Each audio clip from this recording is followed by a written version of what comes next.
So, hey guys. Hope you are doing great. Welcome to Just a Shinobi 2.0. So, this is the story about What If Naruto Greatest Uzumaki Prodigy. Part 2. I am sure you will love this what if. And if you did, please hit the subscribe button for more awesome videos like this. Check out my other videos, share with your friends and enjoy them. Check out the description. Comment down your opinion. So, without wasting any time, let's see today's what if. Cheers erupted from the stadium as the examiner eyed both contestants and shouted for the fight to start. "At ready to lose, Yugao," Hate said, facing her in his battle stance. A slight frown was Yugao's only reaction as she faced him, her own stance calm and firm. She still hadn't forgiven him for his comment about her relationship with Naruto or for saying that Naruto had no emotions and cared for no one but himself. Hate simply didn't know him like she did. She wasn't stupid and knew Hate had liked her as more than friends since their academy days when they had trained together. She also knew it had upset him when Naruto had come along and she had started spending her training time with him. But that didn't mean something was going on between them. Like Hate, Naruto was a good friend and nothing more. Besides, Naruto was 3 years younger than her. If anything, that should make Hate understand that there was nothing more between them than friendship. And even if there had been something going on, it didn't give Hate the right to say the things he had said. Just because he liked her didn't mean she had to like him back. And after what he'd said, she wasn't sure she could even call him a friend anymore. But if he wanted to give up their friendship, fine. She didn't have time to worry about relationships this early in her life anyway. She was a kunoichi and had to focus on her training and goals if she wanted to make her family proud and become the strongest kunoichi possible. She had to prove that you don't need a Kekkei Genkai or to be from a wealthy clan to be strong. And this tournament was her chance to showcase her strength against some of the best genin in the world and to see where she stood compared to them in terms of skills. That's why she had to fight Naruto. He was a prodigy, there was no denying that, but she also wanted to make herself known to the world.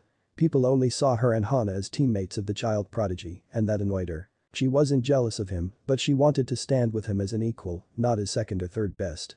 He was her rival, the one who could force her to break past her barriers, and she wanted to beat him. She took a deep breath and leaned forward in a battle-ready stance, holding her sword vertically in front of her face.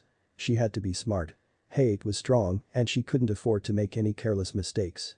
She had to make the first move and put him on the defensive. Eyeing Hate for only a moment, she vanished from her place, reappearing within seconds mere inches away from him, her sword making a sweeping arc toward his head. Hate's eyes widened in surprise, but he managed to block her attack without much difficulty, his blade clanging as it met the steel of hers, before using it to push her away. Yugao immediately backflipped to put some distance between them, but from the air she launched a couple shuriken in his direction, and as the wind whipped through her hair, she formed a hand sign and shouted, "Ninja Art Shadow Shuriken." A barrage of shuriken suddenly rained down on Hate as he jumped back to avoid them. The weapons thumped into the dirt and Yugao landed and spun to face him, her heart pounding. A second later, she charged forward again, and their blades clashed together with jarring force. "It seems we're finally going to see who the better user is between us," Hate taunted as he slashed his blade toward her. "You can try all you want, Hate, but in the end I'll be the one walking away from this fight as the winner." Bold words. I wonder, are they arrogant or confident? Hate said as he parried another strike from her. "Believe what you want, it doesn't matter to me." They both continued to exchange blow after blow, and the sound of their swords clanging together could be heard throughout the stadium. "She has to do something else. They look evenly matched," Hana commented as she stood with Naruto in the stands. Naruto shook his head, confused. "True, but you know she can do better than that." "I don't know why, but she's holding back and not going all out. She hasn't even used any yet, other than Shadow Shuriken." He had fought her many times during training and knew she wasn't a pushover and could do amazing things with her blade. But ever since the fight had started, despite her initial charge, he could see that Yugao was on the defense. She was normally someone who would try to use any advantage she could get and finish the fight as fast as possible. What reason could she have to change her style now? Hana nodded. "I hope she doesn't get overconfident. I hope Yugao wins this match. I want to fight her in the finals," he muttered quietly as he watched her block another hard kick from Hate. On the field, breathing heavy, Hate blocked another strike from Yugao's blade and twisted his body sideways to drive a chakranist kick to her stomach. The blow sent her flying back and he didn't stop his attack there. Jumping forward to cover the distance, he swung his sword downward toward her. Tumbling to the side, Yugao dodged his strike at the last second. Quickly gaining her balance, she raised her own sword, but Hate jumped back to put some space between them. "Fire-style fireball," he shouted as a medium-sized ball of flame erupted from his mouth. Yugao's eyes widened as the fireball raced toward her. She wouldn't be able to counter it in time. Boom. Smoke covered the field and blanketed the arena in a blinding haze. Hate waited. The one he had used wasn't strong enough to seriously harm her, but he knew she couldn't outrun it. But when the smoke cleared, he growled in disappointment. There was no sign of Yugao and in her place only a burnt log lay in the dust. Shit.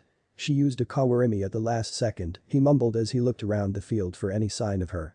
Suddenly he felt a presence behind him and spun as fast as possible to see Yugao coming at him to strike. He tried to jump back to avoid the attack, but the blow sliced a light cut across his chest. Landing a few feet back, he looked at the wound in surprise.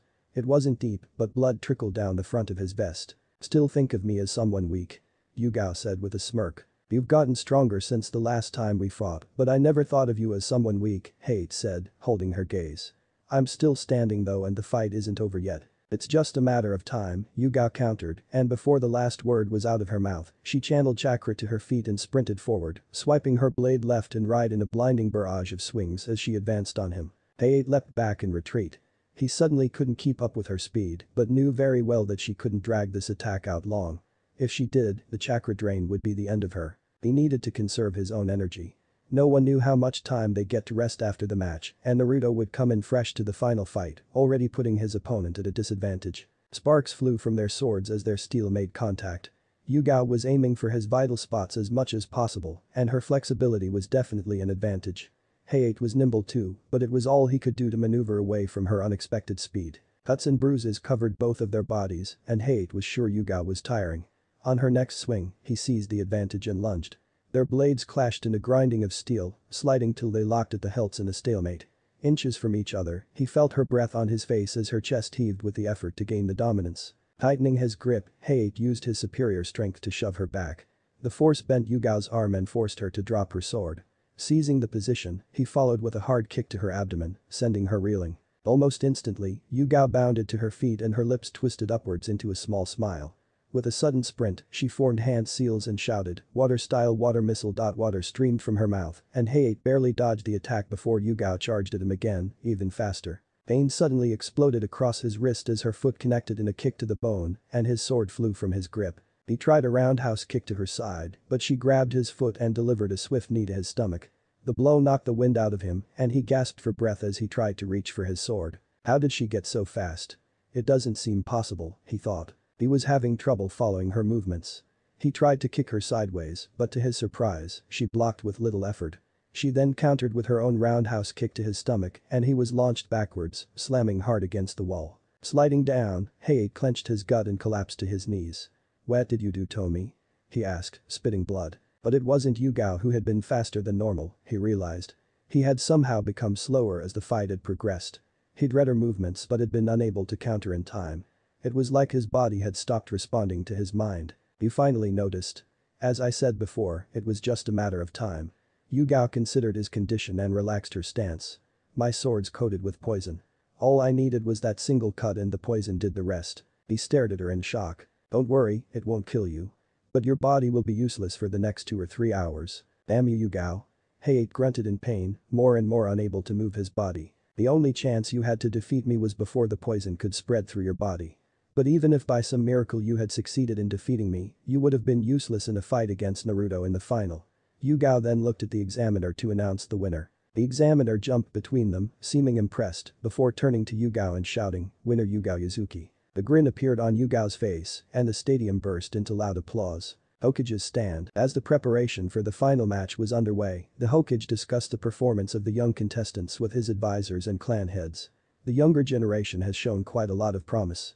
Already they've shown good knowledge of ninjutsu and excellent use of tactics. Danzo nodded with an impassive look on his face. "Indeed, that is true. They certainly earned their promotions. Shikaku, you deserve a round of applause for training your squad so well," Hiruzen said. "2 of your students are in the finals, and even Hana performed very well in her match, despite forfeiting early." Some of the clan heads laughed at the Hokage's comment, especially Tsume Inyazuka, the clan head of the Inyazuka clan. "Yeah, you surprised me, Shikaku," she said with a giggle. "I was quite worried about my Hana's training when I first learned of you being her sensei, what with your lazy attitude. I never thought you'd be successful with a genin squad, Shikaku," the Yamanaka clan head said in a joking manner. Shikaku snorted. "I don't know if you're complimenting or insulting me." "Well, on a serious note, Shikaku," Hiruzen interrupted. "I am very impressed with the work you put into your team. Not only did your squad perform exceptionally well, but it also has the highest rate of successful missions among all the genin teams this year. I didn't do much, Hikage-sama. The three of them are naturals and most importantly they are hardworking and understand each other as teammates. I'm just a proud sensei watching them progressing as ninjas. Indeed, they're on the right track. But Hiruzen. Kaharu spoke suddenly. Is it wise to give this much freedom to Naruto? What are you trying to say, Kaharu? Hiruzen asked, a warning tone in his voice. He'd already had these arguments about Naruto's future with his advisors in the past. You do understand that we can't risk him. He's already getting too much attention from people. If word gets out about him being our village will be at a huge risk. I somewhat agree with her, Himaru commented. There are spies from all over the nations in the crowds. They could get information and be potential threats to our village, and it's clear they have eyes on Naruto. Hiruzen knew all the risks regarding Naruto, but he also understood that he couldn't hide the boy forever. Naruto had to fight his fights alone just like everybody else. Hiruzen's voice was calm as he responded. So. You are suggesting we should lock him up in a cage and only use him as some kind of weapon against enemies? Kaharu shook her head. No, I don't mean that. I'm just saying we've seen enough of him already to promote him to a rank of. So wouldn't it be wise to pull him out now? I don't like the way you're talking about my student. Shikaku said and glared at Kaharu. Besides, we shouldn't risk upsetting the clients and feudal lords. Shikaku typically didn't try to get into useless arguments with the elders as he knew that whatever anyone said would usually fall on deaf ears. And for the most part, there wasn't much he ever got worked up about enough to bother. But he couldn't ignore negative comments about the village, his family, or his students. I don't see any problem in letting the tournament continue, Danzo said with his usual emotionless tone. We've just started recovering from the loss of the Uchiha clan. We can't forget that not too long ago we were at the verge of a war with Kumo. The kid is showing off our village's power to the world. We can use his growing reputation to our advantage. But the kid you're talking about is ours, Himura said. We also can't risk that. He is our village property. Minato did not seal in his own son for the village to use him as a war machine, Shikaku argued. He is my student and I will not allow any of you to get in his or any of my students' way. Whatever his reasons may have been, the fourth left us a powerful tool, Danzo continued, as if Shikaku had not spoken. We should use it to its full potential. His comment earned him both angry looks and nods from the clan heads. He is nobody's tool. Shikaku had reached his boiling point after that comment. Enough. Hiruzen roared with command as he shot a hard glare at Danzo and his other advisors. I've had enough of this. Be very careful what you say in front of me, Danzo. Looking at the others, he continued. Besides, this is not a time or a place to have this conversation. We are here to see our genin perform, so I don't want to hear any more arguments on this matter. Am I clear? Nobody spoke after that and after a long silence, Shikaku stood and decided to leave. Inoichi Yamanaka, who was sitting beside him, raised his eyebrows. Where are you going now, Shikaku? Shikaku didn't reply at first and kept walking, but after a moment, he spoke. For a walk. He is getting quite attached to the kid. Danzo whispered to Hiruzen after Shikaku had left. The Hokage only shrugged his shoulders and gave a shake of his head. Scene break. Yugao sat on a bed in the medical room while a Medicnan hovered over her injuries. She knew she needed to rest, but her mind was racing with strategies and plans for her fight against Naruto. She had fought against him countless times during training sessions, so she knew his fighting style better than anyone else in the tournament, but he also knew her fighting style better than any of his opponents. Her fists clenched at her sides. She didn't want to lose after coming this far and be known as second best to Naruto. Yugao glanced at her sword. It had been developed with the help of her sensei after the famous sword of Kusanagi that was now in the possession of Orochimaru of the. But after her fight with Hade, she had lost the element of surprise it might have given her against Naruto. He had seen what she could do with it and he would be more careful and prepared. The sound of the door opening pulled her from her thoughts and she was surprised when she saw who had entered. Sensei. What are you doing here? What? Can't I visit my students? Shikaku asked. Yugao rolled her eyes. Of course you can, I just thought it'd be too troublesome for you to visit us. Shikaku put his hand on the back of his neck in apparent embarrassment. Well anyway, I only wanted to offer my congratulations on making it this far. Yugao smirked. Thanks sensei, but you can congratulate me after I beat Naruto. Troublesome. Don't lose your concentration during the fight. You are already at a disadvantage. Naruto will come fully fresh and make sure you don't fall for his mind games. Yugao glared at him. Thanks for the boost of confidence sensei. Whose side are you on anyway? There's no need for me to snap at Purplichin. Both of you are my students and no matter what happens from here, I'm already proud of you. Shikaku smiled and patted her head. Have you talked with Naruto and Hana? She asked. Well, not yet, I was going to after I'm done with you. And just so you know, you've already done enough to impress the higher-ups. So don't overdo anything and make any silly mistakes. There's no need to turn this match into some kind of personal competition. Yugao looked down at the floor and muttered softly, but I don't want to be known as the second best to anyone. Shikaku sighed and shook his head. He then placed a comforting hand on her shoulder. He knew Yugao and Hana sometimes felt insecure to Naruto and didn't get enough credit for their efforts or actions. No one can be the best in the world at everything. And when you start considering yourself as best, there will be no room for improvement. Just keep this in mind. There are things that you are good at and there are things that others are good at. That's why we have friends and teammates. We cover each other's weaknesses and move forward in life together. Yugao nodded. I promise I'll do my best, sensei. Well. Remember that no matter what the result may be, you and Naruto will always be winners to me. Shikaku smiled. Anyway, I should be going now. I'll see you later. Scene break. How did you not know that she was going to use something like that in her fight? Naruto asked with a frown as he sat with Hana. Hana sighed. I'm telling you Naruto, I really don't know how she developed that. All I know is that she had been working on some techniques with sensei long before the exam started. Then you should have told me something about it. Sorry to disappoint you, but I don't go around gossiping about others. Besides, what's wrong if Yugao wanted it to be kept secret? Hana asked with an irritated expression. Because that could have cost me if I'd fought her at an earlier stage, Naruto answered. He'd had some doubts when he saw her fighting completely different from her usual style. But he would have never thought that she'd planned something that fishy. He was glad he hadn't fought her earlier. You're one to talk to Naruto. You've been hiding something far greater than she has. Don't think I don't know how you defeated your opponent. But I stay out of it. Just remember, there's no difference between you and her. Naruto only stared at her for a moment, his face expressionless. He had no response to what she had said, so he finally folded his arms and looked away. Hana looked at him with an amused smile and nudged his shoulder. Naruto. Are you pouting? Naruto glared at her. Stop talking nonsense. You troublesome woman. Hana slapped the back of his head. Don't say troublesome, you idiot. You're picking up bad habits from sensei. Naruto groaned in annoyance and was about to retort when he heard a familiar voice. Who's picking up what from who? Naruto and Hana both turned their heads toward the voice in surprise. Sensei. Why are you kids so surprised looking at me?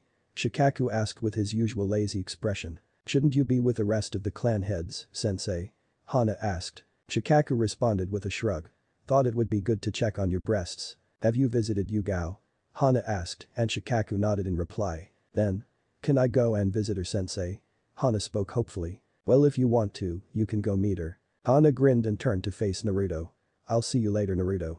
Good luck in your match. With that she ran off toward the medical room. So? What happened to sensei? Naruto asked. You look like something's bothering you. Shikaku folded his arms. It's just too troublesome to sit with the council for so long. Naruto smiled. So the old people are giving you a hard time. Troublesome. Shikaku muttered with a shake of his head. It's nothing you should worry about. If you say so. Shikaku was quiet for some time before he spoke again. Just be careful how you use your surprise Naruto. People are not stupid and we don't want anyone getting suspicious of you. Don't worry about it sensei. I'm not careless, Naruto assured him. In fact, I wanted to avoid using it. I want to test myself against others without depending on it. I also don't want to reveal too much in the first round. I'm not saying you shouldn't use your tools, Naruto. You should use whatever advantage you can in a fight. But also don't depend on it too much. I've seen too many people going mad for power. It's all up to you how you use it. Naruto made no response. Shikaku smiled and ruffled Naruto's hair. Anyway, whatever the result may be, I'm proud of all my students and I couldn't have asked for anything better than this. An hour later, Naruto was standing near the entrance to the field, his arms folded and his back resting against the wall. The break was almost over. Any minute now they would be called for their final match. He knew he had a very good chance of getting promoted to now, as long as he didn't do anything unnecessary which would leave a bad impression on the crowd. But still, the biggest challenge for him was Yugao. People may call him overconfident or whatever they wanted, but the truth was that no one could give him much of a challenge other than his teammates.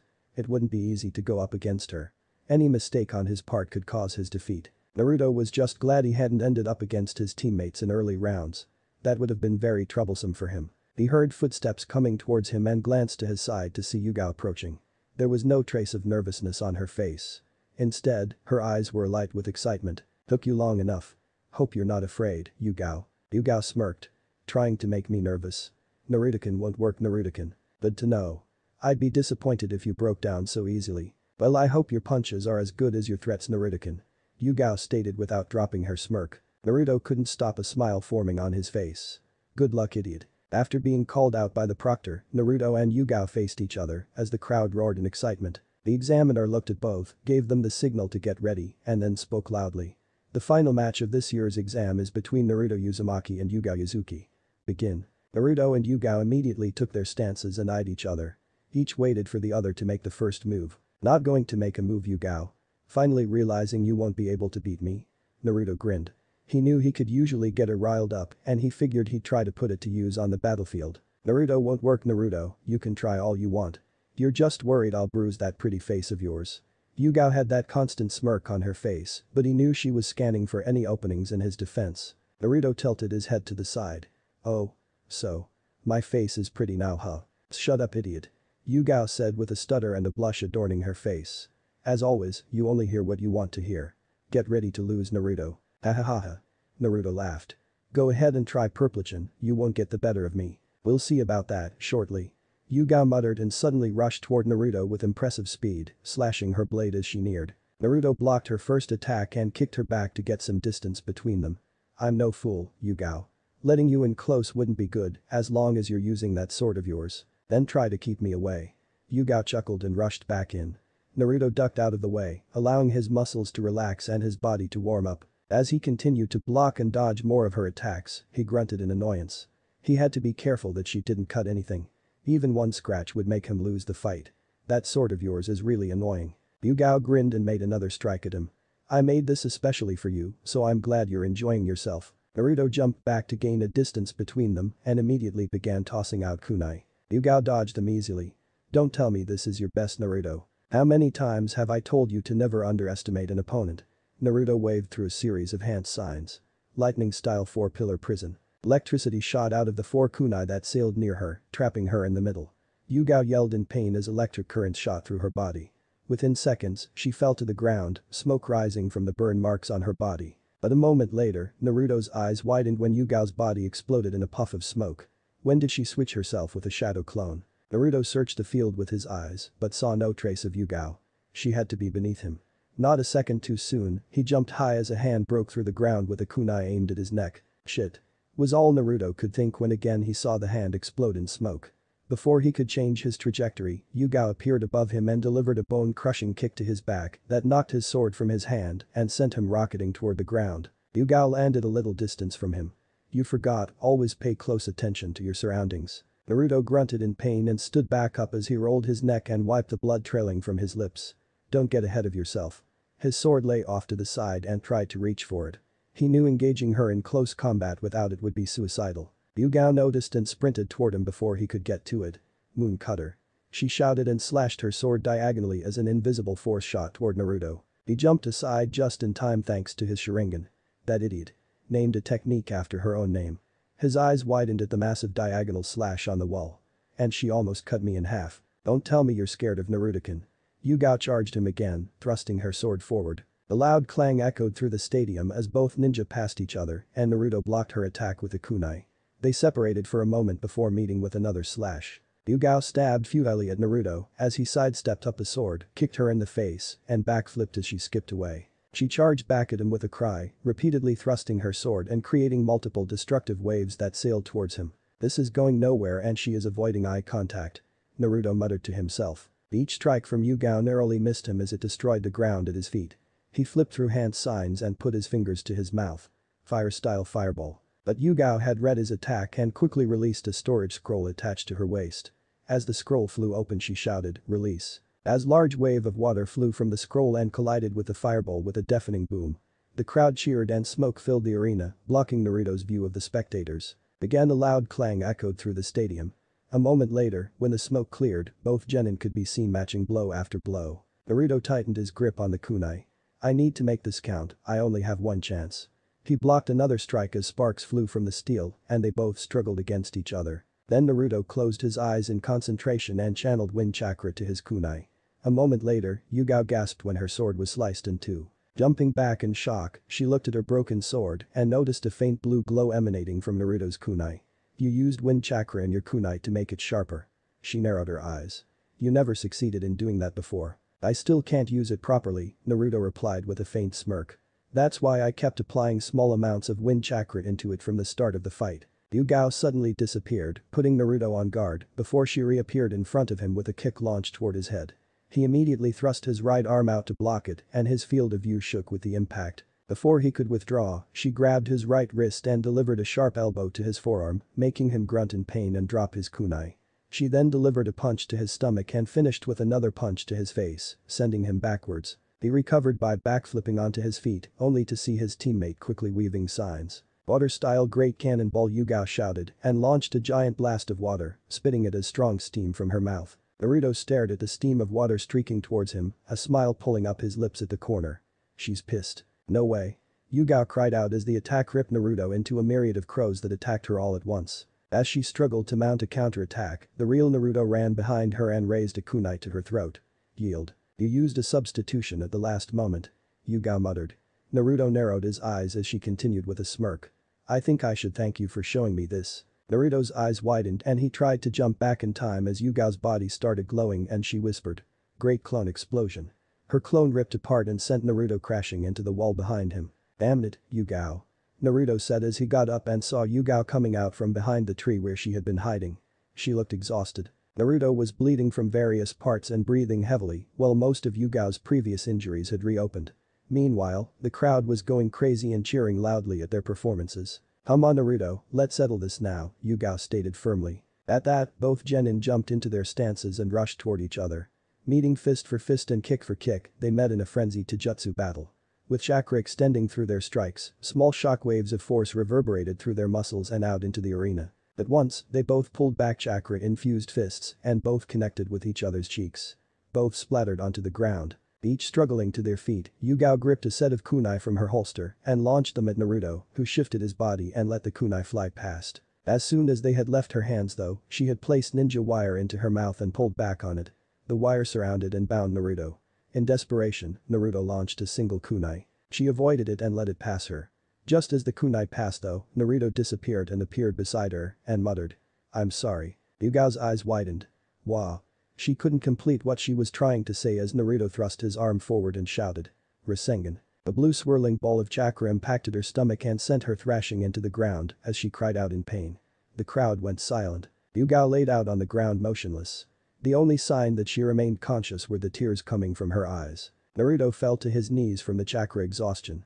The examiner jumped near them, looked at their condition, and announced, winner of the Konohagakure exam, Naruto Uzumaki. Naruto lifted his head weakly and looked around as the spectators erupted in applause. He then glanced at Yugao, and a wave of regret and sadness washed over him for using that move on her. He had acted in desperation when he had seen a chance to end the fight. Ignoring everything around him, Naruto pulled himself towards her and crouched at her side. Noticing the tears, he asked softly, Yugao, are you alright? Even after all the training, I'm still weak. Yugao responded, looking at the sky. You're definitely not weak Yugao, Naruto murmured. I almost lost to you. Yugao closed her eyes. That's not making me feel good, idiot. Naruto smiled. Come on, let's get out of here. He picked her up despite her protests and the pain in his own body and carried her out in Brita style toward the exit as the crowd cheered in the background. Hokage box. Damn that kid. He almost gave me a heart attack. Tsu Minyazuka slumped back in her seat, breaking a stunned silence there. For a moment, I thought he pulled up a Harashin until I noticed it was just a simple substitution with a kunai. Impressive indeed, both of their performances were impressive. The Hokage spoke proudly with a faint smile as he watched Naruto carry his teammate out of the stadium. That last was the signature move of our late fourth Hokage, was it not? Danzo glanced at Hiruzen. I didn't know that Jiraiya had taken on yet another student under his wings. Why don't you ask him yourself? Hiruzen pointed toward the back of the room where they saw Jiraiya leaning against the wall. Jiraiya-sama. It's not often we see you in the village. How long have you been here? Inoichi asked in surprise. Jiraiya laughed sheepishly. Well, I'm busy with my research and all. How long have you been training the Jinchuriki and why haven't you told anyone about it? Danzo asked. Jiraiya narrowed his eyes. I don't need your permission to take on an apprentice. It's alright Danzo, Jiraiya had my permission, Hiruzen said, and Danzo frowned. Well, I'll see you later sensei. I want to check on my apprentice. I have a present for him. Jiraiya gave a thumbs up to his old sensei and left the room. All the promoted genin will be given their ranks tomorrow. Let them rest today. Hiruzen said and followed Jiraiya out. I'm fine now Naruto-kun. Just because you beat me doesn't mean you have to show me pity. You should worry about yourself.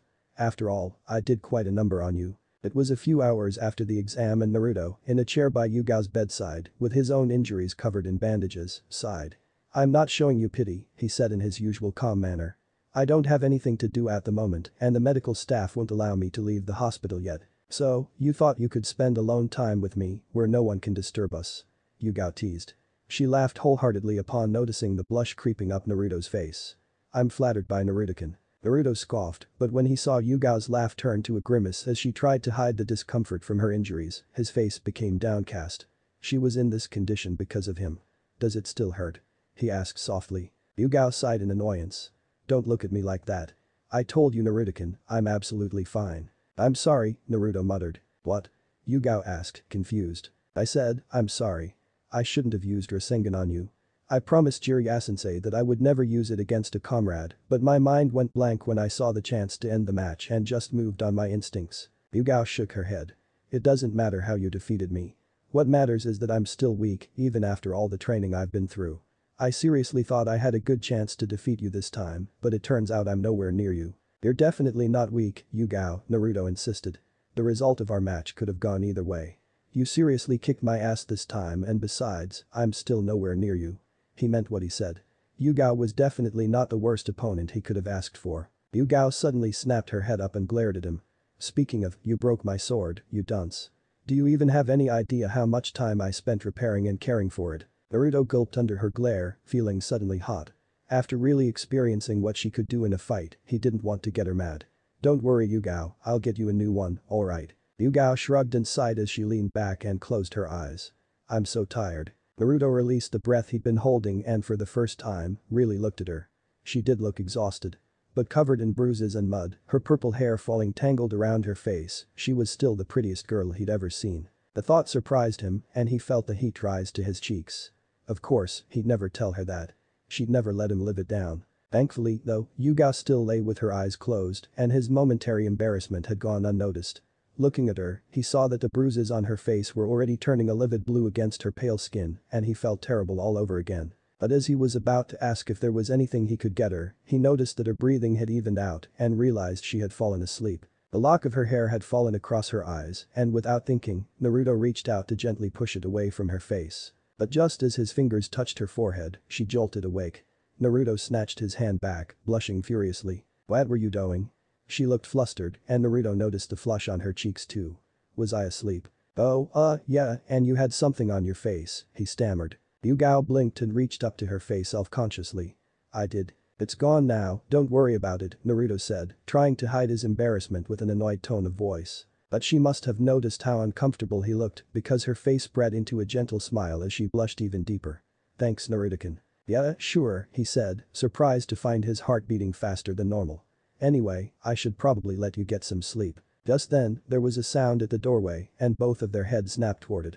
With surprise, Naruto saw Tsunade, Shizune and Jiraiya standing in the doorway with Hana. "Did we disturb you too?" "We can return later if you want," Hana spoke with amusement in her voice. How long had they been standing there? Naruto wondered.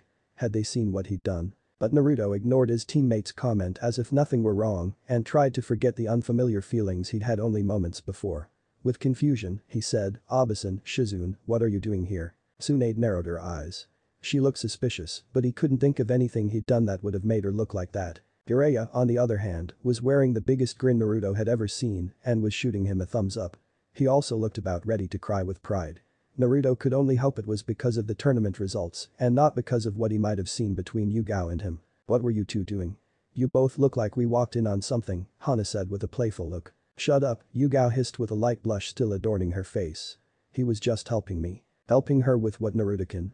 Hana asked innocently in a sweet voice which earned her a menacing glare from her two embarrassed teammates. She had something in her eye. "I was helping her get it out," Naruto said, wondering why he was even bothering explaining. "Well, if you say so, Naruto-kun," Hana said, while trying to hold her laugh. Tsunade rubbed her temples and let out a huge sigh before turning her attention towards Yugao, who shifted nervously. Tsunade smiled. "You must be Yugao Yuzuki. I've heard quite a bit about you from Naruto in our last meeting." Yugao just nodded. "It's an honor to meet you, Tsunade-sama. You're an inspiration for not just me but all the kunoichi in the world." Naruto could hear the nervous quiver in Yugao's voice as she spoke. Tsunade only smiled at her warmly. "Not that I'm complaining or anything, but what are you doing here, Abasan?" Naruto interrupted. You could have informed me earlier. Tsunade returned her gaze at him and smiled widely. Well, she said cheerfully. When I heard you were participating in the Chunin exam, I couldn't let the opportunity pass of seeing you in action and earning some easy money. Naruto just barely stifled his groan as Jiraiya laughed. I'm feeling used, Naruto thought. Some things never change, Jiraiya interjected. But I'm feeling left out here. You haven't even given me a glance, brat. And here I thought I'd found my perfect apprentice. Naruto rolled his eyes. I'm not ignoring you, Jiraiya-sensei. I was just surprised at seeing Abasan and Shizune again. The old man already informed me you'd be attending the Chunin exams. Damn, I told him to keep it a secret, Jiraiya grunted. Well anyways, congratulations on the win, I'll see you later. I have to discuss some stuff with sensei. He then gave Naruto a hearty pat on the back that nearly sent him sprawling and left the room. Returning his attention to the others, Naruto suddenly realized his own sensei's absence. Hey. Where is Shikaku-sensei? He had some business with the other clan heads. He told me he would visit you guys later, Hana informed him. Tsunade then turned her attention towards the two female genin and spoke. So Yugao and Hana, tell me about yourself. Hokage office. So how long will you be staying in the village this time, Jiraiya? The Hokage asked, standing near the window and looking out on the bustling streets of Konohagakure. Jiraiya was leaning his back against a wall and shrugged his shoulders. Not long. I wish I could stay, but you know my work. I can't afford to be in one place for too long. Hiruzen nodded slowly. Was he putting too much work on Jiraiya's shoulders? He felt ashamed of himself for all the times he'd called on Jiraiya to do the near impossible. Had he failed as a teacher, father, and village leader? Thinking back, he wondered if he could have done things differently. Maybe then the student he'd considered a genius wouldn't have betrayed the village and the fourth Hokage wouldn't have needed to sacrifice himself at such a young age. Don't think too much of the past, sensei, Jiraiya said quietly. Hiruzen considered him a student. I didn't know you could read me so well, Jiraiya. Jiraiya frowned. I don't need to be an expert to know what you're thinking. Your silence says it all. But Jiraiya's insight was understandable. He knew the feeling of regrets too.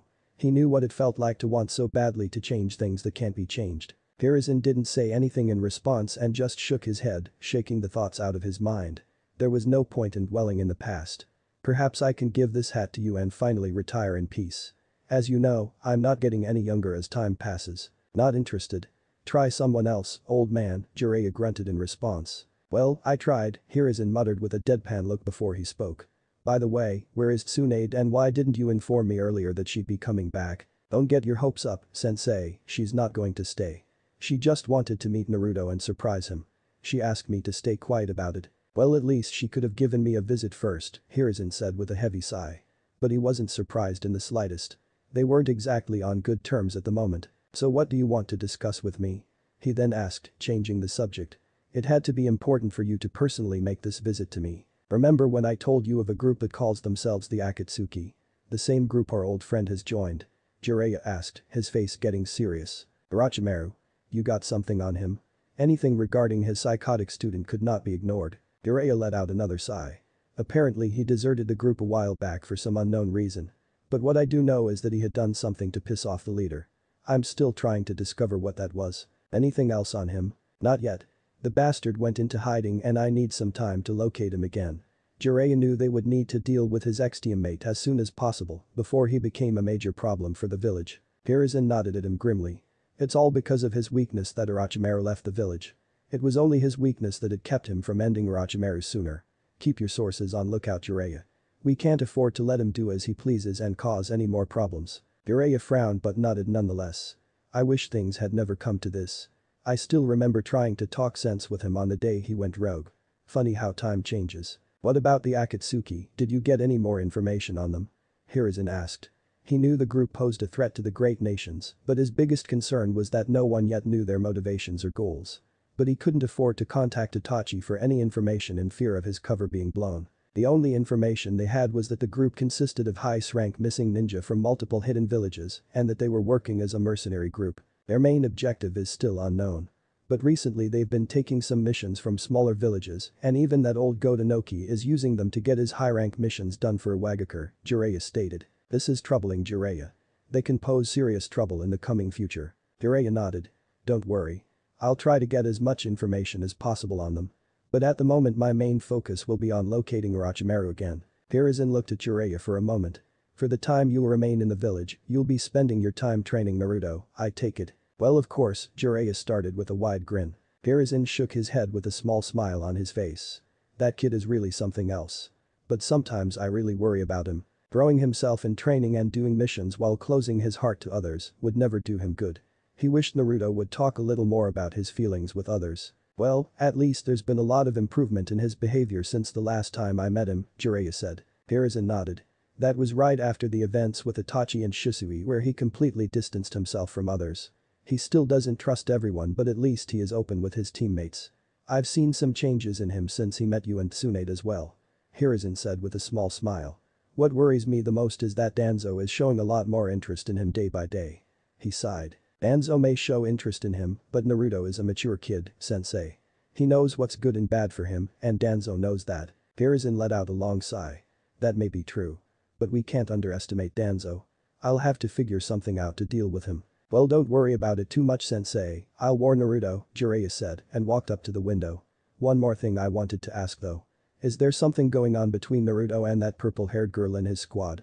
He asked with a mischievous look on his face. Hiruzen laughed in amusement. Well, not that I'm aware of. Jiraiya looked disappointed. Well anyways, I'll see you later, sensei. With that, he jumped down from the window without waiting for any response from the Hokage. Hiruzen stared at Jiraiya's departing figure and muttered.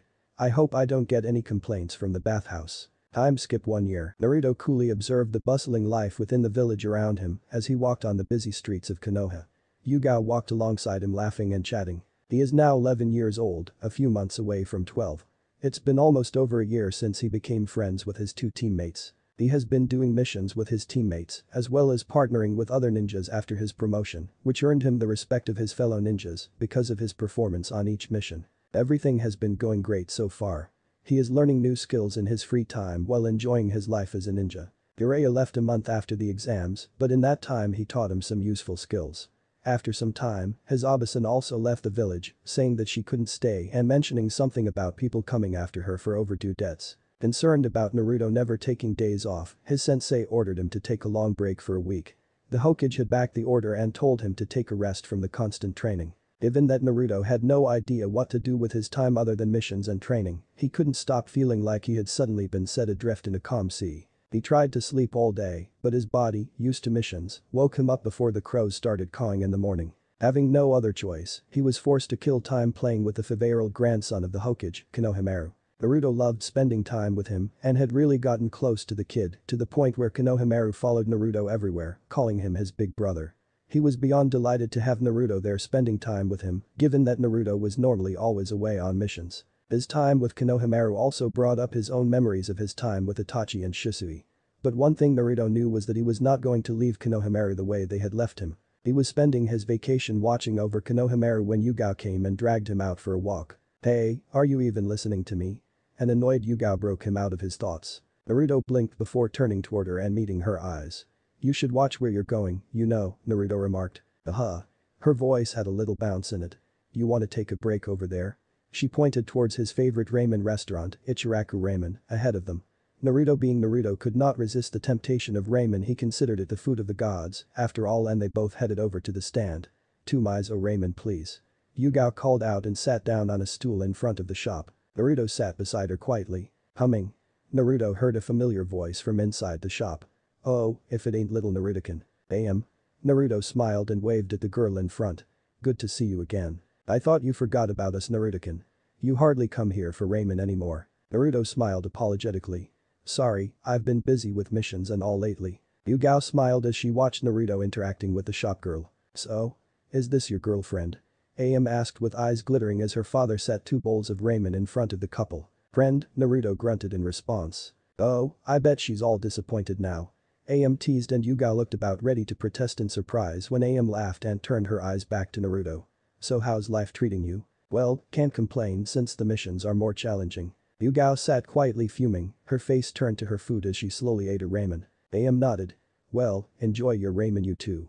Can't be lazing around, I have some work to finish. Watching the girl leave, Yugao shifted her gaze to Naruto. So are you going to tell me what's on your mind, Naruto-kun? You've been mostly quiet on our walk over here. Naruto played with the ramen in the bowl, hesitating if he should tell her or not, but knowing she wouldn't leave him alone if he didn't tell her. He was also worried about her reaction if he told her. Naruto sighed. Gigi told me that they are considering me for Anbu, and I was just thinking about that. You really are amazing, huh, Naruto-kun? Yuga murmured, with her face looking down blankly after hearing the news. I wish I was like you. A true prodigy as they call you. She said it with a mocking smile while she raised her hands in exaggeration. You should be dancing in joy. Naruto knew it was her childhood dream to become an Anbu officer and sighed at a response. Why the hell do you sound so disappointed about it? Why wouldn't I be disappointed that I don't have talent like you? That I'll always be behind you? You never mentioned before that you wanted to join Anbu. It's been my dream forever and you just up and take it from me. She snapped at him. Naruto narrowed his eyes and glared at her. Talent. I hate that word. I work hard like everyone else. I wasn't born strong and if you're so upset about me joining the Anbu, you should train to become strong instead of crying over it. Being a ninja doesn't mean competing with others. You'll have to deal with so many awful terrible things all the time. You'll never achieve your dream with that kind of mindset. I don't want you telling me how a ninja should be. Yuga replied, almost like a declaration. Naruto caught a glimpse of rage in her eyes. He knew then that it crossed the limit. She stood up. Enjoy your meal, Uzumaki-san. Naruto saw that a single tear slipped out of the corner of her eye. Please sit down, Yuga. But she ignored him, turned around, and didn't look back again. Naruto sighed. Damn it. What's this? Make your girlfriend cry, Naruto-kun. AM teased, having come around the counter at some point. If you can hide your aura that well, maybe you should become a ninja, AM. No thanks, I'm good as I am. She chuckled in response. Hokage Tower, I hope you know why I called you here, Danzo. The Hokage said, sitting in his chair and puffing on his pipe. Danzo stood with the full attention of his old teammate, watching him. The last meetings between the two had ended up with a discussion of Naruto's performance on his various missions, and he suspected the boy was the subject of this meeting too. But surely Hiruzen hadn't called him just to talk about Naruto. Exhaling smoke, Hiruzen turned his eyes on Danzo, who stared at him with a blank face. Just as you said before, it's been over a year since Naruto was promoted too. Since then, he has carried out his missions almost too perfectly, and having such an impeccable ninja portfolio, it's hard to believe he's only 11. Danzo blinked. He could not imagine that Hiruzen would willingly talk about Naruto with him. I see, so finally you're seeing things from my point of view. We may have our differences, Danzo. But in this case, I guess we see eye to eye. Hiruzen had always thought he could work things out with Danzo. He could never deny the loyalty Danzo had shown towards the village throughout the years. To the point, Hiruzen. What about Uzumaki, and why did you summon me? Hiruzen snorted a little at Danzo's attitude. Our Anbu commander has made an interesting proposal. He wants Naruto to join the Anbu. As he spoke, he tried to read Danzo's expressions, but to his ire and disappointment, he did not get anything other than a blank stare. He had known Danzo too long to be fooled, though, and was sure that he was excited beneath that emotionless gaze. I see.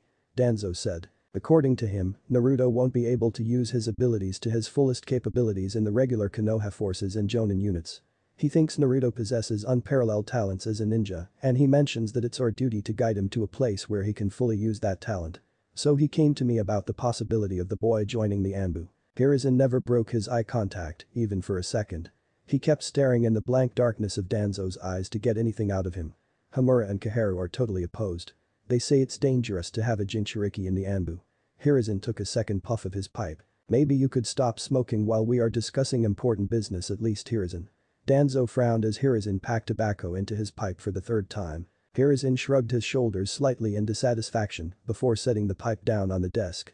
They even went as far as to bring up your name, stating that you'd never support the idea of Naruto joining the Anbu. Hiruzen knew that Danzo had never thought much of Koharu and Homura and was sure this would get a response out of the man.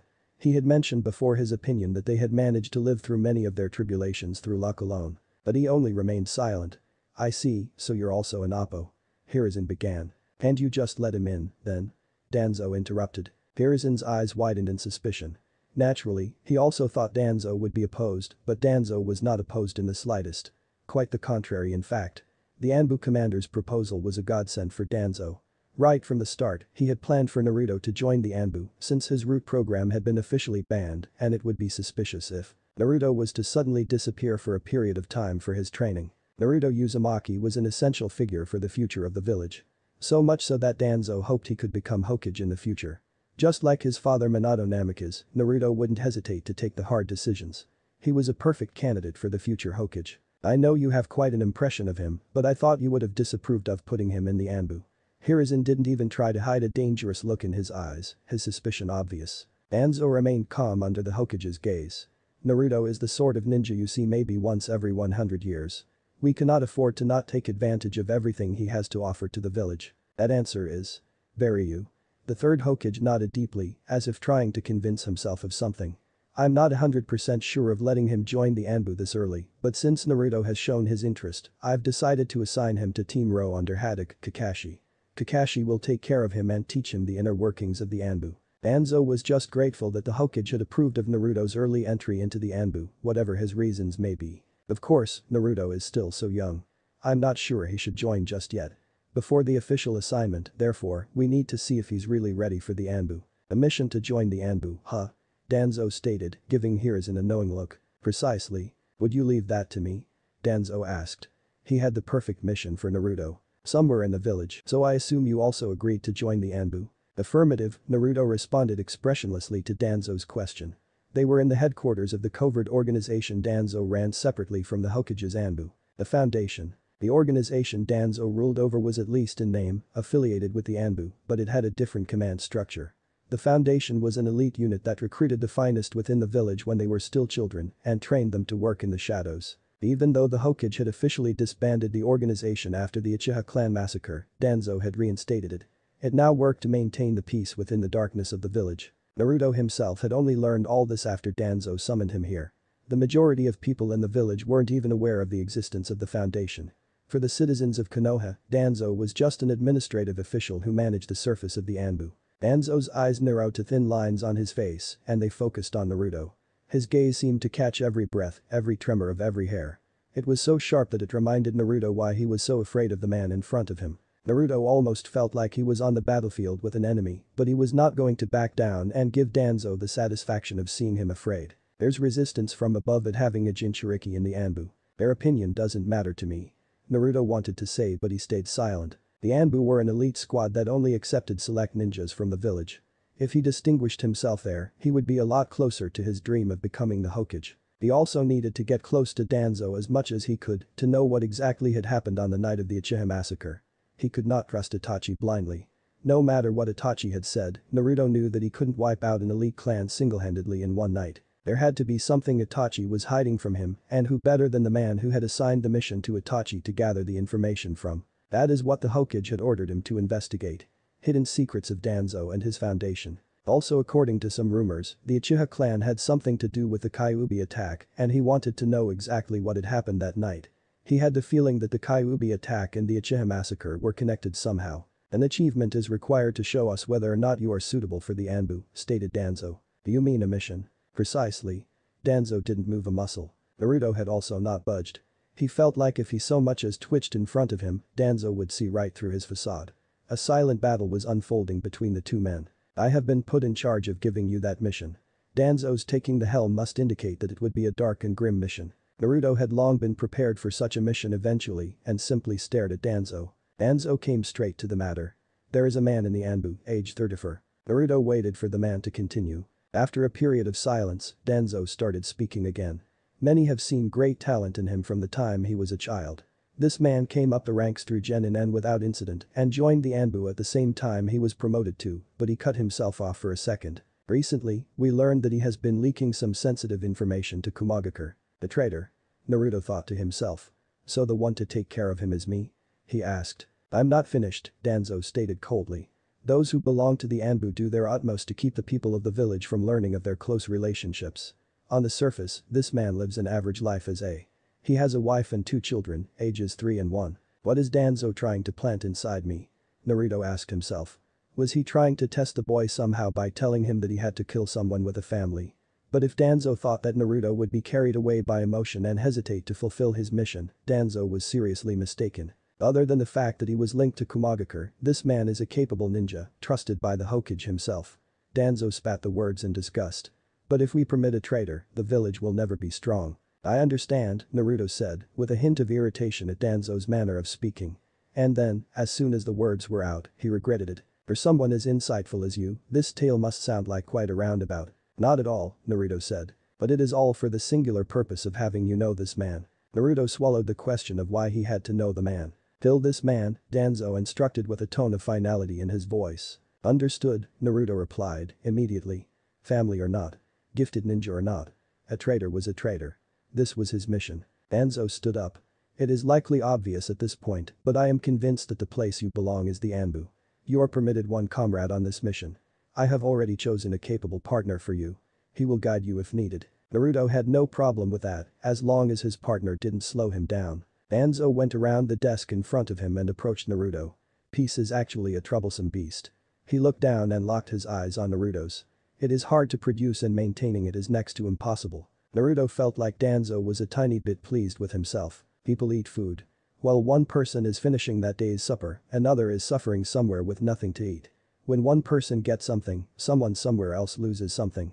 Bit by bit, this inequality consumes the days of rest. The faces of many villagers when he was younger popped up in the back of Naruto's mind. He felt the people's hateful glare. He remembered going to bed with an empty stomach. He clenched his teeth behind closed lips, unwilling to have the slightest change in his heart be noticed. There were always people suffering in the shadows of this so-called peace. People burdened with darkness.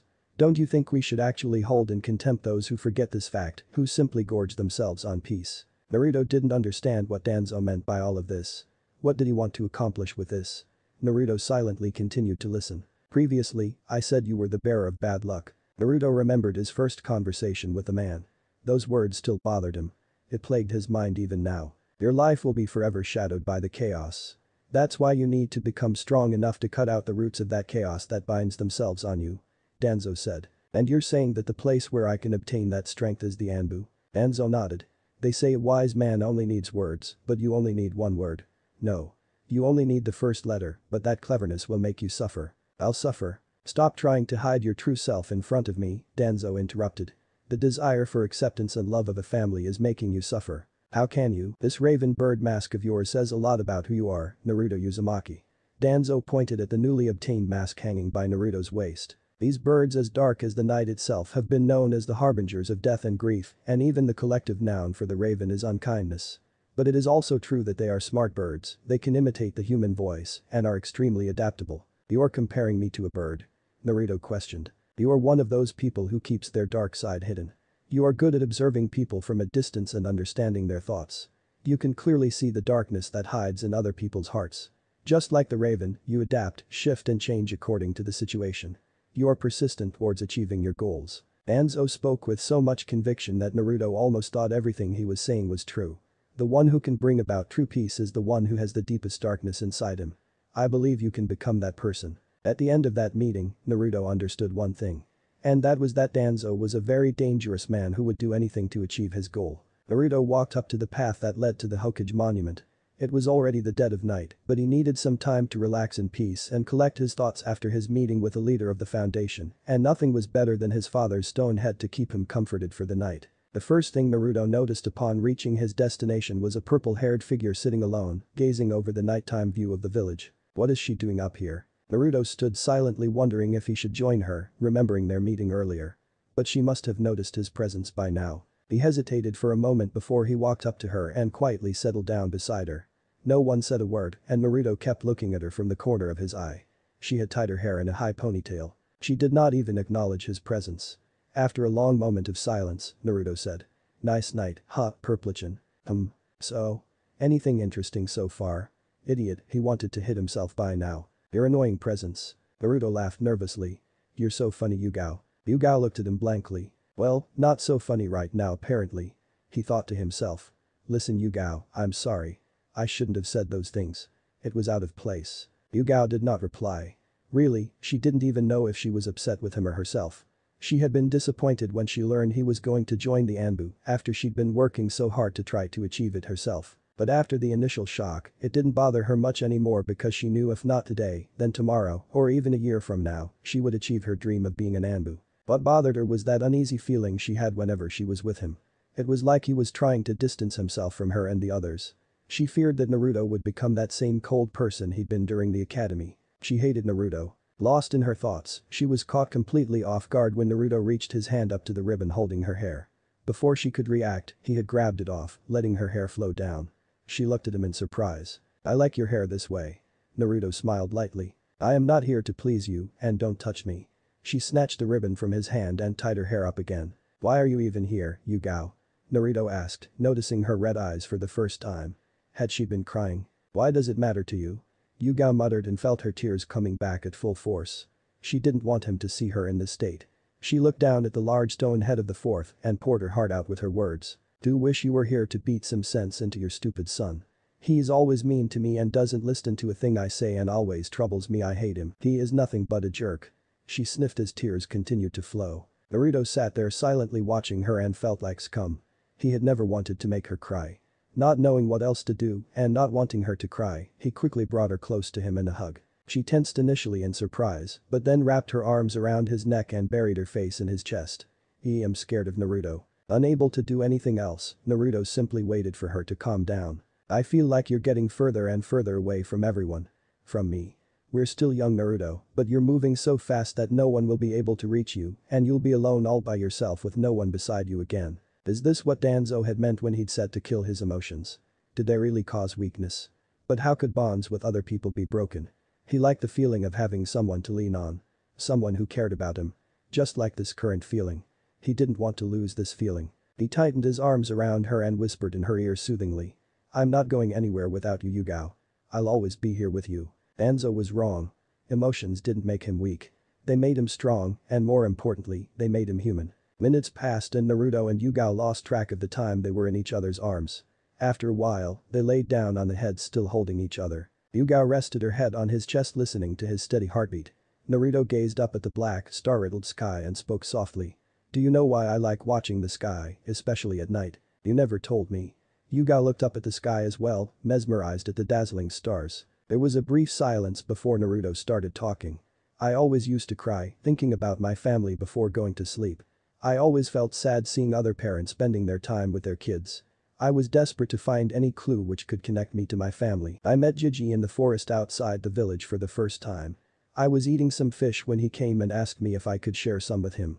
I remember the time he told me that, compared to the vastness of the world, man's existence is very insignificant. That was the first conversation I had with him. Naruto chuckled. And over time we became close, and I grew to enjoy spending time with him because talking with him was always meaningful. Every day you got to learn something new, and looking at his power and influence in the village I asked him if he could help me find any clues on my family. Yugao, who was listening quietly, asked, and what did he say? He said he couldn't. Naruto smiled softly remembering that day. But he said when someone dies, they become a shimmering star and watch over their loved ones from above. That's very beautiful. It may seem childish. But that was the only source from which I can connect with them, and I asked him how I would recognize them, and he told me I would just know when I see them. After that, I used to wait for the night to arise so I could look up at the sky. Naruto glanced at her and said, do you want to see them? Yugao smiled softly. Is that even a question? Naruto laughed and pointed his finger at the sky. Do you see that? He pointed towards the two stars near each other sparkling greater than the rest. That's my mother and father. Whenever I see those stars, they always seem to be together at each other's side. Whenever I see them I don't feel lonely and I just know that they are out there watching over me. Yugao looked into Naruto's eyes, full of happiness. She smiled softly and leaned towards his face and kissed him on his cheek, dangerously close to his lips. Her lips lingered there for a bit before she murmured softly. Thank you, Naruto-kun.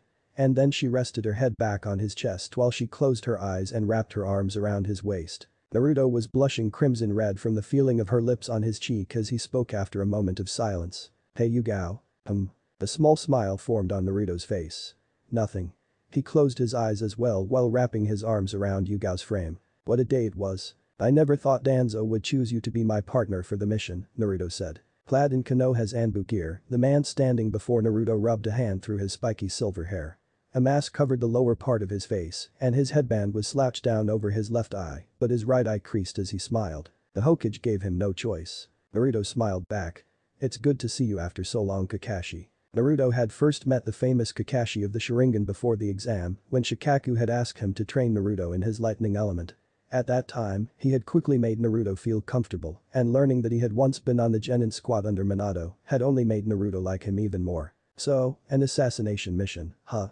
Kakashi murmured, his voice almost skeptical. He focused his gaze on the ground to one side. Huh? Can you tell me about our target a little more? Naruto asked.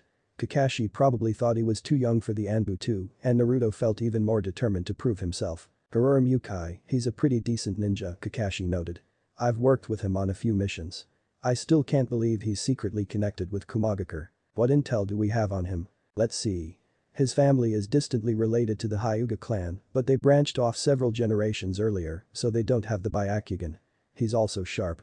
He had the trust of the Hokage, and no one suspected him of being a traitor. Do you know anything about him being susceptible to this? Naruto asked, trying to come up with a plan. Not that I've seen, but it's not like we go around telling each other our weaknesses. Kakashi looked at Naruto with a serious expression. As for strengths though, he is good at physical techniques. He uses gentle fist. Naruto asked. Without the Byakugan, it's surprising that he can pinpoint chakra points, but he somehow excels at it. Naruto felt like that basically made sense. If Kurura's ancestors were the Hyuga clan, it was possible he'd inherited some visual prowess, even if he hadn't inherited the full. So as long as we don't get close, we have the advantage. The Hyuga were one of the most powerful clans in Konoha, and their Byakugan was a visual on par with the Uchiha Sharingan. Their vision was said to reach out in all directions, with no blind spots, and Naruto knew it could also see the path of chakra circulating in the body. That ability was what made the clan's physical technique so deadly. With the gentle fist technique, the Hyuga could seal an enemy's chakra by severing the chakra pathways. Kurura is pretty skilled. I can't imagine he'd let you fight him from a distance, Kakashi responded, his look distant as if he were attempting to visualize the hypothetical battle. Well, you're here Kakashi, I could not have asked anyone better than you, Naruto stated. He knew he could trust Kakashi with a mission like this. His experience in Anbu could come handy for Naruto. Kakashi grinned under his mask. That's because you're bad with people. Naruto scoffed. You're no better than me, pervert. Kakashi only patted Naruto on the head and looked amused. That's not how you talk to your seniors, Naruto. Naruto rolled his eyes and Kakashi's face became serious. Before we set out, I want to make sure you know what you're getting into. Are you certain about joining the Anbu, Naruto? The path won't be easy from here. No one will blame you if you wait a couple of more years and get some more experience before joining. I can't afford to waste my time Kakashi. Joining the Anbu is very important for me. He also knew he could only achieve some of his personal motives if he was a member of the Anbu, but he kept that to himself. Kakashi let out a long sigh. Alright, I respect your decision and promise you I'll be here if you need anything, and I'll help you as best as I can. Naruto nodded firmly, full of gratitude. I'll let you know when we make a move on him. Kakashi said. Naruto's feet touched a branch and leapt off again, moving to the next tree. He was in flight. Around him were 3 ninja teammates he was working with for the first time. Naruto knew only one of them. Kurura Mukai, the target of Danzo's assassination order. One member of the team led by Kurura had been injured on a day off, so there was suddenly an opening on the mission, and Naruto had been hurriedly brought in to help out. Naruto knew the moment he was chosen that Danzo was behind the chain of events that led to the Chunin's injury, with his selection as replacement. He assumes that Danzo had used one of his own men to ensure and then intentionally had Naruto take place. There was no other way the team his assassination target led would suddenly have a vacancy. Without a doubt, this was a silent message from Danzo to carefully study his target skills. It's my fault. I'm sorry, the to Naruto's right said to their squad leaders back, flying in front of him. Forget it, Kurura replied briefly and moved through the trees. If they went just a little farther, they would come out in the open. Once they got that far, the border was dead ahead. Their first priority was to flee from their pursuers. It was supposed to have been a simple infiltration mission. Konoha had gotten hold of information that Tsunagakure and Kurigakure were secretly trying to form a military alliance. The current peace was maintained through the ninja villages, with each of the 5 great nations keeping each other in check. If 2 countries covertly joined hands and started to move towards a single fixed energy, the peace would immediately crumble and the days of war would return. To avoid this, it was in Konoha's to prevent the treaty from being signed. Having learned that a Kurigakure representative would visit Tsunagakure, Konohagakure ordered Kurura and his team to do reconnaissance on the meeting. They were to carefully investigate the details of the agreement and report back.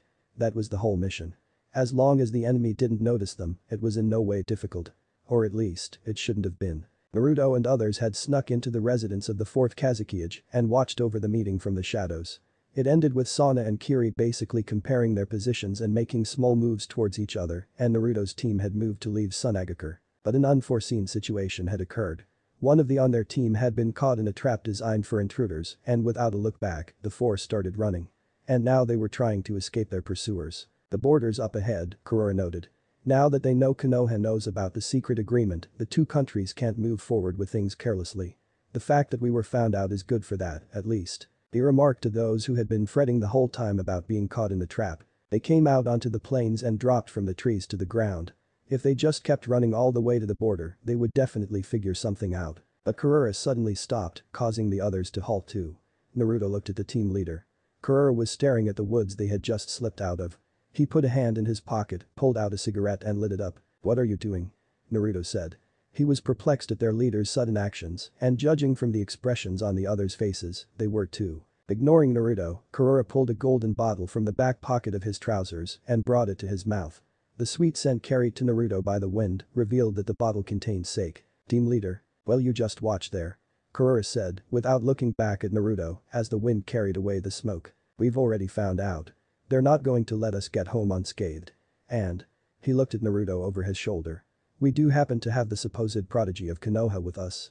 I'd like him to see what I can do, you know." Naruto's teammate smiled faintly. "Here they come," Kurara mentioned as several human forms jumped out of the woods. There were more than 20 of them. Their pursuers quickly spotted Naruto and the others and formed a ring around them. "That's not to touch us."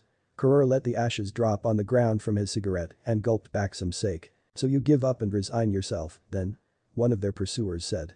The mark carved into his forehead protector was that of Tsunagakure. "Oh no." Kurara took another swig. Their opponent seemed alarmed at his actions. A flash of light flickered, followed by a sharp noise in front of Kurara as he brought his left hand up before his face. "Ah, you went and wasted my precious sake." A kunai hung from the side of the bottle Kurara dropped. "You got some nerve, standing there drinking at a time like this," an enemy ninja remarked. "I've got a weakness for alcohol and tobacco. It's how I get myself all psyched up before a fight. So you're not going to come quietly, then?" "Of course not." In the next moment, their pursuers leapt at Kurara. Some of the shinobi turned towards Naruto and the rest of his team. With no other choice, Naruto braced himself, but then his teammates grabbed his shoulders and leapt up. "What are you doing?" Naruto demanded. "Just don't get in the boss's way," the older said as they flew over the heads of their pursuers and escaped the circle. Some of the Suna shinobi leapt up to follow them. "Your fight's with me." Kurara shouted after them and launched a fast kick that exploded in the stomach of one of the enemies before he could fly after Naruto and others. The man cried out in pain and hit the ground, unconscious. Kurara dropped back down to earth. "So let's get started then." His chakra swelled up suddenly.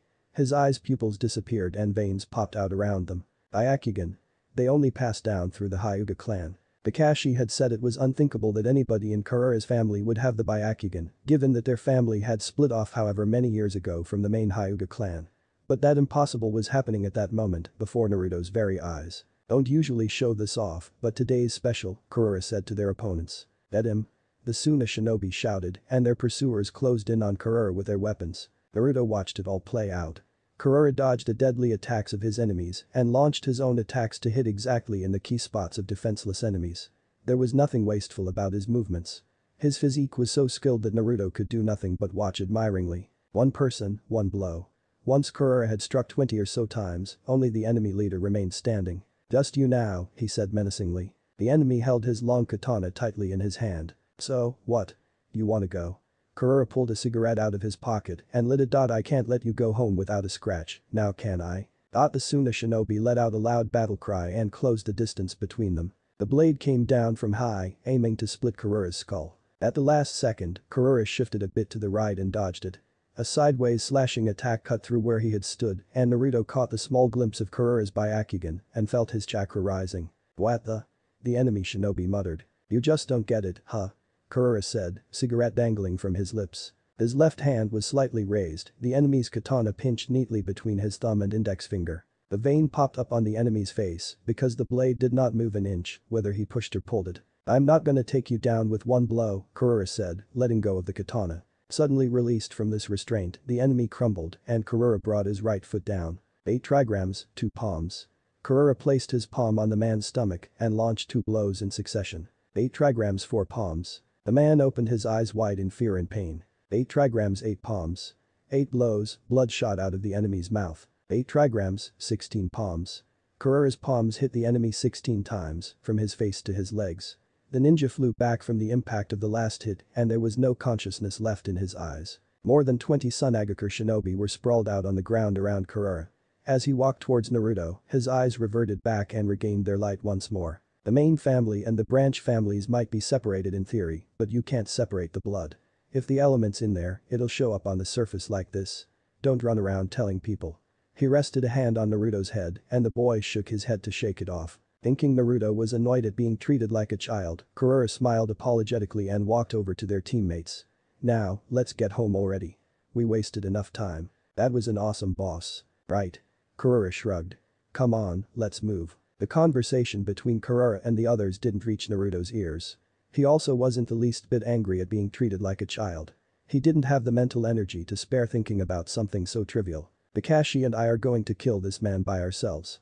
It was going to be a difficult mission. Not a mission he could carry out as easily as he had thought. It was sure to turn into deadly combat with his life on the line. There was a serious chance he might die. After a moment, Naruto followed his team. 1 month later, Naruto was hiding in the shadow of a large tree, grinning to himself. He saw Yugao and Hana hiding not too far from him, trying hard not to be noticed. His heart pounded hard with excitement when he felt a lively aura approaching him. Where did you guys go? A childish voice muttered near Naruto. Moments like this really brought joy to Naruto. Playing with Konohamaru without any care in the world, without any worries about missions or any other troublesome things. He wanted to enjoy his free time as much as possible because he knew it was not going to last much longer and he would soon have to disappoint Konohamaru again. Karura Mukai would be taking the following day off, his first in a month. Once Naruto learned this fact from the mouth of Danzo, he had hardened his resolve. The arrangements were soon made and Naruto and Kakashi Haddock had their duty schedules changed. Naruto was going to kill a ninja living in his own village. Karura might have been a traitor, but the fact that he was kin to Naruto was unchanged. He was a comrade from the same village. It would have been a lie to say that Naruto wasn't reluctant to kill the man. But this mission was more critical than any other he had accepted so far in his life. Naruto kept very much the fact that Karura was a traitor. The man had been talking with Kumagakure in secret and had leaked confidential information about the Hyuga clan and Konohagakure. Thinking about this helped Naruto set aside his feelings of guilt. Found you?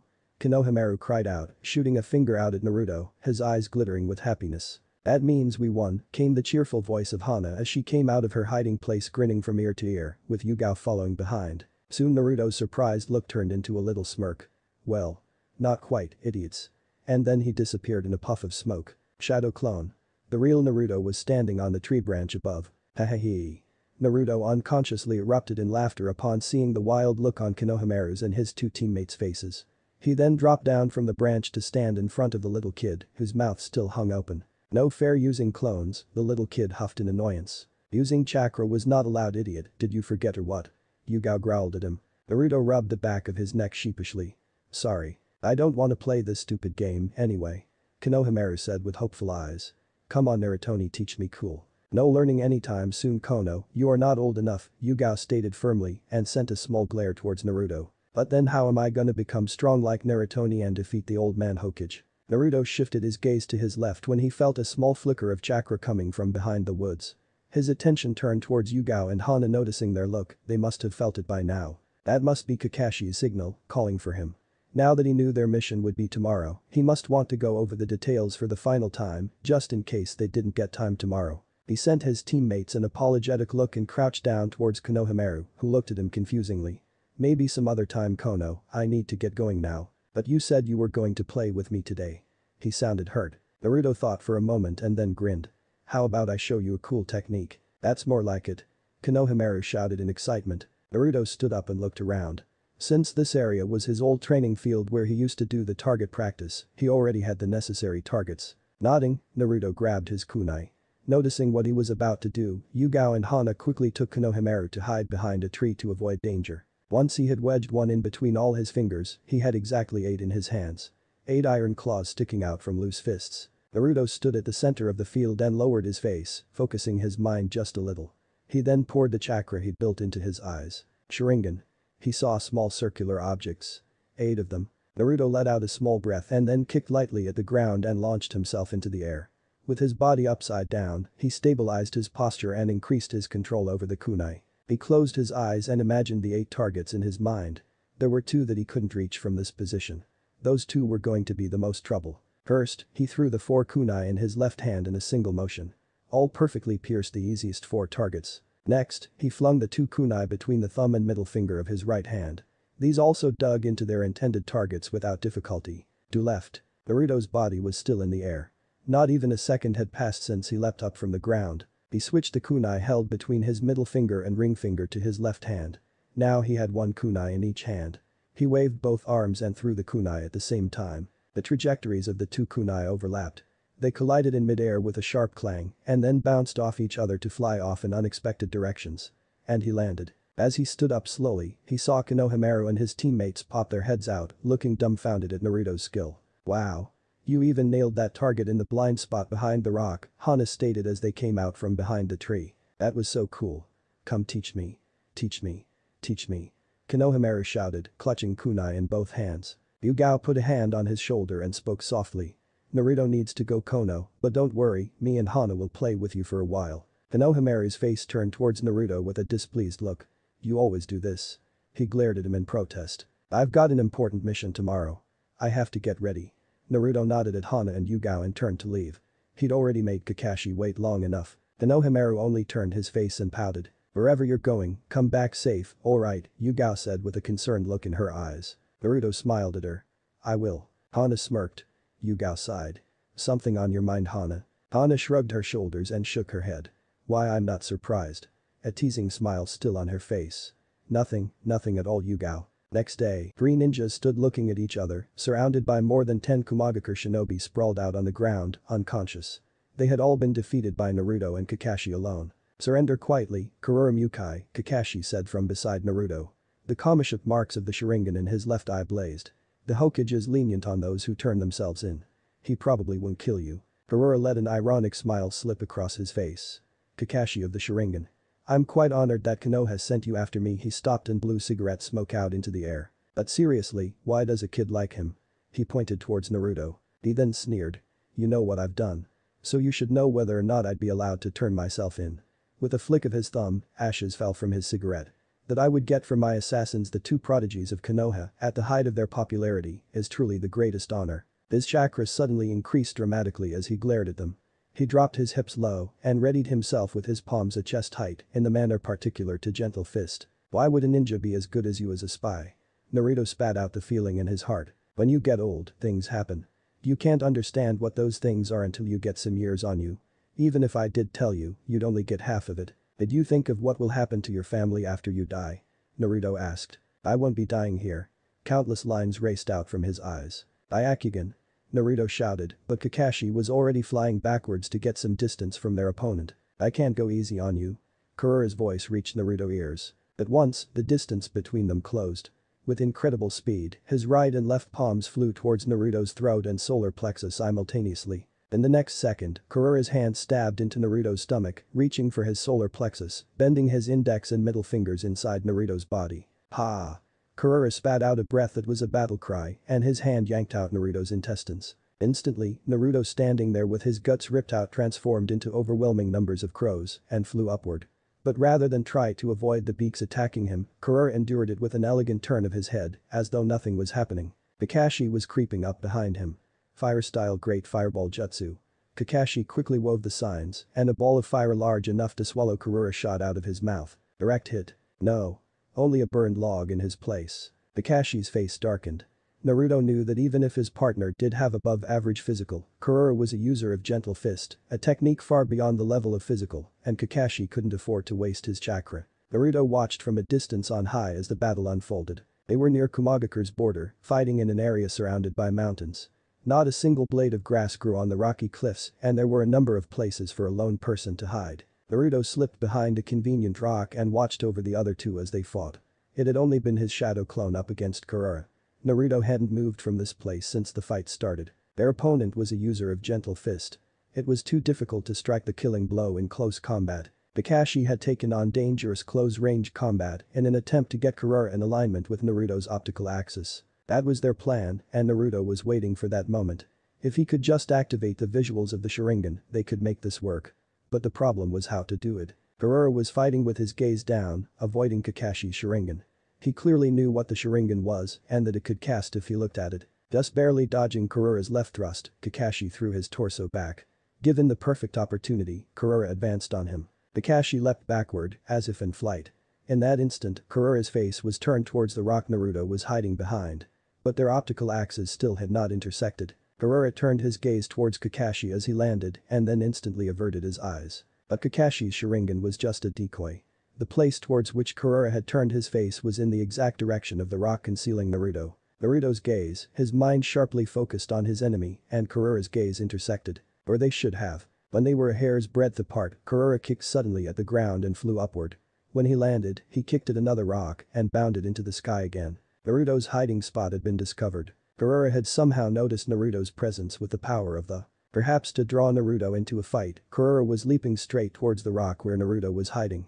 Naruto didn't fail to notice Kakashi standing behind him before he disappeared. Kakashi next appeared in front of Kurara. PCH. Clicking his tongue, Kurara was knocked back into the rock wall, rising up as Kakashi's kick ripped into his face. His skull split open. Or so Naruto thought before his eyes took in a splintered log. Shadow clone. He cried out. Right. He heard Kurara behind him. Gentle fist stance. 8 trigrams and 2 palms. His right and left palm slammed into Naruto's stomach in succession. 8 trigrams 4 palms. Before Naruto had a chance to breathe, 4 blows slammed into him. 8 trigrams 8 palms. As if sneering at Naruto's brain as it fumbled for the start of a counterattack, Kurara assaulted him mercilessly with successive attacks. Gah! Naruto heard a cry from Kurara's right side. In the corner of Naruto's hazy field of view, Kakashi launched a flying kick. Kakashi. Naruto murmured his partner's name because Kurara had dropped into a defensive posture. As Kurara dodged the kick merely by angling his head, he grabbed hold of Kakashi's neck with his outstretched left hand and held him tightly. Kakashi struggled frantically. But the 5 fingers that sunk into his throat simply would not peel away. Versatile genius, you're quite dumb, Kakashi Haddock. Did you forget that the Byakugan does not have any blind spots? Or did you underestimate this old man? Kurara Mukai. Unconsciously, Naruto called the name of his enemy. His feet had also taken a step forward without him realizing it. What? You want me to kill your friend? Kurara looked surprised and almost impressed, seeing Naruto move even after the flow of chakra in his body had been interrupted. Naruto's body was hurting like hell. He had never felt this much pain in his life. It was also getting difficult for him to maintain the seal on his eyes, let alone to keep his Sharingan activated. But Naruto's feet would not stop moving. Then I'll put him out of his misery, as requested. HNGH. The hand around Kakashi's throat tightened its grip. Stop. Naruto shouted, and the Sharingan in his eyes glittered as the seal became undone. Not able to control his chakra properly, Naruto couldn't yet cast power with his Sharingan, but he had to try. Kurara's eyes widened in shock. Ho. That not possible.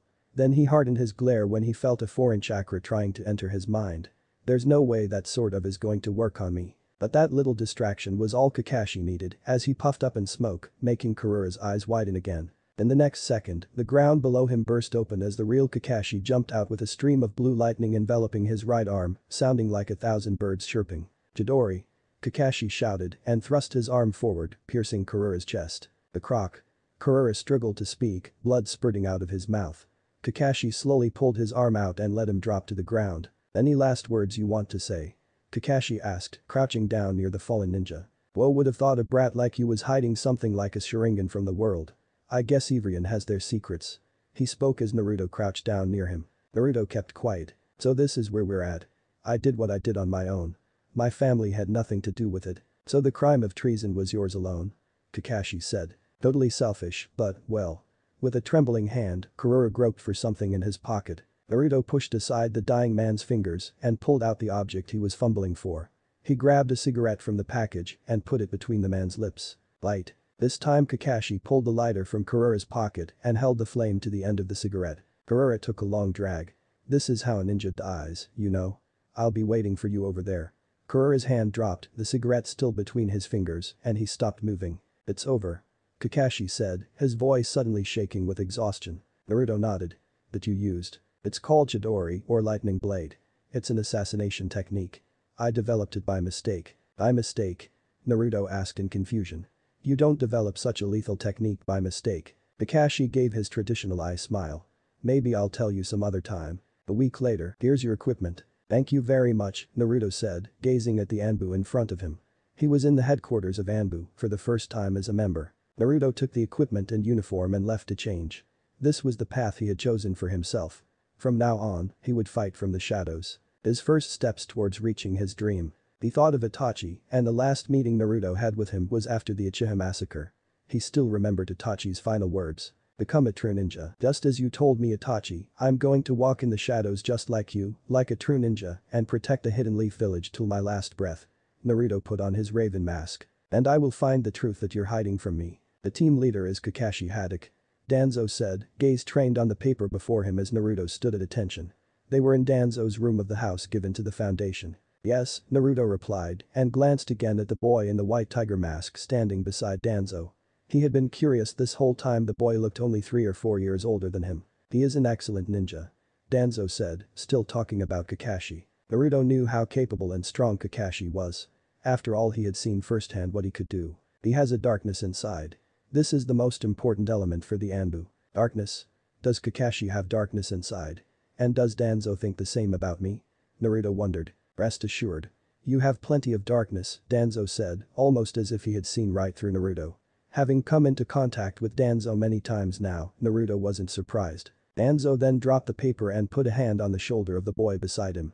This boy is also going to be on loan to Team Ro. Danzo's foundation was a part of Anbu, but it had a different chain of command, and the two organizations were completely separate. Naruto had heard that because of that, they didn't regularly exchange information or personnel. Don't worry. I obtained Hiruzen's permission. Danzo offered, as if reading his mind once more. No matter how many times Naruto heard that arrogant way of speaking, he could never grow to like it. Nice to meet you. My name is Torin, the boy in the tiger mask said. Torin is a special condition and a recent addition to the foundation. I want him to gain a little experience in regular Anbu before he can serve in the foundation. I can't touch anybody directly without infecting them with poison. Other than that, I'm good at long-range combat and will do my best on the missions, Torin said, his voice friendly as he talked about his deadly ability. He will be your hands and feet and will be there to protect you from any kind of danger. Naruto narrowed his eyes on Danzo. Protecting me? Is someone targeting me? And a mere 12 years old. That positions plenty to inspire hate and jealousy. Naruto was silent. He had sensed the negativity of some of the members of the Anbu during today's meet and greet with Team Ro. They weren't vocal about it, but Naruto could still feel most of them were not welcoming towards him. Kakashi had said they would open up with time. But still he didn't want anybody to protect him. He could protect himself. I can take care of anybody. Do not underestimate the ninjas of Anbu. Danzo cut Naruto off. It's entirely plausible that some of them might try to kill you and make it look like you died during a mission. Impossible. That impossible situation is entirely possible, Danzo reaffirmed. You will have more responsibility to shoulder from now on. Do your best to fulfill your duties in the Anbu, Naruto Uzumaki. Danzo came around the desk and put a hand on Naruto's shoulder. Naruto bowed slightly and left the room. A little anticlimactic, isn't it? The man in the dog mask asked, standing next to the simple door opposite Naruto. When Naruto stayed silent, the man added, well, just because it's Anbu doesn't mean it's all dangerous missions. Guarding the Hokage is a legitimate mission, too. It had been over a month since Naruto had joined the Anbu. I know that, Naruto replied from beneath his raven mask, his voice matter of fact. The man in the dog mask was Kakashi Haddock, the leader of Anbu Team Ro and Naruto's direct supervisor. He had already been a member of the village's elite Anbu for 10 years and was also one of the Hokage's most trusted men. Naruto's respect for Kakashi had only grown over time. It was Kakashi who had been the deciding factor for Naruto's promotion into Anbu. The mission to assassinate Kuroromukai was one he could not have done alone. If Kakashi hadn't been on that mission with him, Naruto might have died. But ninja focused only on results, and Naruto didn't want to focus on whether he could have died. He only cared about getting stronger so that he didn't have to rely on to get him out of unfavorable situations. You remember the basic tactics of the Anbu? Kakashi lobbed the innocuous question his way. He was a good supervisor, Naruto thought, always seeming to carefully consider his subordinates' feelings. Friend killer. Naruto had heard it many times since he had joined the Anbu. The phrase of choice for people looking to badmouth Kakashi. If it was to complete a mission, team leader Kakashi would even kill his friends. The faces of those uttering the ugly abuse were always mean. But it was always from someone older than Kakashi, and Naruto was sure it was nothing more than an insult stemming from annoyance and jealousy. On a day-to-day basis, Naruto had never heard a single word spoken by Kakashi against their comrades. In fact, it was actually notable how careful he was to pay his respect to the bonds he shared with them, and it made Naruto respect him even more. Well, except for his ridiculous lame excuses for not being on time. Kakashi has always been extra attentive to Naruto since he joined the Anbu. He was searching for a way to start a conversation, wanting to make Naruto settle in the Anbu comfortably. I've got the basics in my head, Naruto noted, standing but not looking at his team leader. No surprise there. For Naruto, who had read every document he could get hold of on the use of small ninja teams, the particular strategies of the Anbu were extremely fascinating. He studied the best strategies for 4-person teams, 3-person teams, 2-person. Even the actions to take as a solitary ninja. The lists of practical tactics, from constant offense positioning to exploring the possibilities for the completion of the mission, were comprehensive, including every situation a ninja might encounter on a mission.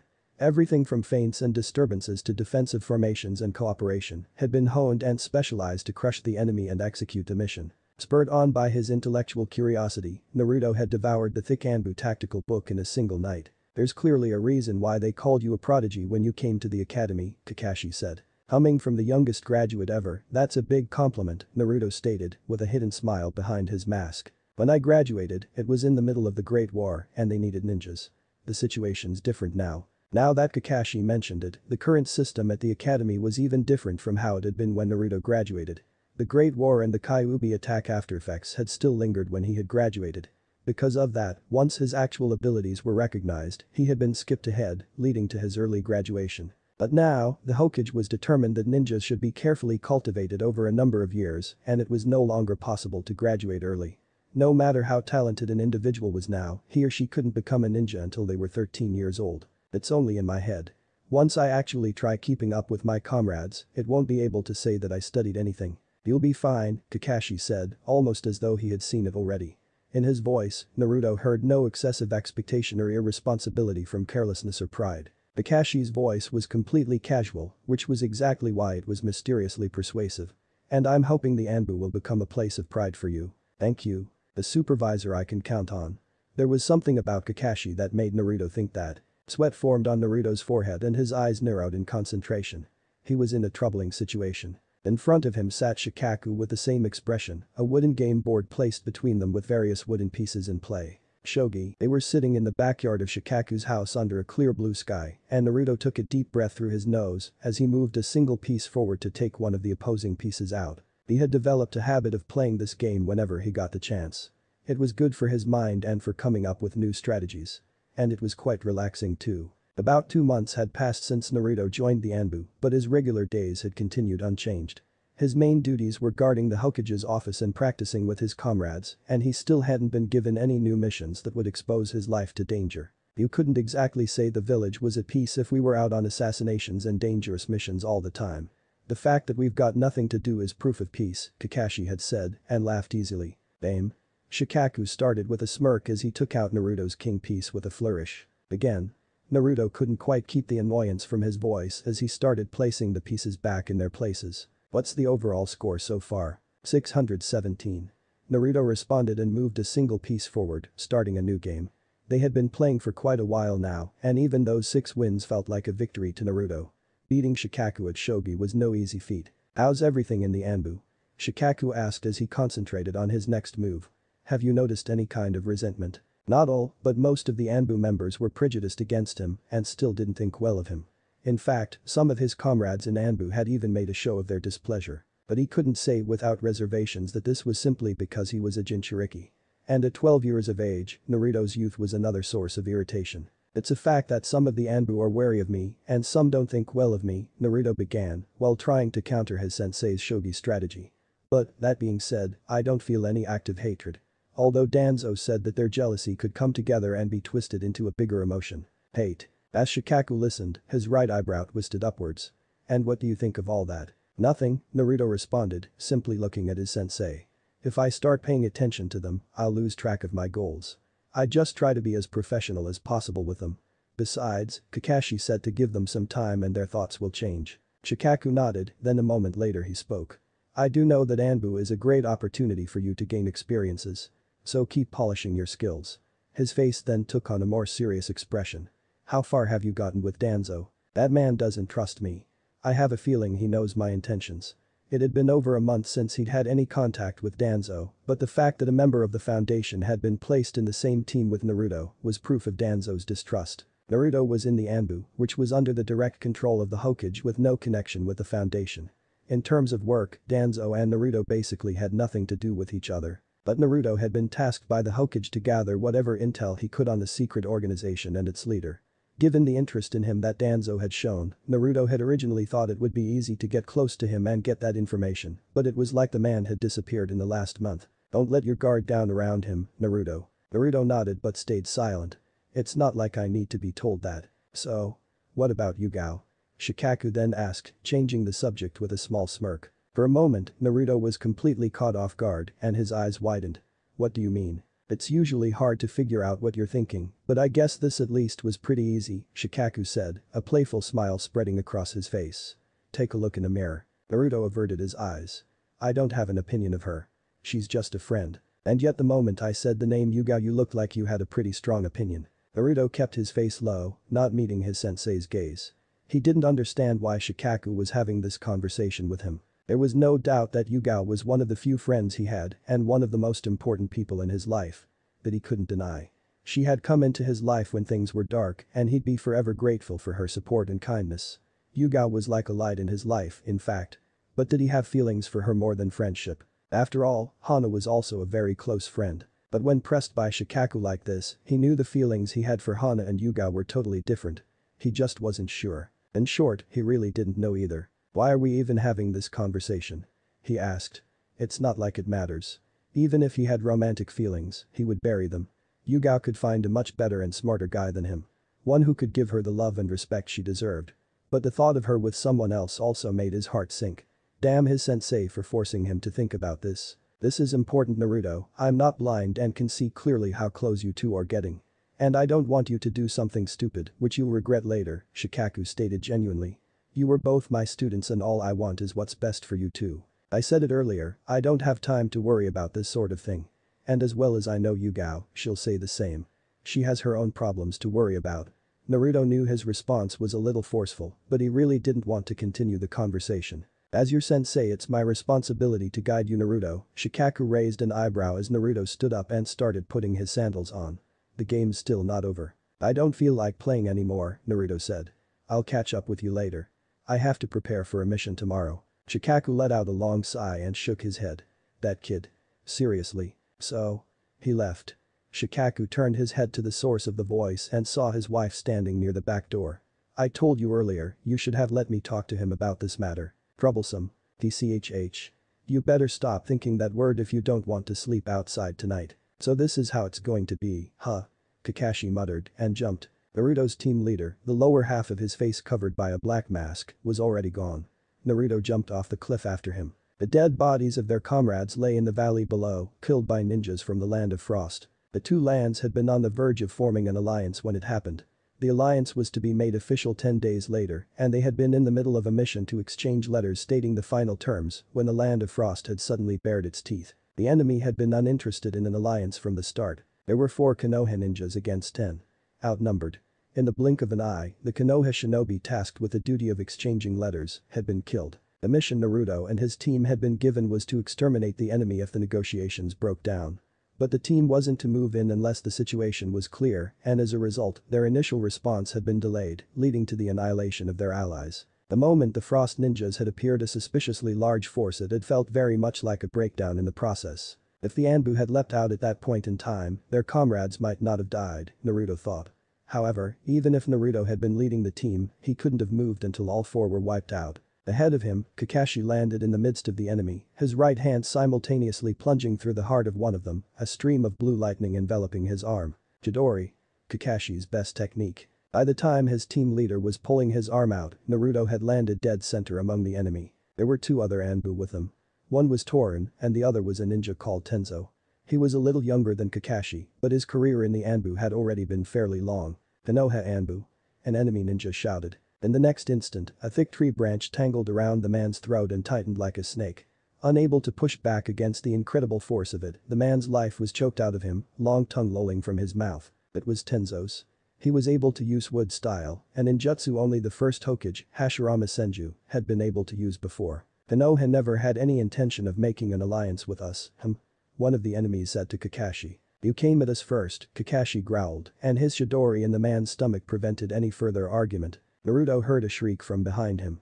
Spinning, he saw an enemy hurtling towards him, a long sword held above his head. Turning back just as the sword closed in on top of his head, Naruto quickly lifted his arm and grabbed the attacker's hand on the hilt, crushing it beneath his grasp. Then GHHH. "Give it up," Naruto advised, feeling the crunch of bone beneath his grip. Struggling but unable to bring the sword down, the enemy glared at him, beads of sweat popping up on his forehead. Sharingan. Naruto focused his gaze on the man. His enemy shuddered violently once and then completely relaxed. Like a marionette with its strings cut, the man had started to drop when his head was suddenly sliced from his body before Naruto's eyes. Soaked in blood, the man's body fell through Naruto's arms, and where he had been, Torin now stood, a dripping ninja blade glittering in his grip. "The mission from Lord Hokage was the extermination of the enemy," Torin said in a hard voice, only loud enough for Naruto to hear. He must have seen through Naruto's plan to trap the man in the and spare his life. In Naruto's opinion, there was no need to exterminate the entire contingent. Letting some live to return home and relate the power of Konoha would be a more effective check against the land of frost. I know, Naruto gritted out, but Torun had already turned away, his blade flying towards the neck of one of the enemy on his knees, begging for his life. Beyond him, Tenzo's wood-style ninjutsu produced sharp branches that pierced the back of another ninja trying to flee. This will make the land of frost and Konoha enemies. Your lives will prevent that. Kakashi said, as his arm ripped into the man's solar plexus. Naruto surveyed the chaos and death around him, unsure of his next move. Naruto! Tenzo shouted. Naruto spun and caught sight of another enemy no more than a boy almost upon him with a look of determined menace. Holding kunai in both hands and clenching his teeth, he looked only 10-11 years of age, younger than Naruto. Ah! His battle cry sounded like a sob. But Naruto had spun too late. A sharp pain raced through his side as the boy's kunai sunk between his ribs. The boy's slender shoulders shook fiercely as he fell against Naruto, and tears began to fill his eyes. Naruto! Kakashi shouted in panic. I'm alright, Naruto gasped, knowing the blade had missed his organs. Shaking like a leaf, the boy lifted his face. The slender shoulders shook fiercely as they touched Naruto's belly, and tears began to fill his eyes. You're a proper ninja now. Be strong, Naruto told his enemy kindly. In the shinobi world, even a child like this one had plenty of war potential. In his confusion and fear, the boy had no idea what was going on. He shook his head from side to side, and his eyes rolled desperately. You didn't run away, you came right at me. So, I want to treat you with the courtesy a full-fledged ninja deserves. Naruto grabbed his own kunai so that the boy couldn't see and in a flash of speed, ran it up through the slender nape of his crying enemy's neck. Blood spurted from the wound, but none splattered on Naruto as he stepped back. The young body fell onto the pile of corpses, neither enemy nor ally. This is a battlefield, Naruto murmured, not loud enough for anyone to hear as he pulled the enemy kunai from his ribs. How is this taking me closer to my dream? Naruto asked himself. He felt as though his body had a weight bearing down on it. In his childhood days, he had prayed with all his heart that he would become a ninja stronger than anyone else and become the Hokage so he could erase all the needless fighting in the world. For how long would children be robbed of their childhoods in the name of protecting their villages? Can't human beings understand each other's suffering? Naruto wondered how long could he keep this up? Did he really belong in the Anbu?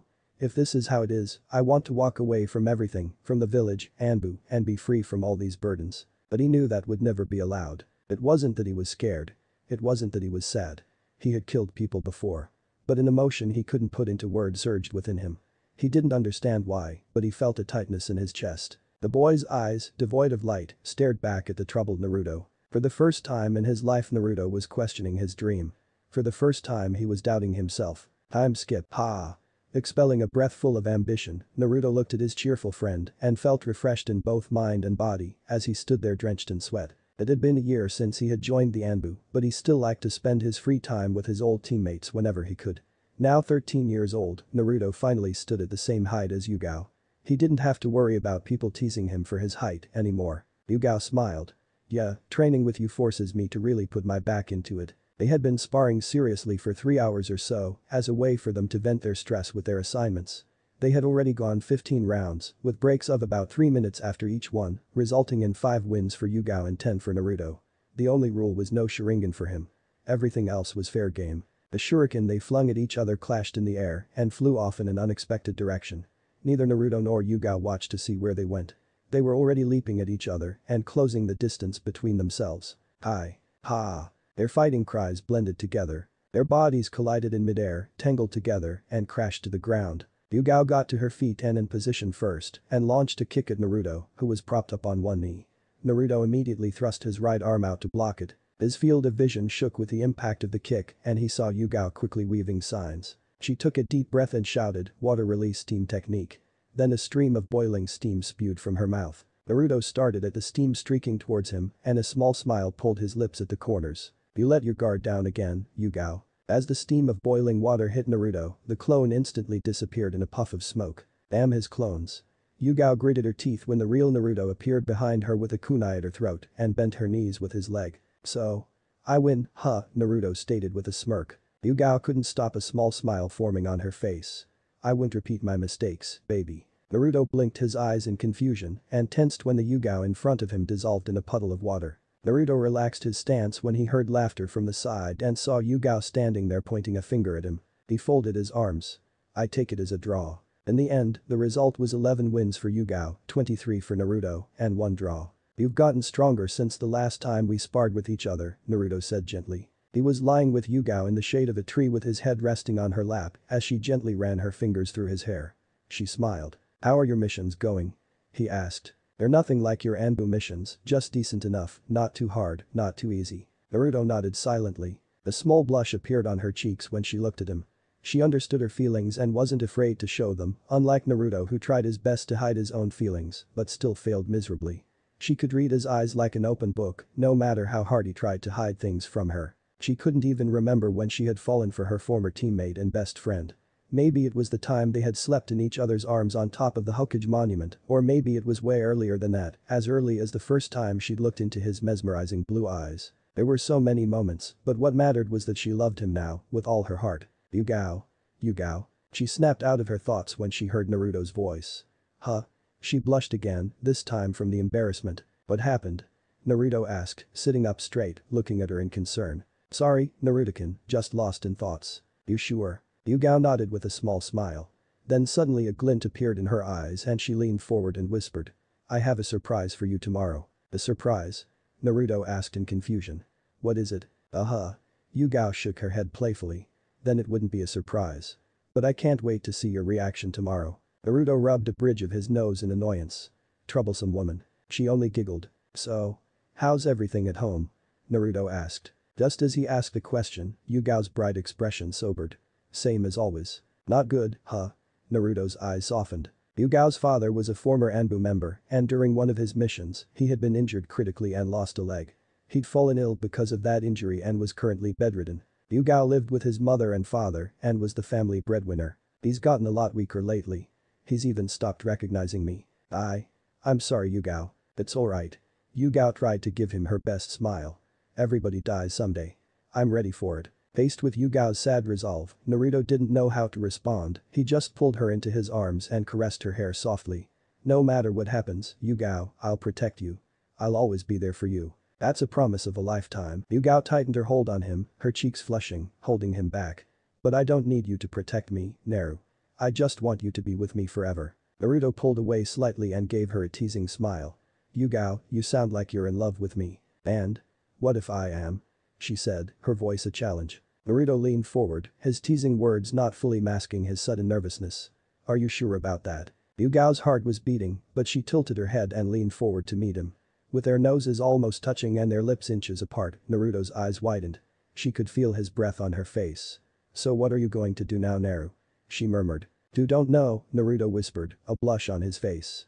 What do you want me to do? I don't know, she said, suddenly feeling just as shy as Naruto looked. But in the next moment, their lips met, neither knowing who made the first move. It was a soft kiss, and their lips lingered together as Yugao gently touched his cheek with her fingertips, and Naruto trailed a hand through her hair. 1,000 thoughts raced through her head in an instant. She wasn't sure what this made them now, or if it would mean nothing to Naruto tomorrow. But for now, it was a perfect first kiss. Naruto gently pushed her back and laid her down, not breaking the kiss, their lips moved in sync with each other. Yugao moaned and kissed him with all the love she held for him. Yugao. Naruto said, and was the first to pull away. She opened her eyes, a smile forming on her lips, rubbing his cheeks with her fingers softly, and looked into his eyes with love-admiration, but at the troubled look in his eyes, she frowned in worry. Naruto-kun, is everything okay? I'm sorry, I didn't mean to. We shouldn't have done that. Yugao's heart broke at his sudden response. What? Why? She asked hesitatingly. Please, let's just pretend it never happened. I don't want to talk about it, he said, his face hardening as he looked away. Yugao felt the tears spring to her eyes. Did he know how badly he was hurting her? Why wouldn't he just accept his feelings? Straightening and trying to hide her feelings, she said as steadily as possible, sure, Naruto-kun. Next day, Naruto was sitting on a high tree branch, sharpening his kunai in one of the training grounds assigned to the Anbu. He sat in a relaxed position with his feet hanging down, the raven mask hiding his face. The thought of Yugao was still not leaving his mind. All he could think of was Yugao and that damn kiss. The feel of her lips on lips, damn it, he didn't know what had gotten into him. He cared about her, of that he was certain. She was strong and intelligent and had been a pillar of support in his life. He just wasn't ready to return her feelings at this stage. He wished he hadn't hurt her though. That look in her eyes full of love and admiration. It was hurting Naruto more than anything else. Naruto looked at his team members on the ground standing quietly. He then looked at his team leader. Breaking the long silence, he said, "Captain." The team leader glanced at Naruto. "How long do we have to wait?" Naruto asked. "She'll be here any moment now." She? Since Kakashi had retired from the Anbu and joined the regular forces as a Jonin, their team was one member short and they were now waiting for the newly appointed Anbu to join Team Ro. Naruto didn't understand why Kakashi had left the Anbu just to take a squad of fresh genin from the academy. Although, he didn't know if he should feel sorry for Kakashi or those genin, because knowing Kakashi he was going to put them through hell. "I just hope whoever they sent is good enough. After all, our squad is considered the best in the Anbu," one of the members of Team Ro said. "I'm sure they wouldn't pick just anyone," Naruto responded. His relationship with his fellow subordinates had improved a lot, but the only one on the squad he could say he was friends with and could trust as a teammate was Tenzo, their team leader now. "No one will show any kind of hostility towards our new team member. She was picked by Hikage-sama for her achievements. I want all of you on your best behavior, am I clear?" Tenzo spoke firmly. "Is she our new squad member?" A member of the team in an eagle mask said, pointing his finger out. Naruto looked up to see a female figure approaching them. A cat mask hid her face and purple hair hung past her shoulders. Naruto's heart almost skipped a beat and his eyes widened. Was that? For a moment he thought his mind was playing tricks on him when she slowly slid her mask to the side and revealed the face that Naruto hadn't been able to get out of his mind since yesterday. It can't be real. "My name is Yugao Yuzuki and I'm a new member of Team Ro." She spoke with a blank tone and unreadable expression. "I'm Tenzo, your team leader," Tenzo said, addressing her. "You were picked for your sensory abilities as well as your impressive track record. I hope you'll put them to good use." "I will do my best, Captain," Yugao stated, her expression not changing, and for a moment, her gaze locked with Naruto. But it was only there for a second before her attention shifted back to her new teammates as they introduced themselves one by one. It was almost like she could see right through his mask with the way she looked at him. When all the introductions had finished, Tenzo spoke. "Alright, it's time to move out. We have patrol duty around the village today." Naruto jumped down in front of Yugao when he was sure they were alone and lifted his mask. "So? Is this the surprise you were talking about yesterday?" He had thought things would be complicated and awkward between them after yesterday's events. But he wasn't prepared for her response. With a professional look, she merely smiled politely. "I look forward to working with you and the others." She was the perfect blend of maturity and childishness, anger and politeness, he thought. For a moment Naruto's eyes shifted to her lips and he regretted it because now he was having a hard time looking away. Yugao blushed. Stepping forward, he gently poked her forehead with 2 fingers. "I'm happy that your skills are finally being acknowledged, Yugao," he whispered softly. Yugao gave the faintest of smiles. "Just so you know Naru, I haven't given up on you." Time skipped 3 years. Hiruzen Sarutobi, the third Hokage of the village hidden in the leaves, looked at the Anbu captain kneeling in front of him. They were alone in the Hokage's office. Hiruzen put his pipe to his lips. "How did your investigation go?"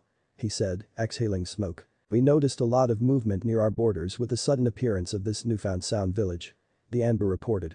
"Also, there's a sudden increase in bandit activities on our border. Did we get any news from our spies in the area on the identity of the leader of the sound village?" "Not yet, Hokage-sama, but they are all on high alert. This is suspicious of Tenzo. We can't allow them to move so freely near our borders when the exam is upon us in just a few months." Hiruzen's gaze narrowed in thought. He would need to contact Jiraiya as soon as possible. He would be the only one who could collect the necessary intel through his spy network. "Tighten up security near our borders and monitor every moment. If somebody tries to infiltrate our borders, take them into custody for interrogation." "Hi, Hokage-sama." Hiruzen nodded. "You can submit your detailed report later, but for now, I want to talk about Naruto if you don't mind." It had been quite a while since he'd had any interaction with Naruto. When he thought about it, it all started after he'd revealed to Naruto the secret of his parentage. He supposed he couldn't be surprised at the lack of trust Naruto had shown him since then. Those were the consequences he had to face. But still, he considered Naruto his grandson in all but blood and it was his duty to look after his well-being. "He's carrying out his duties faithfully, Hikage-sama," Tenzo started. "Though nowadays he seems a little restless. But nothing to worry about. I'm sure he'll be fine after a little break." Hiruzen let out a tired sigh and shook his head. "Tenzo, tell me your honest opinion about Naruto. He's been working under your supervision for the last 3 years. Do you think he is Anbu material?" He had been thinking about his decision to let Naruto join the Anbu for quite some time now. He didn't doubt Naruto's capability. It was quite the opposite actually. Naruto had proven himself to be one of the best Anbu in the village. And he'd made quite a name for himself.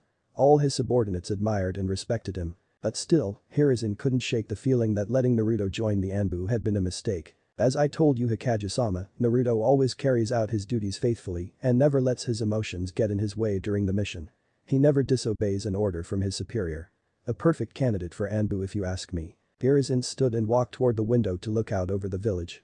Even after so much chaos and hardship the village had seen in the past, it still stood strong and peaceful. Nobody knew how long this peace would last though. After all, humans are creatures of greed. But it was duty as the Hokage to maintain peace, and he intended to do so as long as he lived. I still remember the time I told Naruto that I enrolled his name in the ninja academy. His eyes were full of happiness and innocence. Even after his life of ignorance and hate, he never failed to find happiness in small things. Hiruzen remembered the moment with a small smile. But now when I look at the same boy, all I see is a battle-hardened shinobi with empty eyes, ready to eliminate anyone in a given order. Sometimes I wonder if I put too many expectations on him. Naruto's life was never going to be easy, Tenzo said carefully. But he's formed bonds with many people who can share his burden. Even in the Anbu there are many who look up to him and want to follow his lead. He can be a great leader in the future. That is exactly what Hiruzen was worried about though people expecting too much from Naruto. He was still in his early teens and already people were talking about his future, comparing him with Minato and Itachi. But if anyone really knew what he was going through now, no one was talking about it. There is so much of his old self that he keeps hidden. It saddens me that he only allows a handful of people to see that kind and caring side of him. Hikage-sama, I understand that you are worried about Naruto. But is there a reason you are bringing it up to me now? Hiruzen turned and looked at him silently. It's because I have given a lot of thought to the matter and I have decided that Naruto will not be serving in the Anbu anymore. Even beneath the mask, the Hokage could sense Tenzo's shock. But Hikage-sama, you already released Kakashi from his Anbu duties. Now Naruto. What will happen to Squad Rho? Kakashi was a different matter from Tenzo, which I don't think I need to go into detail about at the moment. As for Team Rho, I need your service elsewhere, while the rest of the members of the squad will be split into different teams. It will disturb the dynamic of the team. They all work exceptionally well together. Hiruzen could tell that Tenzo was striving to keep his voice level and respectful. Hiruzen nodded in understanding. He knew that Team Rho was one of his best and the most dangerous the Leaf Village had to offer at the moment. I understand that, but we have got quite a number of new recruits lately and I want some of the best experienced Anbu to lead them. That is why I am splitting your squad. Meanwhile, you will act as my personal bodyguard from now on. I see. If you don't mind me asking Hikage-sama. Tenzo waited for the Hokage's confirmation to continue. Why not promote Naruto to team leader? He has all the qualities to be one. Even if Naruto possesses all the necessary qualities, I would not promote him to a team leader. In fact, I never meant for his service to be this long. Very well, Tenzo said, his voice resigned. But I'm not sure Naruto will be happy hearing this. I'm sure he will not, Hiruzen chuckled despite the heaviness of the mood. But I will inform him personally. Please let him know I request his presence. Hi, Hikage-sama. Tenzo stated. Is that all? Yes, dismiss and I'll expect a full detailed mission report later. Also, contact Jounin Commander Shikaku Nara and notify him of the situation regarding our border. Hi. Tenzo bowed and flickered away to summon Naruto and bring the news to the rest of his squad members. But Naruto dried his hair with a towel as he exited the bathroom after a hot relaxing shower and stood before the mirror with only his blank Anbu pants on. Lean and muscular, he stood at 5'7" and all his baby fat was gone, leaving a strong jawline and serious demeanor. Despite the growth though, his hair still maintained its spiky look and no amount of combing would keep his bangs from falling over his right eye. Naruto was pleased with the growth of his skills as well, but he was still far from satisfied. He was nowhere near the level he wanted himself to be. Looking back, things had been hard when he'd first joined the Anbu. But with time, he'd developed a very good working relationship with them and finally felt like he had a place there. Yugao joining the squad had been a blessing for him. She had made a lot of things easy for him, even with the initial awkwardness between them after that kiss. But Naruto was restless. He had joined Anbu to discover the complete truth of the Uchiha massacre and the secrets of the Kyuubi attack, and he was nowhere near discovering those truths. He had first thought he could find answers in the route, but he had turned up nothing there. That only left Itachi. But contacting him was a big problem, and the Hokage was no help in the matter. Naruto had seen the dark side of the Leaf Village while working in the Anbu and the Foundation, and he had learned a lot of dark secrets as well. He had already known the level of distrust that had existed between the village and the Uchiha clan. But he now understood the depth of that distrust through old records he'd read, and the distrust, at least on the village's part, made sense to him. The Sharingan has the ability to control the Bijuu, and there were many ninjas who fought the beast that night who later reported seeing a Sharingan-like pattern in the Kyuubi's eyes. It made sense that the village suspected the Uchiha clan for the attack. But why would the Uchiha clan release a creature like the Ninetales and bring chaos like that in the first place? Even if it was just one member of the clan behind it, that one person had effectively called a disaster down upon their entire clan. Naruto couldn't fathom any member who would have been so reckless. But there was still the possibility that it could have been the work of an Uchiha living outside the village, one who didn't have ties with the clan. But that too seemed unlikely. Naruto sometimes wondered why he was even still searching for answers. It wouldn't bring his parents back. It wouldn't change the fact that they were dead and had sacrificed themselves for the betterment of others and left him alone. He took a long calming breath and pulled on his fishnet armor and long-sleeved high-collared black shirt. He seriously needed to stop thinking so much. Why did you have to ruin the view? I was enjoying myself. He glanced to the side and saw Yugao sitting on the bed with her arms folded and a pout on her face. Even after all their time together, Naruto couldn't help but admire her beauty. Her purple hair was tied up in a high ponytail and she was still the most beautiful girl he had ever seen. I thought you would be gone by now. And here I thought you would want me to stay. She walked up to him and put her arms around his shoulders with a sly grin on her face. I was planning to stay with you for the night. Why? It wouldn't be the first time she'd be staying at his place. Despite their efforts, they had quickly realized they could not be just friends. But he still wasn't sure how to define what they had. They had never declared their love for each other, but their feelings were obvious in every one of their actions, and they understood even if the words had never been spoken aloud. Yugao was a strong woman, and the way she handled herself and supported her mother after her father passed away a year ago was just one example. Naruto would never stop being proud of her. My mother will be at my grandparents' place for a few days, and I didn't want to be alone in the house. So I thought I would keep you company tonight. Her lips grazed the curve of his ear, and her voice took on that sultry tone that drove him crazy. Naruto put a finger on her lips and his face wrinkled in distaste. What? She asked, suddenly affronted. Yugao. What is that smell? Yugao's expression contorted in confusion before her eyes widened in shock. No. She moaned and ran out of the room. Naruto shook his head.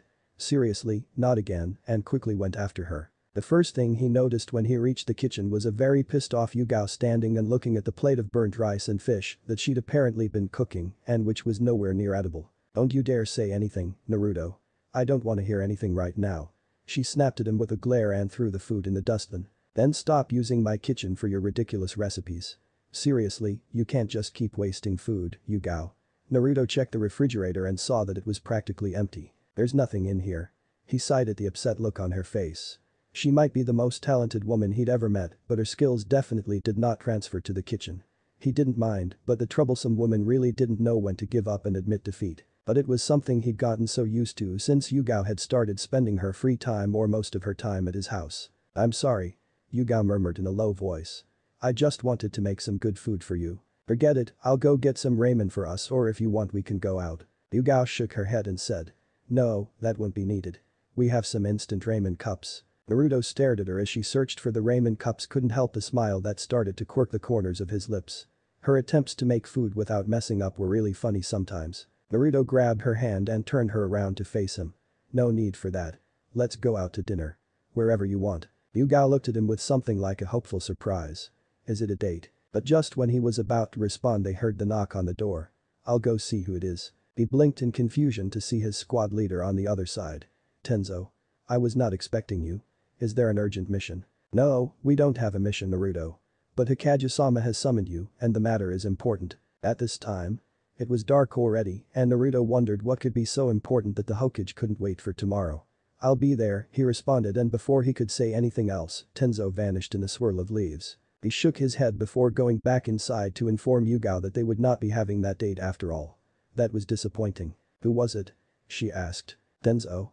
I need to report to the Hokage's office immediately. Did we get a mission or something? No, I don't think so. At least Tenzo said it wasn't a mission. Gigi must want to discuss something with me.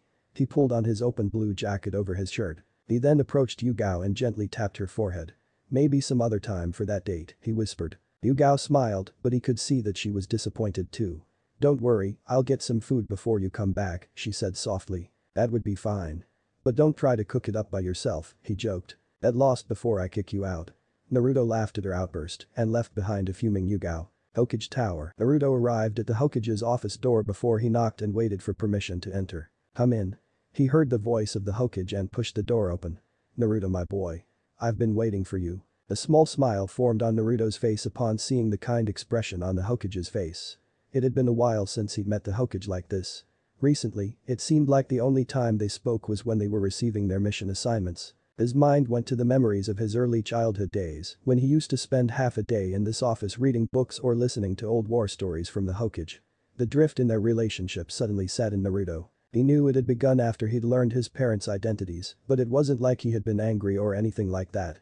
He supposed he'd just felt disappointed and let down at that moment, but there were never any hard feelings towards the Hokage. After all, the man had done so much for him and had been with him throughout his life. He still held the same love and respect for him as he always had, and that would never change. I hope I'm not disturbing your evening, Naruto-kun. Not at all, Hokage-sama, Naruto responded. That's good.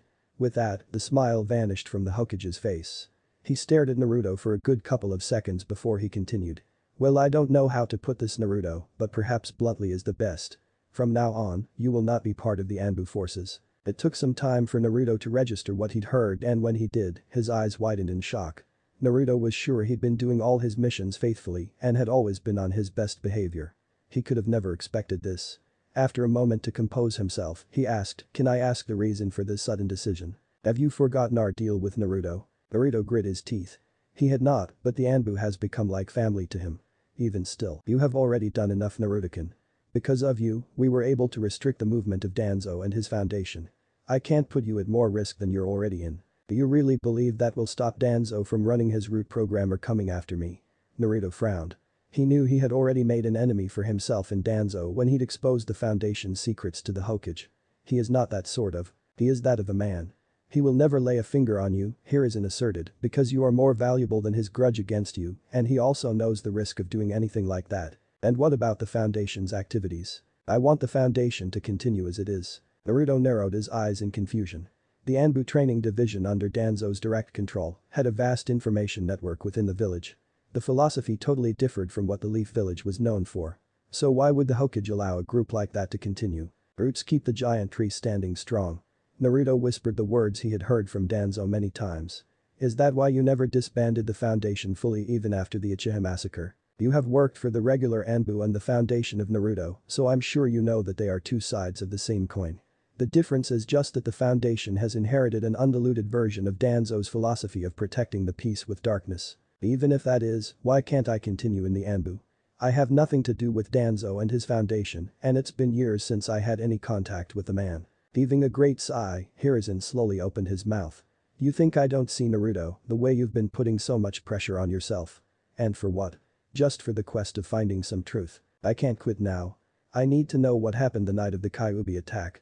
How can a man who was the best seal master the world has ever seen fail to control the seal holding the beast? He now glared at the Hokage. And how a boy no more than 14 years of age could eliminate a whole clan in mere hours and still bypass the high security of the village.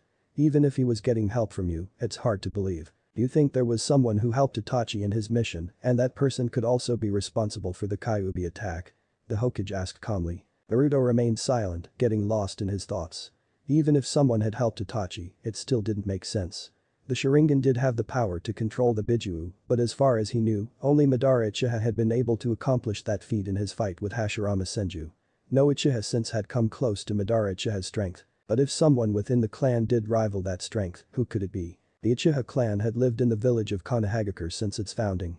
And he hadn't heard of anyone outside the Uchiha clan having the Sharingan. Although there were exceptions like the fourth Hokage, Kakashi Hatake and himself, they were still within Konohagakure. If like the Sharingan or that had been leaked outside the village, it would have been a serious affair for the entire nation. There was no way the village records wouldn't have mentioned it if it were known. Also, there was no report of any Uchiha going rogue at that time. But that was even less likely. Since the founding of Konoha, only one person had ever broken away from the clan before the Kyuubi attack. Madara Uchiha. At this point, if someone had said that Madara was alive, Naruto might have almost believed it, but he knew it couldn't be true. And other things bothered him too. Naruto may not be at the level of Jiraiya and the fourth Hokage in sealing art, but he knew enough to understand that his father could have used a different sealing method to seal the Kyuubi that didn't require him to sacrifice himself in the process. So why didn't he? Why did he use 8 divination sign seal to seal the Kyuubi, knowing that the Bijuu chakra will leak into Naruto's own chakra? It's like his father wanted him to use the beast chakra for some reason. That had to be why he used to separate the yin and yang portions of the Kyuubi to help contain and control the chakra to some extent. It's like he had entrusted this power to his son.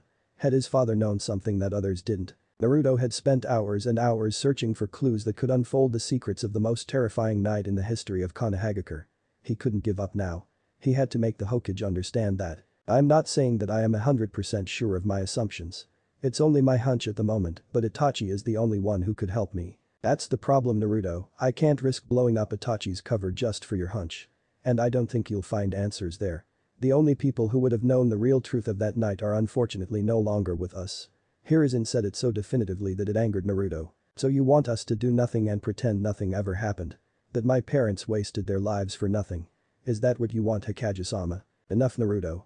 The Hokage didn't have to raise his voice for his power to exert itself. We are getting nowhere with this. My decision is final. You will continue as a regular Jounin from now on. He placed a Jounin vest on the table for Naruto. Naruto stared at the green Jounin flak jacket. The moment he put on that jacket he would no longer be a part of the Anbu forces. What can I possibly do as a Jounin? I hardly know anyone outside the Anbu. The Hokage smiled. Oh. You don't need to worry about that, my boy. You won't be going on mission straight away. Then what?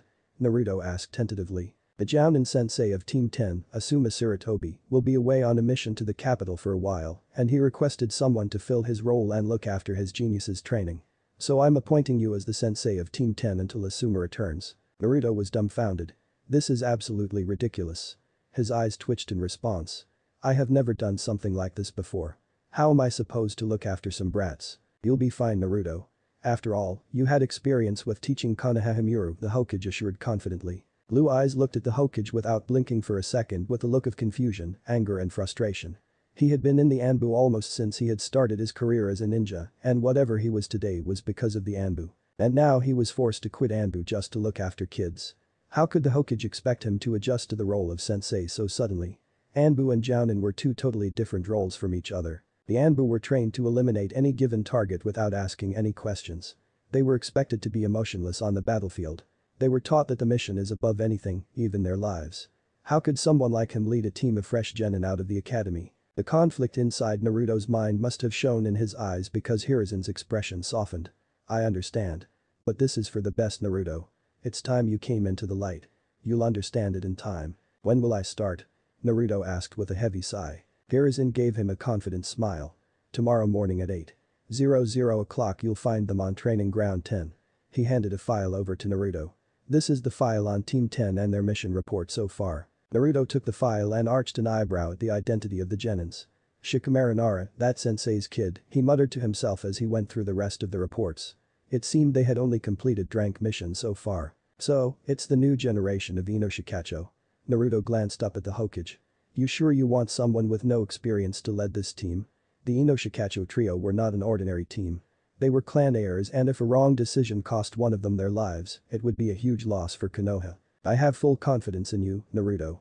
You will do absolutely fine. What about Team Ro? I've already discussed the matter with your captain. You shouldn't worry about it. Naruto nodded grimly. He should have guessed that Tenzo would already be aware of this. Is that all, Hokage-sama? Hiruzen nodded. Yes, tomorrow morning at 8:00 o'clock. Hi. Naruto bowed before he disappeared in a shunshin. I hope this is a new start for you, Naruto, Hiruzen said. Next morning, it was early morning in Konohagakure with a clear blue sky, and the sound of birds chirping could be heard throughout the forest. 3 young genin sat comfortably in silence on a clearing surrounded by the trees. The only female of the group sat with her back against a tree. She had fair skin, light blue eyes, and long platinum blonde hair worn in a ponytail, with bangs framing the right side of her face. She wore a purple outfit consisting of a high-collared blouse and matching apron skirt, with bandages on her abdomen and legs. A little distance from her sat a young boy with a rotund build, happily munching on chips with his eyes closed. He had swirl markings on his cheeks, identical to the rest of the Akimichi clan. He wore a green, short-sleeved haori with a long, white scarf over a white shirt, with a kanji for food on it. He also wore black shorts and bandages around his legs and forearms. His blue forehead protector was styled in a manner that allowed 2 tufts of hair to poke out at each side. The last one was a boy who laid on the ground with his eyes toward the sky, his expression suggesting boredom or irritation. He had shoulder-length black hair tied in a spiky ponytail. He wore a short-sleeved gray jacket, under which was a green-lined mesh armored shirt, and the Nara clan symbol was displayed on his sleeves. He also wore brown pants, a pair of silver hoop earrings, and wore his blue forehead protector around his left arm. These were the members of this year's graduating Team 10, the new generation of Inoshikacho under Jounin Asuma. They were supposed to meet their new Jounin sensei in the absence of the current leader Asuma. But apparently, their new sensei was running late. How long are we going to wait? An annoyed voice came from the girl as she threw her arms up and cried out in frustration. It's already an hour past the time we were supposed to meet, whoever this Jounin is. But actually, it's only been 15 minutes since we came here, the brunette boy said, correcting her, but still concentrating on the bag of chips in his hand. The girl snapped her head towards him with a mad look in her eyes. Doesn't matter, he is still late. Her gaze shifted towards her other teammate and her eyes started twitching. Shikamaru Lazabum, get the hell up. She shouted as a vein popped on her forehead. I'm gonna get your mother if you don't wake up this instant. TCH. Why do you have to be such a loud and troublesome woman? The black-haired Genin groaned. I thought I could get some extra sleep or just lay the whole day looking at the clouds. But no, instead I had to come here and listen to your nagging, and if I hadn't come then I would have had to listen to my mother's nagging. He let out a tired sigh. Such a drag. He closed his eyes. Just thinking about it is so troublesome. Why do I have to deal with these two idiots? Ino's shoulders slumped in defeat. Just above them, hidden from view, a blonde-haired figure clad in Konoha Jounin attire was sitting on a tree branch looking down at them. He wondered how to approach them. Team 10 led by Asuma Sarutobi, the former member of the 12 Guardian Ninjas of the Fire Lord. Naruto didn't know much about him personally, but he had met the man a couple of times around the village. He was quite well known around the elemental nations for his skills. For the first time in as long as he could remember, Naruto was nervous. It was an emotion he didn't know how to process. The thought of going back to the Hokage and requesting him to reconsider his decision had crossed Naruto's mind multiple times. Now, looking at the Genins interacting, he thought it again. On top of everything, he really didn't have the patience to go around with a bunch of annoying brats. Naruto didn't know much about Inoichi Yamanaka and Choji Akimichi other than them being a member of the original Ino Shikacho and very good friends with Shikaku, so he didn't know yet how similar they were to their kids. But the Nara kid really reminded him of Shikaku. He might even be worse. He wore the same expression, same attitude, and even had the same mannerisms. And if the records were true, the kid possessed a great mind just like his father. Watching them, Naruto couldn't help but remember his own Genin days and thought about how different his team seemed from this one. Of course, during his time, a Genin's death percentage was quite high, so the ninjas had to consistently keep improving their skills even at a young age. Looking at these young ninjas, he seriously worried about their safety. Compared to them, the previous generation of ninjas appeared much more prepared and capable. These kids weren't even aware that they were being watched from above. If they didn't improve, they would die, it was as simple as that. After all, the world may seem peaceful, but Naruto knew the reality was totally different. Constant threat simmered beneath the surface, and the sooner these kids learned that, the better. I should ask for some advice from Kakashi. I heard he finally passed the Genin team. With that thought, Naruto jumped down and landed silently. Ino jumped up in surprise at his sudden appearance. Hey, who are you? Naruto didn't respond and took his time to analyze the shocked Genins. He was really not impressed. My first impression of you is that you're all pathetic as ninjas. Huh? What? The three Genins blinked in confusion for a couple of times and looked at each other. Didn't anybody teach you to always keep aware of your surroundings? Naruto asked, not pleased.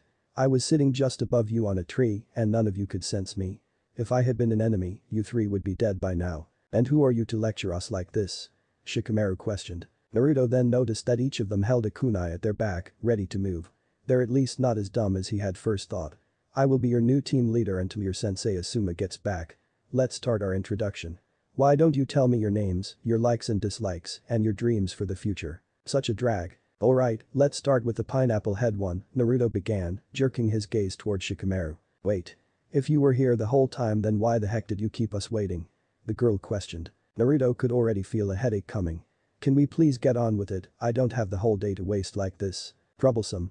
My name is Shikamaru Nara of the Nara clan. Shikamaru finished with a yawn. Naruto waited for him to continue but he didn't. Without pressing, Naruto just nodded and motioned to the Akimichi kid. My name is Choji Akimichi, my hobbies are eating and spending time with my friends, and I hate if someone makes fun of me, and my dream is to be a successful jounin. Naruto nodded in satisfaction that this one had at least introduced himself properly. Naruto motioned towards the final member of the squad to start. I'm Ino Yamanaka, I don't have one particular like to list, I hate when someone makes fun of others without any reason, and my dream is to be a strong ninja like my father. Naruto nodded.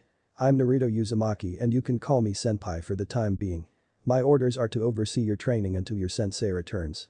Any questions you have? Yes, senpai. Choji put his hand up. Do you know when Asuma sensei will be back? No, I wasn't told about that. Shikamaru, if you want to ask something just ask and stop staring at me like that. Never mind, I was just wondering where I've seen you before. Naruto looked amused, sure he'd been to the Nara compound many times. But apparently this kid didn't know that his own father was Naruto's former sensei. Senpai, we are going to go on proper missions, right? Ino looked at him helpfully. We've been doing useless labor work for the past month. It's up to Hikage-sama to decide, not me, Naruto replied, but he almost took pity on them. After all, he understood what it felt like doing those drank missions. Anyways, moving on to the important matters, Naruto said. We need to prepare our formation. Also, I need to see where you all stand as ninjas so that I can know how to go with your training. Troublesome. You want us to fight you, don't you? Shikamaru rubbed the back of his neck tiredly. Isn't there any other way for it, senpai? Naruto gives him a smile. I'm not afraid of Shikamaru. We're doing it even if you don't like it. You sure, senpai? Ino chimed in. You could get hurt. Well, I appreciate your concern, Ino, but I'm a jounin and I think I can take care of myself. Alright, you asked for it, senpai. Naruto jumped out of the way as a huge fat hand smashed at the place he had just been standing. I haven't signaled the start of Choji. Sorry, Choji muttered. Alright, ready whenever you are and remember, come at me with the intent to kill. He then watched as they took their stances. Just as a breeze flew past, the three launched a barrage of kunai over Naruto's head, starting the battle. It was a warm, beautiful early morning in Konohagakure with a clear blue sky. Not many people could be seen on streets other than some shopkeepers opening up their shops, starting their day while the merchants and dealers brought out their goods. Soon enough the quieter streets started buzzing with life as people filled the streets, starting their day-to-day life as more and more people came out of their houses to buy the goods. In the middle of all this, a girl was standing outside of a dango restaurant, quietly with a noticeable frown on her face, her arms folded and her back leaning on the wall.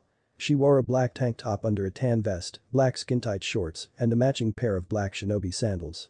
But the most noticeable feature was her fang-like red tattoos on her cheeks. Hana Inyazuka was not in the very best of moods at the moment, which could be clearly seen on her face and her repeatedly tapping foot on the ground in annoyance.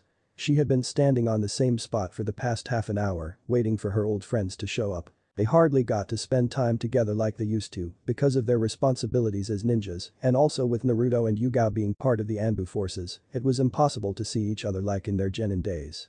So, once in a while they all came together to spend some time together, to relax and catch up. Hana sighed tiredly and leaned her back on the wall. She was really looking forward to meeting her two best friends, it had been a while since she spent some time with Yugao and Naruto. Thinking of Naruto, a sad smile appeared on her face.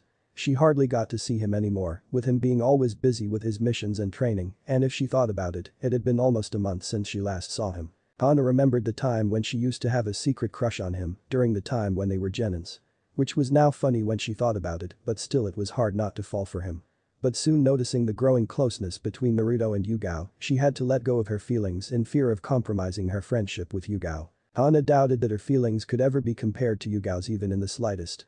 She chuckled lightly at that thought. Yugao had done so much for him, she has been like a pillar for him in every situation, without asking anything in return. She was just glad that Naruto finally returned the feelings Yugao deserved, and if he ever hurt Yugao, well then nobody could save him from the wrath of Hana Inyazuka, even though he was her friend. What's with that look? And with that, her annoyed expression returned with full force as she snapped her head and glared towards the person who spoke. Took you long enough, you stupid women, do you even realize how long I've been waiting here? Let's just go, Hana, you can get angry after we eat something. Yugao spoke apologetically, and before giving Hana any time to respond, she grabbed her wrist and started dragging her inside the restaurant. Hey. Wait, Yugao, what about Naruto? He won't be joining us this time. Hana frowned hearing that as they went inside the restaurant before Hana spoke again. Why, I'm not surprised, it's not like this is the first time he had done something like this. Why won't he just say no, instead of making these excuses? Sometimes she really didn't understand Naruto. If she didn't know Naruto better, she would have thought Naruto doesn't have any value for friendship at all. This is the third time he'd done this. No. I swear, Hana, he's really busy this time with his new assignment. I've heard that before, try something new. Was the flat response Yugao got from her. And why am I even arguing with you, you'll just keep making excuses for that jerk like always. Would you please give me a chance to explain? Yugao let out a tired sigh trying to get a chance to speak. He's really busy with his new assignment by the Hikage-sama. Whatever. Hana responded with a sigh, and knowing arguing with her wouldn't do any better, and she could tell from the look on her face that she was not lying. And what's up with you? You don't seem like the usual to me. Yugao waved at her casually before responding. I'm just tired, that's all, I hardly got any sleep last night. Another Anbu mission. Actually, I was at Naruto's place last night and. She didn't get to finish her sentence before Hana interrupted her. Ah. That explains why you're late. Hana said with her eyes glittering and palms clapped together in excitement, forgetting all about her bad mood. Did your mother know that you're sneaking out of your house late at night to sleep with your boyfriend? What? A heavy blush rose up on Yugao's cheeks as her whole face turned red from the look she was receiving from her friend. No, that's not. I didn't know you two reached this far in your relationship. I'm so proud of you, Yugao. She squealed with delight. Will you shut up and listen to me once? Yugao snapped at her, embarrassed with a small blush still present on her cheeks. I just spent the night at his place. We didn't do anything. Yeah. Like I believe you. Hana started playfully as the side of her lip twitched upward in a smirk. Is he still sleeping, tired from last night's activities? Though it's hard to believe that guy is ever going to get tired. The whole time she spoke, Yugao just kept looking at her in embarrassment while noticing several faces looking at them before she whispered harshly. For a sec. Get your mind out of the gutter and listen to me, you crazy bitch. Heh. Hana giggled lightly, trying to control herself from laughing out loud, seeing the look of embarrassment on her friend's face. After a second or so she responded calmly. Fine. Seriously, it's not a joke, Hana. He was so troubled last night that he hardly got any sleep. Is everything alright with him? She asked. Well, I don't know. Yesterday Hokage-sama released him from the ranks of Anbu and appointed him as a Jonin sensei of a Genin squad. Yugao confesses with a frown. And believe me, he was really not happy with that decision. I told him we'll talk in the morning, and before I could wake up he just left without saying anything. Hana just sat there with a blank face, having difficulty trying to process what she just heard. Anbu were the elite of elites, and achieving the ranks of Anbu was not an easy goal to accomplish. But for Naruto, making a place for himself in the Anbu had been far more difficult than the others. He had to face a lot of resistance not only from the high officials but from his fellow colleagues as well.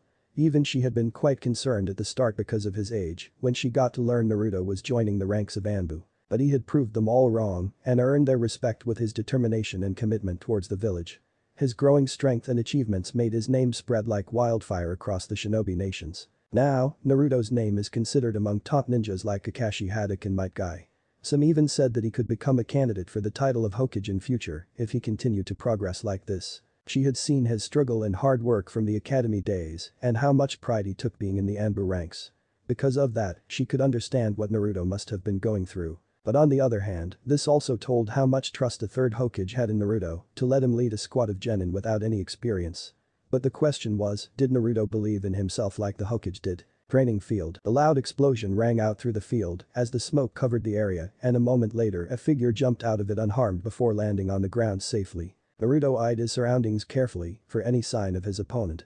Slowly the smoke started fading, letting his vision clear.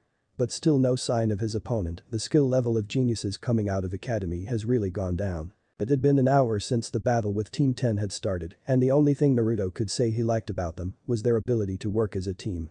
At least they had the right mindsets to be ninjas of Konohagakure.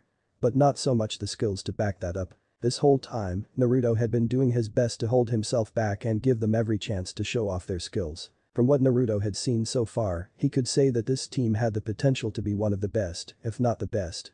Their individual strength might not be at the level that he would have liked, but in a given time he was sure they would get there if guided properly. The balance between brain and brawn. This was the most important element of Naruto's ideal ninja, maybe not as an individual, but as a team they had that element all covered. Suddenly Naruto's senses kicked in and with his fast reflexes allowed him to jump backwards in time to dodge Choji's attack. Choji followed the dodge with a side kick aimed to his chest. Before Choji could land the hit, Naruto grabbed his ankle and countered the attack with a solid kick of his own, which connected with Choji's stomach, making him skid back on the ground so roughly that he couldn't stop the painful grunt escaping his mouth. No matter how good a ninja worked in a group, he needed to be ready for any situation and individually strong as well. Because of that, Naruto had decided to take them on separately to test their individual strength. With the help of his shadow clones he had successfully separated the three where they couldn't help each other. They might have been good in a team, but as individuals these genins wouldn't survive a day out in the field. He was seriously questioning the intentions of the academy instructors. You're quite strong compared to your teammates in regards to physical strength, still there is no real intent in your strikes at all, which makes me question your ability as a ninja of Konohagakure. So tell me why keep holding back your attacks. I just don't like hurting others.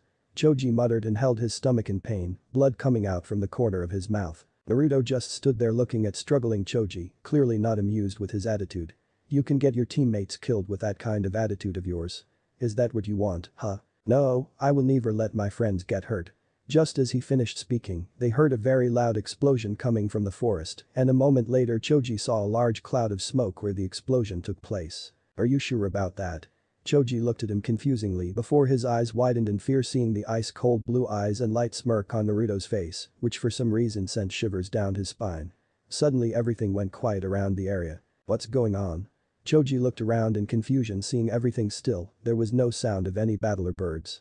Not even the leaves were moving. It was like time had stopped and a very uneasy feeling started crawling up to him when he heard a whisper which could barely reach him. Choji. He then again looked around seeing no one, not even Naruto. Choji. Again he heard the voice. This time more clear than before. Choji looked around in confusion for the source of the sound before his eyes landed on his longtime friend and teammate, making his eyes widen even further with the condition his friend was in. He could barely form words to speak, seeing his friend limping towards him, with blood flowing heavily from the multiple wounds and supporting his right broken arm. Naruto, help him. He somehow managed to speak, but couldn't find him. Shikamaru. Choji ran up to him seeing his longtime friend collapse halfway through. Hey, get up, Shikamaru. Get away from here. He'll kill you. Don't worry, Shikamaru, I'll call some help. What makes you think I will allow that? Choji looked in half shock and half confusion, seeing the injured lying figure of his friend slowly disappeared to nothing. His eyes narrowed and glared towards Naruto, who was standing at the same spot he was a moment ago. What did you do to Shikamaru? Naruto's expressions remained the same as he continued to stare at Choji. Look what happened because of you, if you fought me seriously then your friends wouldn't have gotten hurt, didn't you tell me you would never let your friends get hurt? Just look at yourself. How can you call yourself a leaf ninja? Shut up. Choji hissed loud enough for Naruto to listen, making Naruto look at him curiously for a sec. You still believe you can save them with your strength, a weakling like yo. I said shut up. Shouted Choji and ran straight towards Naruto, with his fist pulled back and delivered a wild punch, which went right through Naruto's body and collided with a tree making it crack. Just sleep for now, I already wasted too much time on this. He heard a voice from behind, and before he could even blink Naruto knocked him out swiftly. Kids can't even detect a low rank. Naruto sighed looking down at Choji. The others should have also finished by now. He whispered before picking Choji up carefully. What have I gotten myself into? With Shikamaru some minutes ago. Shikamaru breathed heavily while struggling to catch Naruto in his shadow. With his already low chakra reserves he knew this was going to be troublesome from the start. Going up against a Jonin, Shikamaru knew that he didn't stand a chance against the more skilled and experienced opponent. But this was not a case of who's stronger than who, this was just a test. They had been holding their ground pretty well before Naruto successfully managed to separate them to fight one-on-one. Shikamaru was already on his last leg since he had already used up a lot of chakra and so far all of his tactics had ended up useless against Naruto. He wasn't going to last much longer, that much he knew. His mind was telling him to give up when the result was obvious, but he was kind of having fun battling Naruto. It was like he was playing shogi with his father. Shikamaru's fighting style was more of analyst than brute force, he liked to be 2 steps ahead of his opponent. But fighting Naruto felt like he already knew what move he was going to make, which was frustrating but exciting as well. You're pretty useless at the moment if you don't have anything else than this shadow, and with no one to back you up, Naruto commented when he saw the shadows retreating back. Shikamaru's fighting style was more suited for support rather than offense. So he had no shame in admitting to being powerless in front of his opponent. Though I admit your strategies and the way you analyze your opponent is not something expected from a kid your age. Shikamaru breathed a sigh of relief, noticing Naruto's posture relaxing to speak. He eyed his surroundings for a second before his eyes landed on Naruto again. I remember you now. Naruto raised a single eyebrow at him with a question look. And? You were on my father's genin team with Kiba Inuzuka's elder sister, weren't you? I knew I saw you somewhere before. Shikamaru stated. Indeed, I was on the same genin squad under Shikaku Nara. Naruto said. But I don't think that has anything to do with this fight. No, it doesn't. He responded with a smirk. I was just curious, that's all. Well now then if your curiosity has died down, shall we continue? Since I don't have a whole day to waste on you guys. Just as Naruto finished speaking he had to jump to the side to avoid a barrage of kunai with explosive tags attached to it. Boom, boom, boom, boom. The tags exploded one after another, covering the area with smoke for a while. Naruto quickly summoned a fistful of shuriken before flipping back onto a tree and launching them towards the direction of another barrage of kunai coming out of the smoke. All the kunai collided in between before deflecting each other to a different direction and slamming into nearby trees. Just as he was about to jump forward to counterattack, his body became stiff forcing him to his place. Naruto struggled to regain control over his body, but despite all the effort his body didn't respond to his command. Naruto then was forced to look towards Shikamaru, who couldn't hide the smirk on his face. Shadow possession complete. You used a distraction caused by the smoke and used the shadows of the trees to hide your shadow and trap me from behind. Naruto said, impressed with the strategy he used. My shadows aren't fast enough to keep up with your speed. Because of that, attacking you head-on was pointless, Shikamaru admitted before he continued.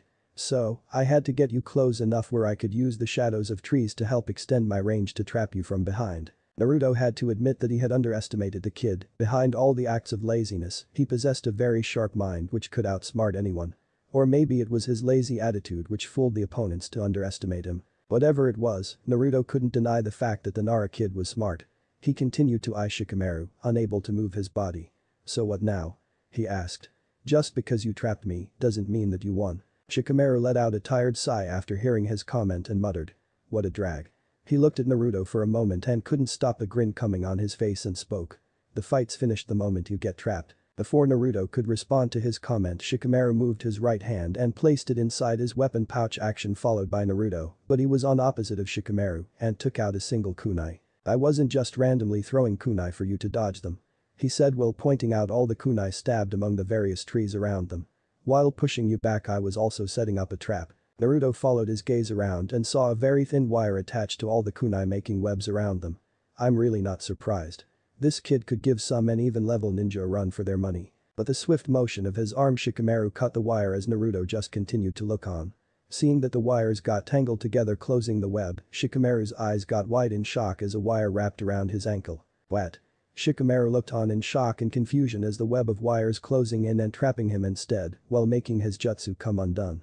Naruto relaxed and rolled his neck after getting the control back and jumped down the tree before strolling towards Shikamaru, who was caught in between the wires in an awkward position. That was a pretty good plan. It would have certainly worked if I hadn't noticed it before. With his arms and legs wrapped in wires, Shikamaru couldn't help and asked in shock. When did you set up this trap? I'm damn sure my targets were bang on. Naruto chuckled at his obvious question and decided to tell him. I was a bit confused seeing the range of your shadow so limited despite the sun being right behind you, but after a while your range started to increase, which got me thinking that you were doing it on purpose to force me back. He stopped himself for a moment to look around. And while you were setting up the trap, I just changed some of their directions without you noticing. Naruto finished and wanted to laugh at dumbfounded expressions on Shikamaru's face. Man, what a drag, all this work for nothing. Shikamaru moaned tiredly and looked at Naruto with hopeful eyes and asked. Hey. Can you get these wires off me? It's really annoying. Naruto couldn't help but just laugh at that and patted Shikamaru on the head. Don't worry, your other two teammates must have finished by now. So, you just relax and enjoy it for a bit. But that Naruto just puffed out without another word. While Shikamaru's eyes widened in disbelief and anger. Oh. Come on. With Ino. Ah. Ino shouted as she tried to kick Naruto on the side, which got blocked with little effort. She didn't know what to do anymore and was really getting frustrated at seeing her strikes getting blocked. She didn't land a single hit yet. Stop embarrassing yourself and just give up. Naruto taunted, increasing her anger. You called me weak. She growled at him in anger, yet again her punch got deflected to the side like it was nothing. I'm not gonna stop until I prove you wrong. What angered her even more is that Naruto wasn't even trying to fight her seriously. Ino had always considered herself as a strong and confident individual who liked to take charge in every situation. She might not be as strong as Choji or as smart as Shikamaru, but Ino had never felt so humiliated in her life. She deserved to be treated as a ninja should. You're just wasting your time. Naruto spoke. This is not some kind of fantasy world that you have created in your head. Most genin don't even live past their first ever mission outside the village. Just look at yourself. I can already tell you pay more attention to your looks than training, you don't even know what it means to be a ninja, and I have no respect for your kind. So, do yourself a favor and just quit. Tears started threatening to fall from her eyes. No one had ever talked to her with such disrespect the way Naruto was talking. All his words were like punches on the face, and she couldn't describe how hurtful it was, but deep down she knew everything he said was true. Fighting with Naruto, she felt alone, which she never felt in her life. Ino had always had people around her who would protect her no matter what.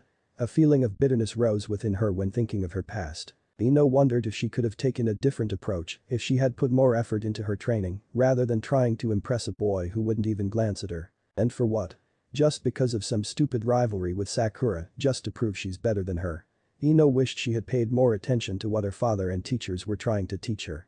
then maybe she wouldn't be feeling so useless as she is right now. If Naruto had been an actual enemy, Ino was sure she wouldn't have survived a second and died a worthless death. She didn't even dare to think if something happened to her teammates because she was not strong enough to protect them. Ino didn't remember how long she had been fighting Naruto, but as the fight continued something snapped inside her, which she ever felt in her life. The will to get stronger to protect her friends and family. "Help me," Ino suddenly spoke with her eyes full of determination. "What?" Caught off guard at her sudden request, Naruto grabbed Ino's wrist and saw her whole body shaking before he could say anything. Naruto noticed tears falling from her eyes and freed her wrist. Ino dropped down to her knees and continued to cry, while Naruto just stood there in silence, not knowing what to do and just looked on awkwardly. His words may have been harsh, but all he had said was true. "Please help me get stronger. I don't want to be weak anymore." She was sniffing as tears fell freely. Feeling like a dick for making her cry, Naruto crouched down to her level before speaking softly. "I'm sorry if I hurt you." Ino shook her head while wiping her tears away and said. "No, what you said was all correct. But now I want to change that, that's why I'm asking you to help me improve. As your squad leader, it's my job to look after your training." Naruto looked at Ino carefully before speaking. "But remember that, it won't be easy. You have to work harder than anyone in this team. I'm prepared for it." Her eyes burned with determination when she said that. "I want to earn others' respect as great ninjas. I want to make everyone proud of me." "Alright then." Naruto stood up and extended his hand to Ino for support, who accepted it with a large grin. "It's time to head back and join the other two." "Hi." Ino whispered and followed Naruto closely. Choji let out a light groan as he felt a pain around neck area which forced him to open his eyes. He blinked several times trying to adjust to the light and rubbed the back of his neck softly and mumbled something trying to make out his surroundings. The last thing he remembered was raging at Naruto before he lost his consciousness. Choji's eyes widened when he remembered the image of injured Shikamaru. He quickly stood up and frantically looked around. Just when he turned back to look, his eyes landed on particular figure and screamed in surprise. "Shikamaru." And again fell back. "Jeez. Keep your voice down, Choji." Shikamaru said in irritation, still trapped in the wires. "It's already troublesome hanging like this." "What the heck, Shikamaru, I saw you before. You were heavily injured and barely able to walk, and how did you get in there?" Choji was sure he wasn't imagining things before, but the Shikamaru in front of him was absolutely fine. All he had was tears on his clothes, a few scratches and wire keeping him in an awkward position. Other than that, Shikamaru was absolutely fine. "What on earth are we talking about?" Shikamaru asked in confusion. "More than that, why the heck are you still talking instead of helping me get out of this troublesome thing?" "Oh. Sorry." Choji quickly went up to him before picking up a kunai from the ground and cutting the wire, freeing Shikamaru. "Good to have you back with us, Choji, Shikamaru," a voice said, getting their attention. They turned towards the source of the sound and saw Naruto standing with Ino to his side, who was busy giggling softly at the scene in front of her. "You were looking so funny, Shikamaru." "Shut up, Ino." Shikamaru grunted and glared at Naruto, trying to make an intimidating look. Naruto just waved him off before looking towards Choji and asked. "How are you feeling, Choji?" "I felt a little dizzy, but I'm fine now." Choji replied before he asked. "But Taichu, I'm sure I saw Shikamaru badly injured, but he is perfectly fine." Naruto sighed and told them to settle down before continuing speaking. "That wasn't real, it was just low level. I thought you guys were already taught to notice a change in your flow of chakra. We weren't taught that yet. Asuma-sensei only focused on how to improve our teamwork," Shikamaru informed him. "But that is something you're supposed to learn in the academy. They would have known if they weren't running from the academy all the time and getting in trouble with Iruka-sensei," Ino said, making both of them look away. Naruto closed his eyes and took a long breath. "Alright," and said. "You guys really need to take your training seriously. This is not some kind of a game. Every time you step out of this village's walls, your lives will be at risk. Out there all you can rely on is your skills and teammates. Just think about your family and friends, how crushed they would feel if something happened to any of you." They looked down in sadness, understanding what Naruto meant. "I'm not saying that just to scare you. But to make you guys realize that your ignorance could cost you your lives. You are the strongest in this team, but what's the use of that strength if you're not willing to use it?" Naruto looked at Shikamaru and said, "Shikamaru, you can't fight an opponent by standing on the same spot. You are talented and smart, but what's the use if you don't have the physical strength to back it up?" Naruto's gaze shifted towards Ino, who looked down in shame, not meeting his eyes. "You can't just stand behind your teammates and hope they will save you, Ino. There will come a time when you have to take the charge and help your team. That's what teamwork means." He shook his head, seeing their faces down, and said. "Just think of what I said and always remember that the life of a ninja is full of sacrifices, it will never be easy." Naruto realized he had said enough and noticed the three of them taking his words seriously. Naruto just hoped that they would realize their flaws and work to better themselves. Because when fighting them Naruto had seen they all had potential to surpass their parents and make a name for themselves. Naruto took out a scroll and unsealed something from it. The poof sound got their attention. Naruto walked up to them. "Here, take this." Handing them 3 boxes of lunch. "Finish this up and rest to get your energy back. Then we can start your training." They took the boxes gratefully without saying anything and watched him walk away and sit down resting his back against a tree and close his eyes. Ino saw that, got up and walked up to him. Naruto snapped his eyes open when felt a presence near him and saw Ino standing nervously in front of him and said, "What?" Ino shifted nervously, then slowly offered him some food from her lunch box. "I noticed you don't have any lunch boxes for yourself. If you want, I can share with you." Just as she said that, Shikamaru and Choji also came around before settling beside Naruto quietly, seeing that Ino also sat down in front of Naruto. "It's our team rule, we always eat lunch together and you're also a part of this team now," Shikamaru said. "I appreciate that," Naruto said as he took a small bite. "But I don't usually eat anything at this time of day. So, don't worry about me." They nodded in understanding and sat there eating their lunch while making small conversation among them. Naruto just sat quietly listening to them. "Can I ask you something?"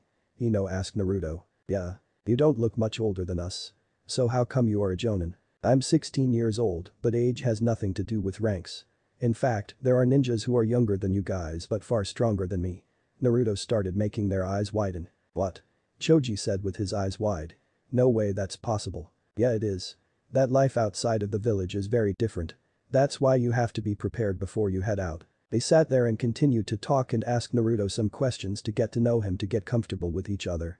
This continued for a while before they left Naruto to go and rest. While Naruto just sat there alone writing a report. Never in his life had he thought that he would leave the Anbu to look after some young genins. Naruto shifted his eyes to see Shikamaru sleeping on the ground while Choji and Ino slept with their backs resting against a tree. There was a time when things were the same during genin days with his team. Those were some of the happiest days of his life. When he looked at these kids he couldn't help but respect the bond they shared. Now they were his responsibility and he would do his 100% to help them improve as ninjas in whatever time he got with them. Naruto finished his report and rolled up a scroll before he pocketed it and stood up. He looked at them sleeping and couldn't stop the smile coming on his face and left. Naruto arrived back a moment later with a bucket full of water and threw it on them as they woke up in surprise. "Alright, rest time is over." "Why the heck you have to throw water on us?" came the scream from Ino. Hokage Tower. Some hours later, Naruto stood in front of the 3rd Hokage. The Hokage's eyes scanned through the scroll before he addressed Naruto. "I hope you're adjusting comfortably in your new position." "I'm trying to fit in," Naruto responded truthfully. Hiruzen nodded with a kind smile and said, "Don't worry my boy, you'll be perfectly fine. I have full confidence in you." Naruto was surprised with the amount of trust the Hokage had in him and was grateful for getting a compliment from the one he looked up to as a grandfather figure. "So tell me, how was your first experience with Team 10? "It went pretty well compared to what I expected," Naruto admitted and said. "At the start I didn't know how I was going to react towards them. Guess, I just went with the flow." Naruto muttered the last part to himself. "I can understand that." Hiruzen nodded and looked at Naruto. "But from what I can see in the report you submitted, I'd say you did an excellent job in analyzing their strengths and weaknesses. The kids have potential, I must say. Their teamwork is excellent without a doubt, but as an individual their skills are very limited." Hiruzen sighed and closed his eyes for a second. It's the same thing Asuma mentioned in his report and said they lack focus. During the training they said that Asuma was focusing on improving their teamwork. "So, I was thinking I should work on their individual skills," Naruto said. His time with them was limited, so he didn't want to waste it on something they were already good at. "You have my full backing Naruto, and I'm sure Asuma will also appreciate you looking after his team." "I'm just doing my job, Hokage-sama." Hiruzen laughed at his response and looked at Naruto. "Don't forget to enjoy your time Naruto." Naruto nodded and wanted to ask something but hesitated to continue. Hiruzen seeing that motioned Naruto to speak. "I wanted to know, will I ever be able to join Anbu again?" Hiruzen was taken back a little by his question and responded harshly. "I think we have already talked about this matter, Naruto. You have served enough from within the darkness, it's time for you to come into light." Naruto didn't want to get into an argument with him again, so he just nodded his head. "Can I leave now? I've already written down the full details in the report." "Alright, you can go." Hiruzen sighed and watched him bow in respect before leaving without a word. Naruto made his way out of the Hokage Tower onto the busy streets of the village and let his gaze wander. After the hectic day, walking under a night sky full of stars while the full moon shone upon the world was the best thing he could have hoped for to calm his mind. It had been a while since he had taken a walk in the village without his Anbu gear on. In fact, he couldn't recall the last time he had been out in the open like this. Working in the Anbu had forced him to cut himself off from normal social life. He didn't know many people in the village, ninja or civilians. His life until now had only been about missions and training for hours to get strong, just so he could protect the village from any threat. Now, when he had finally gotten the time to collect his thoughts, he began to think about the gravity of the situation he was currently facing. It made him uneasy. Things didn't feel in his control and he hated that. Ninjas like him were trained to die on the battlefield without glory.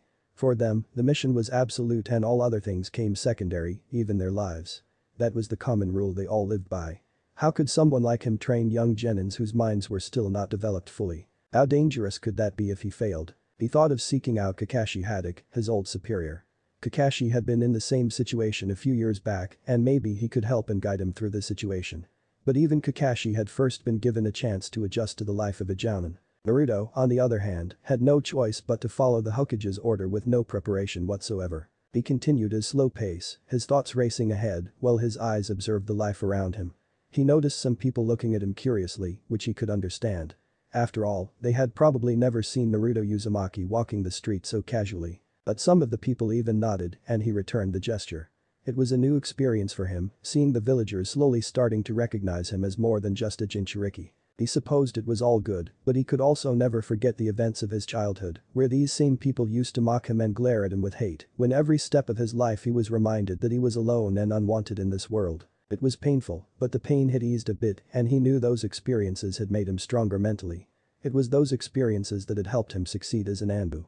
When everyone was rejecting him, telling him he didn't belong with them, not trusting him, he had kept his focus on his goals and continued moving forward doing his duties as a loyal shinobi. The mission success rate had always been guaranteed with Team Ro. But one of them, the youngest of all, a Ravenmist Anbu, had always stood out. The fighting talent he had shown on various missions had gained him respect among his subordinates. Everything had been going great until his real identity had been leaked somehow and his name started coming up in various black market bingo books. It had caught the unwanted attention of various countries and as a result, his name was now also added to every major ninja village's bingo books. It had made Hiruzen very upset because of the work he'd had to put in to calm the situation. It was still difficult for Naruto to process the fact that he could no longer be part of an organization that had given him all this respect in the world and even his identity as Naruto Uzumaki of the Leaf. Though it was kind of ironic, he supposed, where the identity of any Anbu is supposed to be top secret. His name was now known throughout the shinobi nations. Naruto was so lost in his thoughts that he didn't realize when he reached his apartment. He took a last look around before slowly walking up the stairs. At the top of the stairs, a purple-haired figure was sitting and waiting for him and he raised an eyebrow in question. The moonlight illuminated her gentle smile and Naruto sat quietly beside her and relaxed his shoulders with a long sigh. "What are you doing outside?" he asked. Yugao inched closer to him, interlocking her fingers with his and laid her head on his shoulder. "Waiting for you. You already have an extra key to the house," Naruto said with a glance down at her face. "You don't have to sit outside, you know." "Ah. It's nothing." She shrugged her shoulders while smiling at him. "I just wanted to enjoy some fresh air for a bit." Naruto couldn't help but let all his stress and worry melt away just by the look of her smiling face. There was something about that smile which put his mind and soul at ease, no matter what mood he was in. Yugao was the kind of person who didn't show her emotions in public and always had the aura of a deadly kunoichi. Only her close friends got to see her other side. The playful, sometimes a bit annoying, idiotic side. She was a lot like Naruto in some ways, but still so different. Maybe that's why she had been able to break the wall which he had built around himself. Now she had become an integral part of him. Without Yugao, Naruto felt incomplete. "How was your day?" she asked. "Tiring?" He frowned and Yugao giggled. "Come on, man up Naruto-kun." She hit him on the back and flashed a bright grin. "It was your first day as a sensei. I'm sure it wasn't that bad." Naruto rolled his eyes. If he could, he would make Yugao take care of a bunch of kids and listen to their pointless bickering for a whole day. "Why don't you try and take my place then, idiot?" Yugao shook her head mockingly. "You should be more careful how you speak to me from now on, Naruto. After all." Naruto looked at her from the corner of his eye and waited for her to continue. The mischievous glint in her eyes told Naruto that it was something he would never hear the end of. "After all, what?" Again she smirked. "After all, I'm your superior now." "Superior?" Naruto said. "Just because I'm no longer a part of an Anbu unit doesn't make you my superior. I'm not talking about my dear Naruto-kun." She shook her head before she continued dramatically. "From today onwards, I, the great Yugao Yazuki, am the captain of Anbu Squad Rho. Naruto's eyes widened and a dumbfounded look appeared on his face. "Did I break you?" Yugao finally asked when he didn't respond. She waved her hand in front of him for any reaction. "Hello Naruto," Earth to Naruto. "What the heck?" Naruto finally managed to speak. "Congratulations. What about Tenzo?" It was hard to believe that Yugao would be appointed over someone like Tenzo, who was much more experienced. But Yugao was not someone who would joke about such a serious matter. He was appointed to a different position. Apparently there are a bunch of new recruits in the Anbu.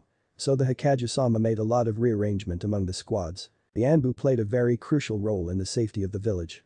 They were the ones who had to deal with a lot of dangerous and dirty missions, and because of that, the survival rate of an Anbu was very low. Most of them wouldn't pass the age of 25, while some would either quit under the pressure of missions or from the intense training they had to go through. While all the nations were at peace and trying to recover from their past losses while preparing the new generation of ninjas, this was the best opportunity to strengthen secret forces hidden from normal eyes. It was also a good sign for the village that it had finally recovered from the losses of the Great War and started to strengthen its force. A smile played out on Naruto's face as he brought a surprised Yugao into a warm embrace and whispered softly in her ear. "I'm proud of you Yugao." Yugao blinked, then blushed. Her arms wrapped around his waist and she leaned her head against the steady beat of his heart. "So, Captain Yugao, how was your day?" Naruto asked playfully. Yugao giggled. "Well, nothing too eventful. Spent the morning with Hana and after that, had to report back to HQ. Then I went for some training and now here I am in your arms." "In my arms, huh?" Naruto laughed. "Were you waiting for this the whole day?" Yugao nodded before she released a hug and looked at him. "Speaking of Hana, you should go meet her sometime. I can't keep making excuses on your behalf. I can't even tell you how upset she was." "I know, but it's not like I'm deliberately avoiding her," he responded with a frown. "It's just that with all the missions and training, I hardly get time for myself." "Then it's a good thing you're not a part of Anbu anymore," Yugao said, and before Naruto could argue, she continued. "Like it or not, but I agree with Hokage-sama's decision completely." "Of course you would agree with the old man." Naruto frowned. Yugao shook her head. She had been observing him very closely over the years, and one thing she understood about him was that there was something very dark hidden behind Naruto. And not just the 9 tails. Something darker than that. From starting their journey as ninjas on the same team to working in the Anbu together, Yugao had gotten closer to Naruto than anyone else. She had seen him kill people ruthlessly in cold blood. She had watched him turn into a completely different individual with each passing day. How his cold blue eyes would be full of anger and frustration as they glared down on his enemy was something she hated with her core. Naruto had always been a strong individual in her life and someone she looked up to as her rival. He had always motivated her to keep improving.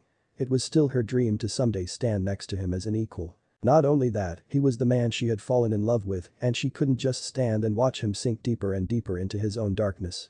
She had to do something. That was the reason she had gone behind his back and suggested to the third Hokage that putting Naruto on a break from his Anbu duties for a while would be a good option for him. But she hadn't known that the Hokage would hand him a bunch of kids to deal with. She had definitely not asked for that.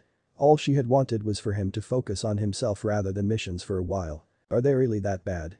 she asked, beginning to feel a bit guilty for her role in forcing Naruto into this situation. "Honestly, I'm more concerned with our academy system.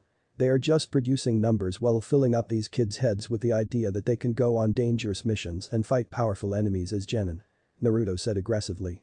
"They could die on the field." Yugao reached out and ran her fingers against his cheek in a soft caress. He turned to look at her. "Why do you always try to compare everyone to your standards, huh? Just because they don't match up to your standards doesn't mean that they don't have the right to improve. They are still kids, just starting their lives as ninjas. There's a lot they still have to learn and I'm sure with time they will improve." There was such a gentle look on her face that Naruto could only stare silently into her eyes. Slowly he reached up to his own face and held her hand against his cheek while his other arm pulled her into a hug. He let his fingers trail through her silky long hair. She shivered at the contact. "It's not that Yugao," he whispered. "The thing is, I don't know how to proceed from here in all honesty. Today I didn't do anything. I just stood there lost while the kids tried to impress me." He chuckled at the memory. "Even if temporary, they are my students now. But I don't know if I'm capable of this. I'm not the ideal person for kids to hang around, you know." "That's nonsense," Yugao said and tried to sound stern even as she began to leave soft kisses along his throat. "You just have to be yourself. Just be the Naruto I love." Her lips trailed up to his jaw as he ran his fingers along her back and kissed her exposed shoulder. In a swift motion, he then brought his hands down to her thighs and tugged her up to his lap. They both breathed heavily as they looked at each other and slowly their faces closed the distance between their lips. Yugao's fingers buried themselves in his blonde hair, gripping the wild locks hard as her body pressed against him, hips grinding. Her body melted against him. Their lips were locked, tongues fighting for dominance, and she could feel him smirk in satisfaction as his hand found their way onto her firm lower back and gave a soft squeeze, making her moan louder. After some time they finally pulled away, not before Yugao nipped his lower lip. Naruto chuckled, his lips still grazing Yugao's. So much for serious talk. Don't care anymore. Yugao held his face in her palms, their lips only inches apart. We should get inside. We should, he echoed. Hold on to me. And with her legs interlocked behind his back, he stood and carried her inside. The Hokage Tower. Hiruzen sat inside his office with eyes narrowed at Haruma and Koharu, his two elders and advisors, who stood before him with hard expressions. They had been in a heated argument for the last 30 minutes, and the topic of their discussion was again Naruto Uzumaki and the recent developments regarding him. How can you possibly think that we will sit quietly after what you have done without consulting anyone first? Koharu said, apparently not intimidated by the glare she was receiving from her old friend and Hokage. Not only that, you have changed the whole formation of our Anbu Black Ops without giving any prior notice, she added. Do you even understand how dangerous that could be for the village security? Hiruzen was silent as they stared at each other before letting out a heavy sigh. He took a long puff from his tobacco pipe and relaxed his shoulders. And what gives you the idea that I have made all these changes without any proper planning? Then how do you explain Naruto Uzumaki, one of our best Anbu operators, suddenly pulled out of his rank to lead a squad of fresh genins without any experience? Is that what you call planning? Hamura asked. I know what I am doing. Hiruzen frowned.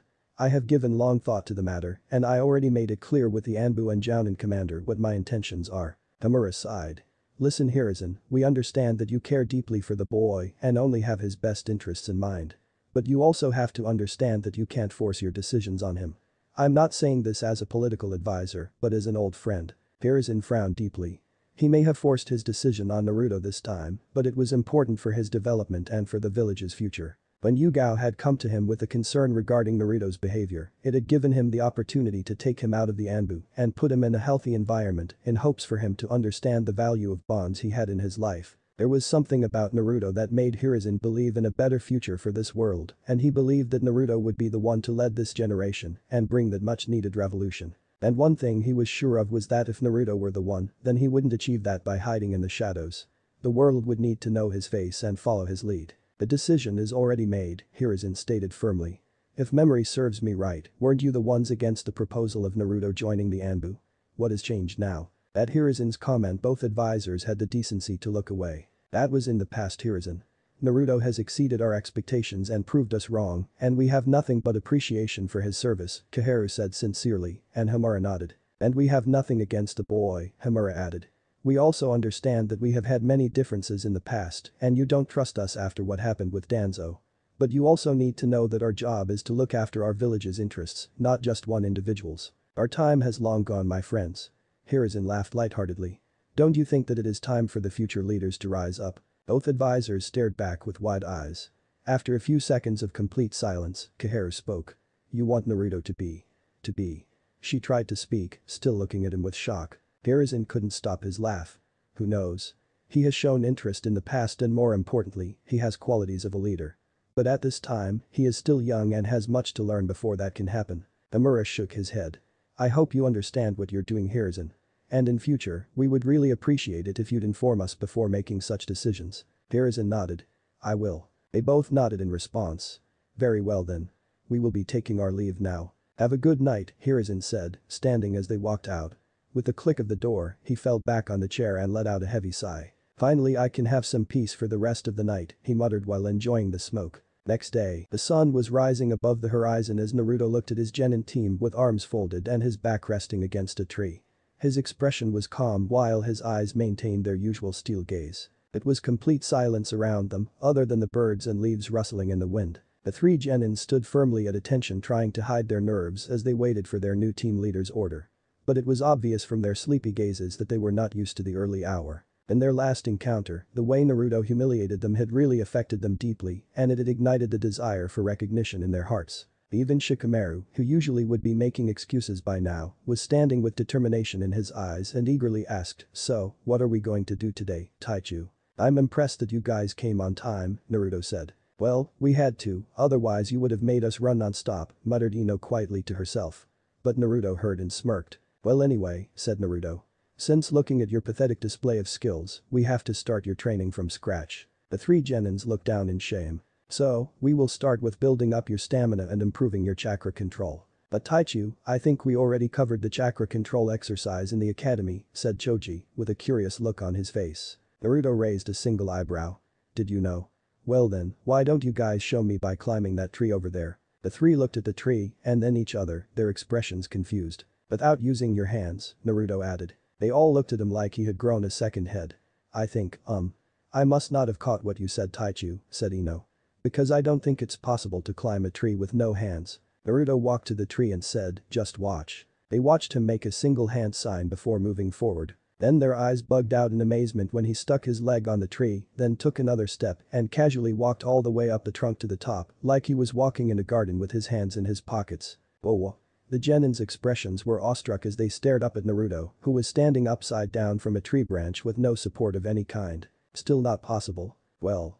Not anymore, said Ino embarrassingly with a little laugh. How did you do that? Choji and Shikamaru asked at the same time as Naruto jumped back to the ground. We all need chakra for performing any. But what's more important is to use chakra efficiently, stated Naruto. What does that mean? Choji asked. You guys know why after just performing a couple of jutsus, your body starts feeling so worn out? Naruto questioned. Because even if you're able to combine a lot of chakra, if you're not able to control it in a balanced way, the effectiveness of this is not only cut in half, it may not even be activated at all. It will also prevent you from battling for long periods. These are some of the weaknesses that occur. So, this tree exercise will help in balancing our physical and spiritual energies to sustain the chakra in battle, as did it? Asked Shikamaru. Pretty much, yeah. Naruto nodded. Focus the chakra on the bottoms of your feet and make them stick to the tree trunk. The aim of this training is to accumulate the required amount of combined chakra to the required spots. This is surprisingly difficult even for an expert ninja. The amount of chakra used for tree climbing is very subtle, and the bottoms of the feet are the most difficult place to gather chakra. The genins listened as Naruto explained the details. Anyway. In other words, if you master that control, it will be possible to master any. In theory, that is. The second aim is to maintain that combined chakra. Ninjas combine the most chakra during battles. Under such situations, control and maintenance of chakra becomes most difficult. He looked at them. Well anyway, nothing's gonna happen with me saying all this. He pulled out 3 kunai and with a single flick of his wrist, threw them onto different trees side by side. Use that kunai to put a mark at the spot where you can climb up to under your own strength now. Next, make an effort to put a mark further from it. The genins looked at each for a moment before they moved to stand before the trees. They made the same ram sign which Naruto had done before and concentrated their chakra at the bottoms of their feet. While they were doing that, Naruto said, when you feel you've gathered enough chakra on your feet, take a run and use your momentum to get a good start, since you don't yet have the control to walk up from the beginning. You just relax, Taichu. We'll have this training down in no time, Choji boasted, and his teammates smirked. With that they all sprinted towards their trees. They each made it 4 or 5 steps before Choji felt his legs slip. He quickly marked his distance and fell back. Just after him, Shikamaru and Ino followed and landed back on the ground. I didn't think it'd be this difficult to maintain a constant amount of chakra, said Shikamaru, noticing the marks of his teammates and surprised to see Ino had already made it to the halfway mark on her first try. I only made some steps before I felt my grip slipping away, Choji said. It's not that difficult. If you ask me, said Ino, eyeing the mark Shikamaru had made. If the chakra is too strong, you get pushed back. But if the chakra is too weak, there's no sticking power. Just a little distance away, Naruto looked at their progress. As I suspected, she already has better control of her chakra than her teammates. His gaze then focused on Shikamaru and Choji. These two have chakra levels slightly above genin rank, but still little to no control whatsoever. Choji looked at him and nervously said, Taichu. Can you give us some pointers? I've told you enough for you to figure out how to complete the exercise. Shikamaru frowned and muttered to himself. Troublesome. Hahaha. I'm not gonna tell either.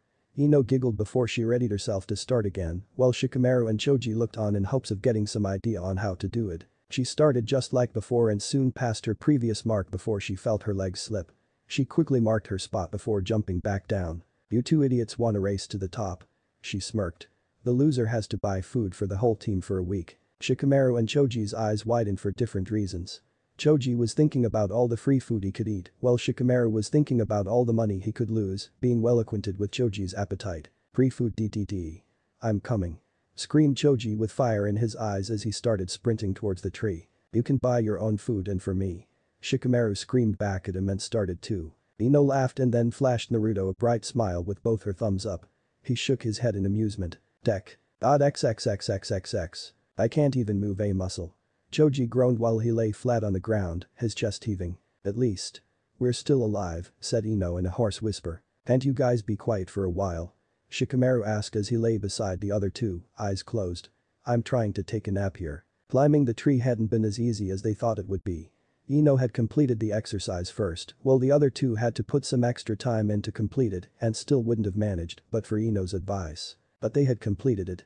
Their training hadn't ended there though.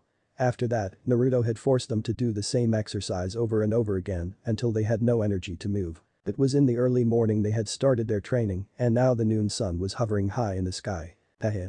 I hope you didn't forget about the Shika deal.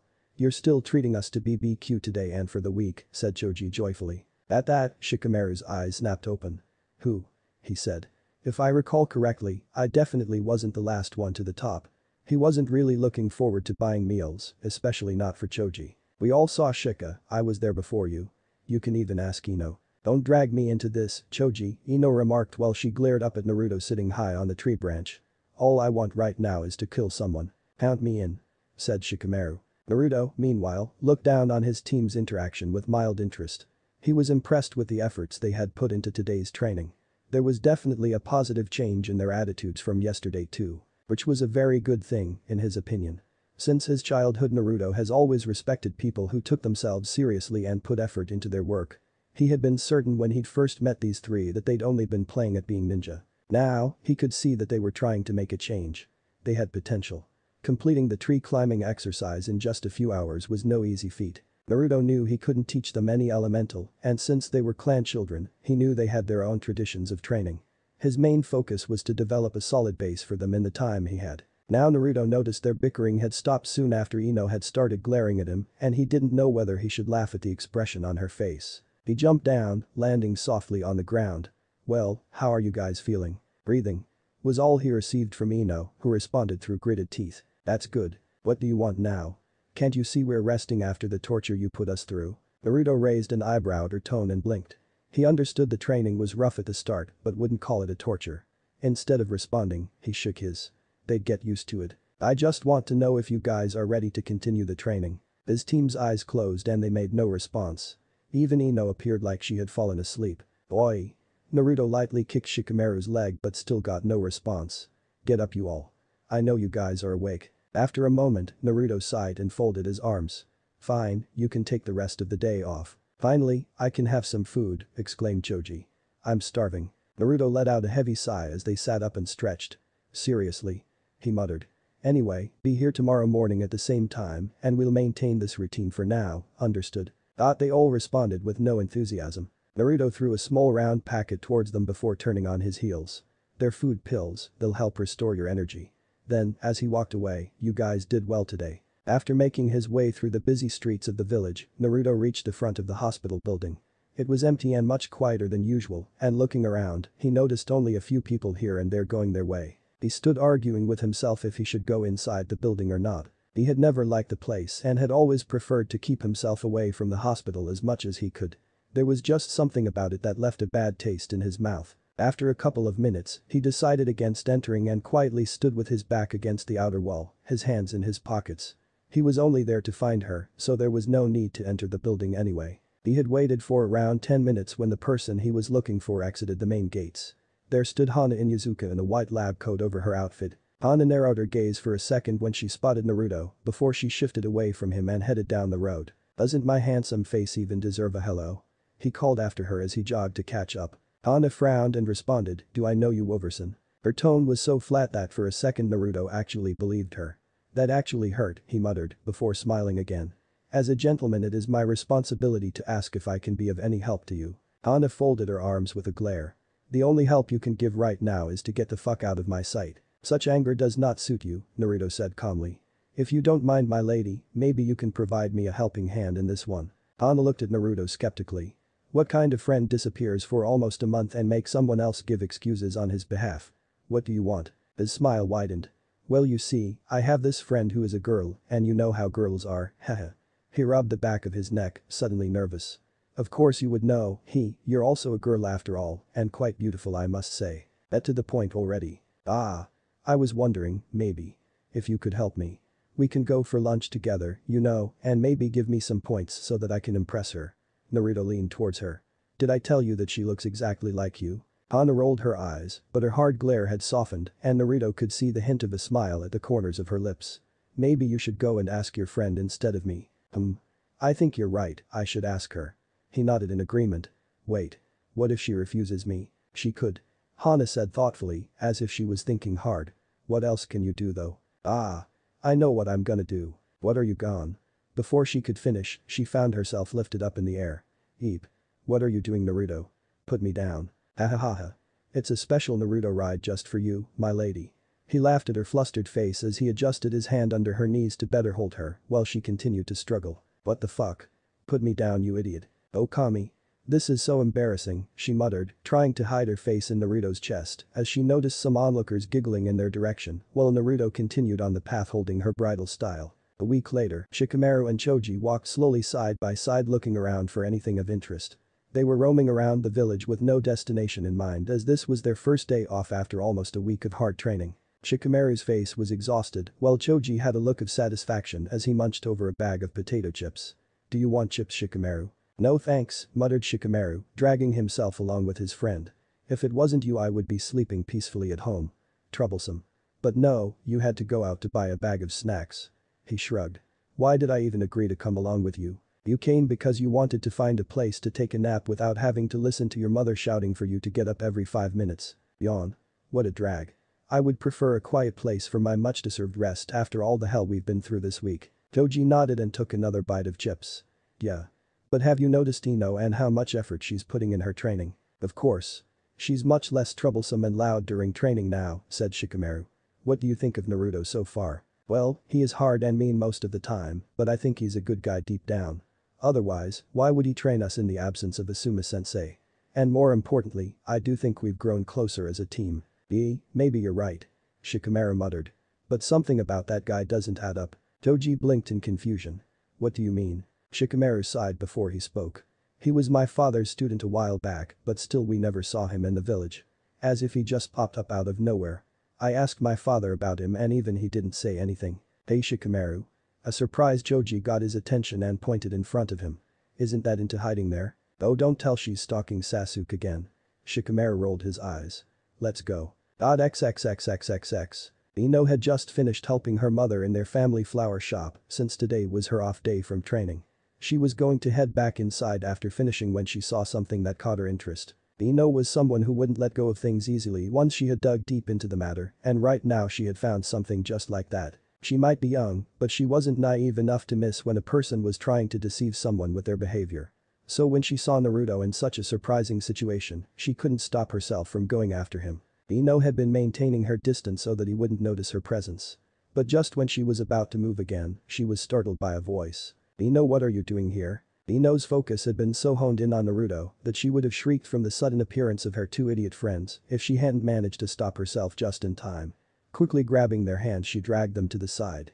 Be quiet, can't you see I'm on a mission? Both blinked in confusion as she took another peek from the corner. Hey, is that Naruto-senpai? Asked Choji as Shikamaru followed their line of sight and saw Naruto walking and holding hands with a purple-haired girl. Who is that girl with him? The girl was wearing a white sundress that reached to her knees while Naruto had some flowers in his free hand. Be quiet, idiot. They could hear us, whispered Ino harshly. Come on. Before they get away. Ino, I don't think that's a good idea, said Choji with concern. Ino sighed before turning around to look at them and scoffed. What? Don't you want to find out about Naruto-senpai and that woman? Her eyes glinted. Just think about it, we could use this information against him and demand him to take us on missions. You mean to blackmail him, Shikamaru said. I don't think that's a good idea, Choji repeated. Whatever, if you guys aren't gonna help then get lost. I can do it alone.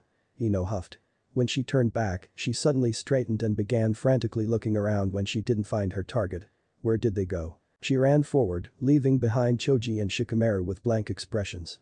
They glanced at each other and Shikamaru grunted. Troublesome blonde. Let's just go after her. Otherwise, who knows what kind of trouble she'll get into.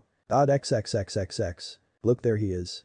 said Choji, pointing her out and quickly approaching her while keeping an eye on Naruto so as not to alert him to their presence.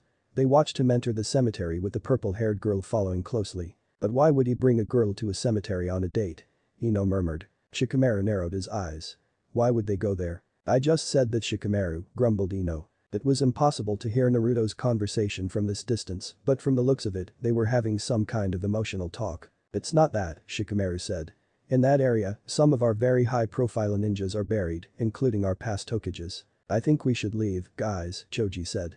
I think we might be invading Naruto's personal matters. He's right, let's go, Ino. We should respect his privacy, said Shikamaru. Ino frowned. Just when she was about to agree, Naruto kissed the girl's forehead and Ino's eyes widened in excitement. Did you see that? She clapped her hands together. I knew it. They're together. What a drag. Let's go, Ino. Choji said again. Ino grumbled under her breath before turning towards them. Suddenly, their eyes widened and they each took a step back. What? She asked, confused. But then she felt a shadow looming over her from behind and she slowly turned around to find herself under Naruto's soul-piercing gaze. "Senpai," she said, her own eyes now as wide as her teammates'. She giggled nervously. Funny seeing Iu here. The world is surely a small place. Her hand was rubbing the back of her head. Wouldn't you say so? Naruto maintained his gaze before shifting it on the two boys behind her and instantly they both tried to make a run for it but were stopped by the same purple-haired girl from before. What are you three doing here? Asked Naruto. Seriously. Don't you have any other things to do other than following me around? The Genins looked away in embarrassment before Ino folded her arms and stared back at Naruto. Fine, we were following you. But we were just trying to ensure your safety. Don't drag us into this, you forced us to come along with you. I did not. Ino glared at Shikamaru, daring him to speak again. My safety? Naruto wondered in amusement, his eyebrow raised. Do tell me, what kind of danger it is that you're saving me from? Ino instantly pointed her finger at the other woman. Her. Me? What do I have to do with any of this? Who are you? Demanded Ino with narrowed eyes. Well, if you're gonna point a finger at me and demand, then forget it, the girl responded with a smirk. Ino. Behave yourself. Naruto scolded. Ino frowned. We saw you guys walking holding hands and Naruto. Yugao. Ino was interrupted when another girl with brown hair and two identical fang marks on her cheeks came running toward them. Sorry I'm late. Had to finish some work. The new intruder then noticed the three young faces and asked, who are you guys? They're his students, trying to ensure his safety, Yugao answered. Hana stared in confusion, then quickly smiled. So you're also going to join today? Join in what? Asked Shikamaru. We're going to Ichiraku Ramen, said Yugao, pausing for a moment to look at Naruto, who just shrugged his shoulders before she continued. It's his birthday today. You guys can join us if you want. Oh.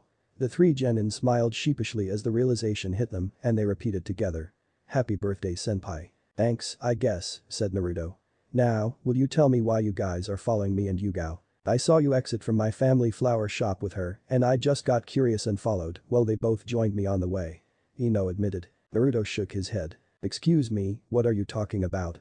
Hana asked. Let's just get going, I'm hungry, said Naruto before he turned around and started moving forward, Hana following behind. The three genins just stood there, not sure whether they were invited or not. Yugao was about to move when she noticed their concern and smiled softly. Come on, we can introduce ourselves on the way and don't you want to ensure his safety? She laughed. Oh. I didn't mean that, Ino responded with a flustered expression. Come on, I'll tell you all the little secrets of Naruto, teased Yugao. After all, who would know him better than his girlfriend? Girlfriend? Really? A glint appeared in Ino's eyes as she ran after Yugao, leaving behind her two dumbfounded teammates. Troublesome women. Come on Shikamaru, it's free ramen day today. Choji called behind as he too ran after them in excitement. Shikamaru only muttered, there goes my peaceful nap, before he also followed behind them. 1 month later, when he had started his life as a shinobi, the only goal Naruto had in mind was to surpass all the previous Hokages and gain the power to bring peace to this warden shinobi world. He didn't want any more children to grow up without the love of parents. It had been what Hiruzen had taught him from childhood. Itachi and Shisui had dreamed about a world with peace too. A dream that was shared by Jiraiya. But as he grew older, his ideology of peace started conflicting with theirs and he soon realized that his dream was just wishful thinking. As long as there were humans in this world, there would be conflict. That was the reality. Some would blame the ninja system for that and rightly so, but the shinobi system was not the only cause of war. Even before the concept of shinobi, there was fighting in this world. Though one thing he had to admit was that the ninja system needed reform. But if history was any indicator, even change would come with bloodshed. It was human nature. Naruto had also long realized that someone like him could never preach about peace. People only cared for their own family's peace. So long as an individual was happy there would be peace, and anything more than that was just wishful thinking. At least that's what Jiraiya had said in the very first book he wrote. The book whose hero his parents had gotten his name from. Naruto turned to the last page of the book and looked at the picture of 3 young kids. Jiraiya had been inspired by these kids. He trained them during the Great War. Every time Naruto thought of their story he became more and more intrigued about their views and their shared dream. But sadly, the war had taken innocent lives again. The sudden sound of an alarm bell ringing broke him out of his thoughts and he snapped the book closed. Looking up, he watched his genin team fall on the ground exhausted.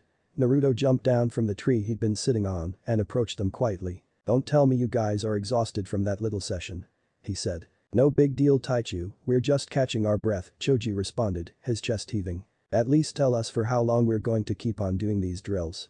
Ino snorted. "We've mastered everything you've thrown our way." "For once, I agree with her," said Shikamaru with his eyes narrowed, glaring at Naruto. "This is seriously getting on my nerves." Naruto sighed. It was extremely troublesome to deal with their childish behavior all the time. But he would be lying to himself if he said he hadn't grown close to them in the past month. And he had to admit that they had actually exceeded his expectations and had improved gradually from the time he first met them. They usually spent most of the day together doing training and carrying out rank missions around the village, and he understood why they were upset about it. But mission assignments were out of his hands. "Please Naruto-sensei, can't you request Hikage-sama to assign us a proper mission, please?" Ino pleaded with puppy dog eyes. Maybe it was a mistake introducing her to Yugao, Naruto thought. He shook his head and cleared his throat before speaking.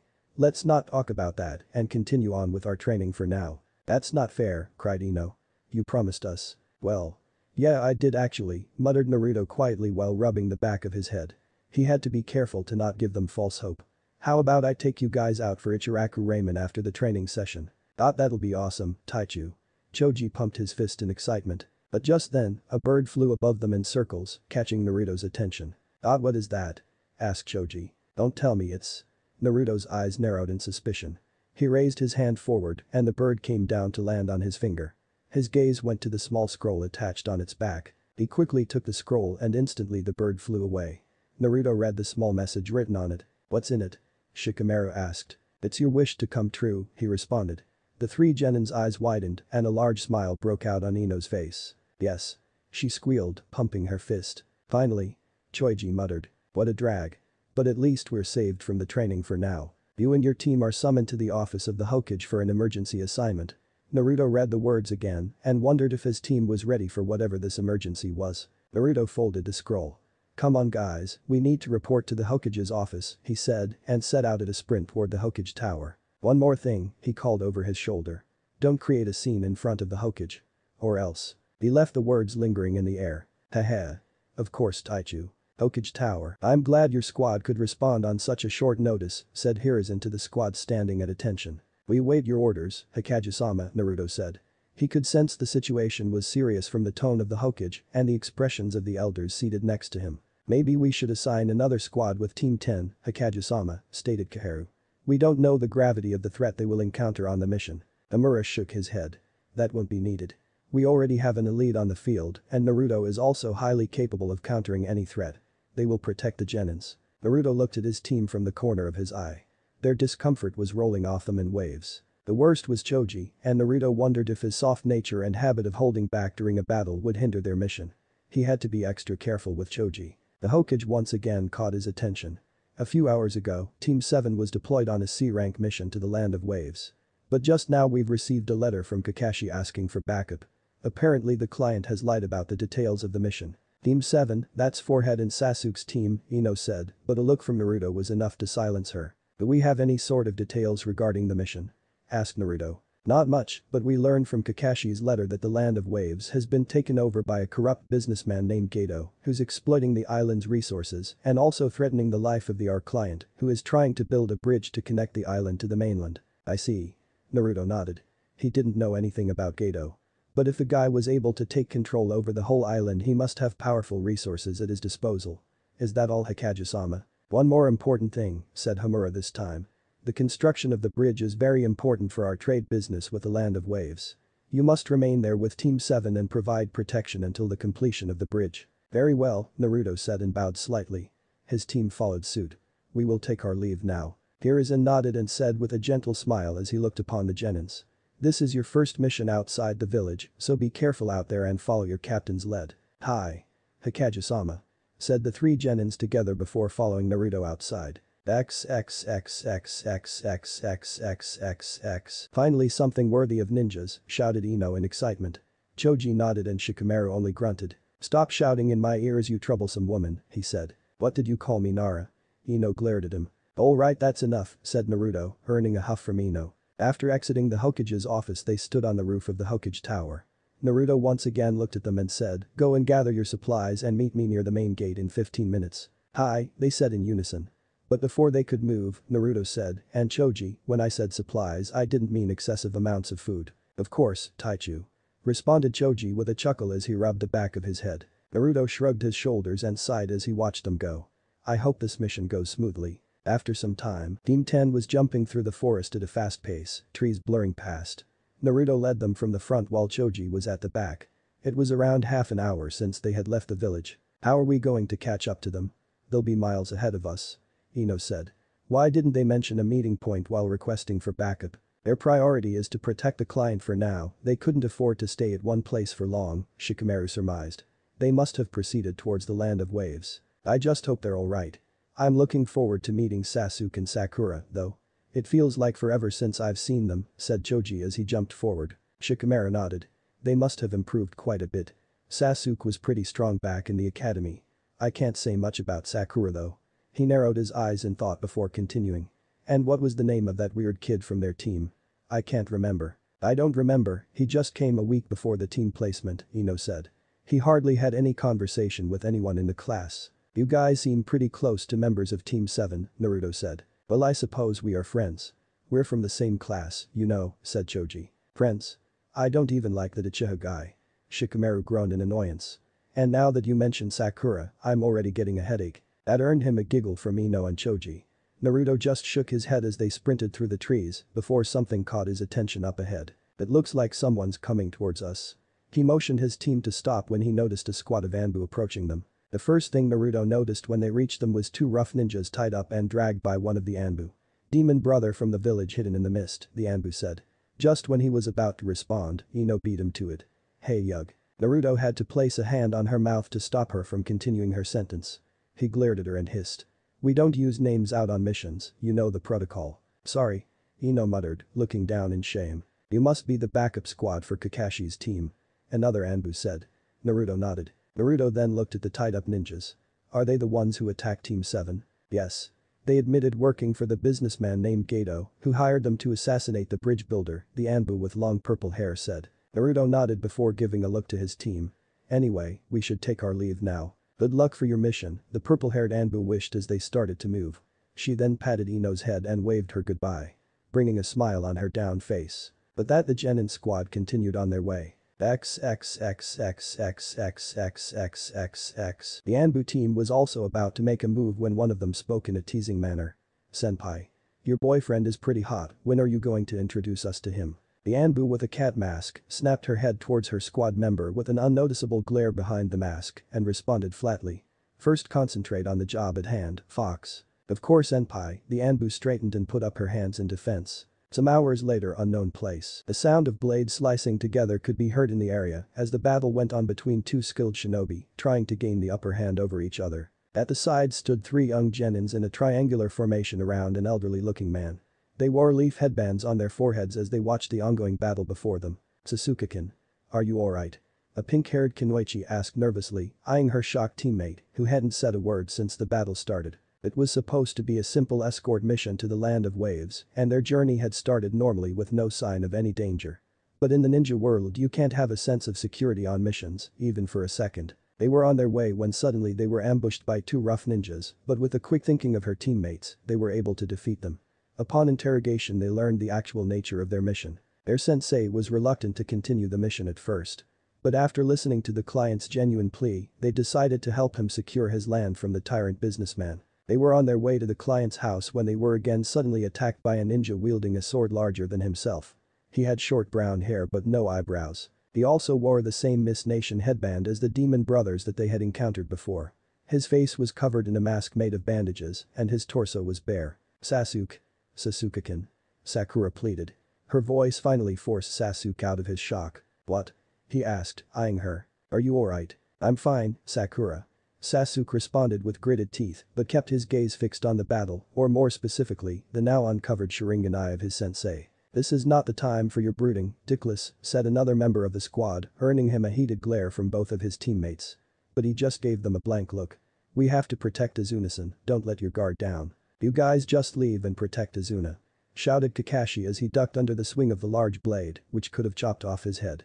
I'll catch up with you later. We are not leaving without you, sensei. Ahahaha. Your brats are as stupid as you haddock, mocked the ninja through the bandages covering his mouth while flipping backwards and gaining a little distance from Kakashi.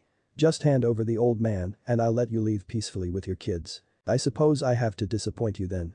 The Leaf Village doesn't abandon any innocents in their time of need, responded Kakashi. Such a pity, I was hoping to settle this quietly, without the need of blood. The rogue ninja shook his head in a move of mock disappointment. Because of such people, I am called the demon. Is the famous Uzumaki really showing remorse? You must be losing your touch, Kakashi said. Haha.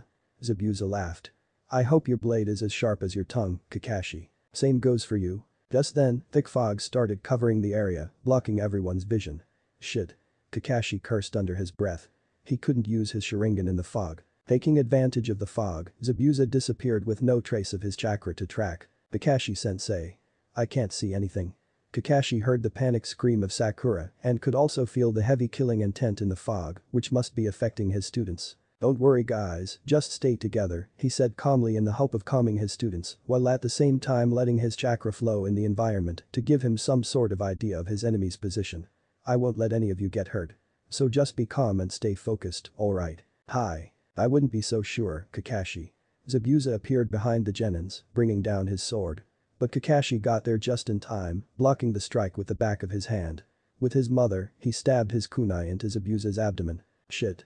He again cursed when instead of blood, water splashed in a burst from Zabuza's body. Water clone.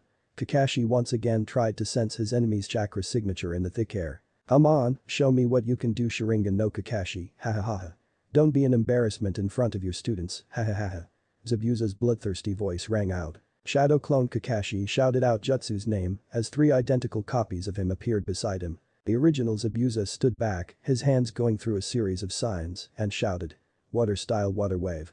A large wave rose from the lake to destroy anything in its path. Kakashi jumped in front of the Genins, slamming his hands on the ground. Earth-style mud wall. A wall with multiple dog heads carved in the middle of it sprung from the ground, strong enough to withstand the force of the water. I can't fight him while protecting the kids, thought Kakashi desperately while breathing heavily, noticing his clone had gotten destroyed in the attack. So had Zabuza's.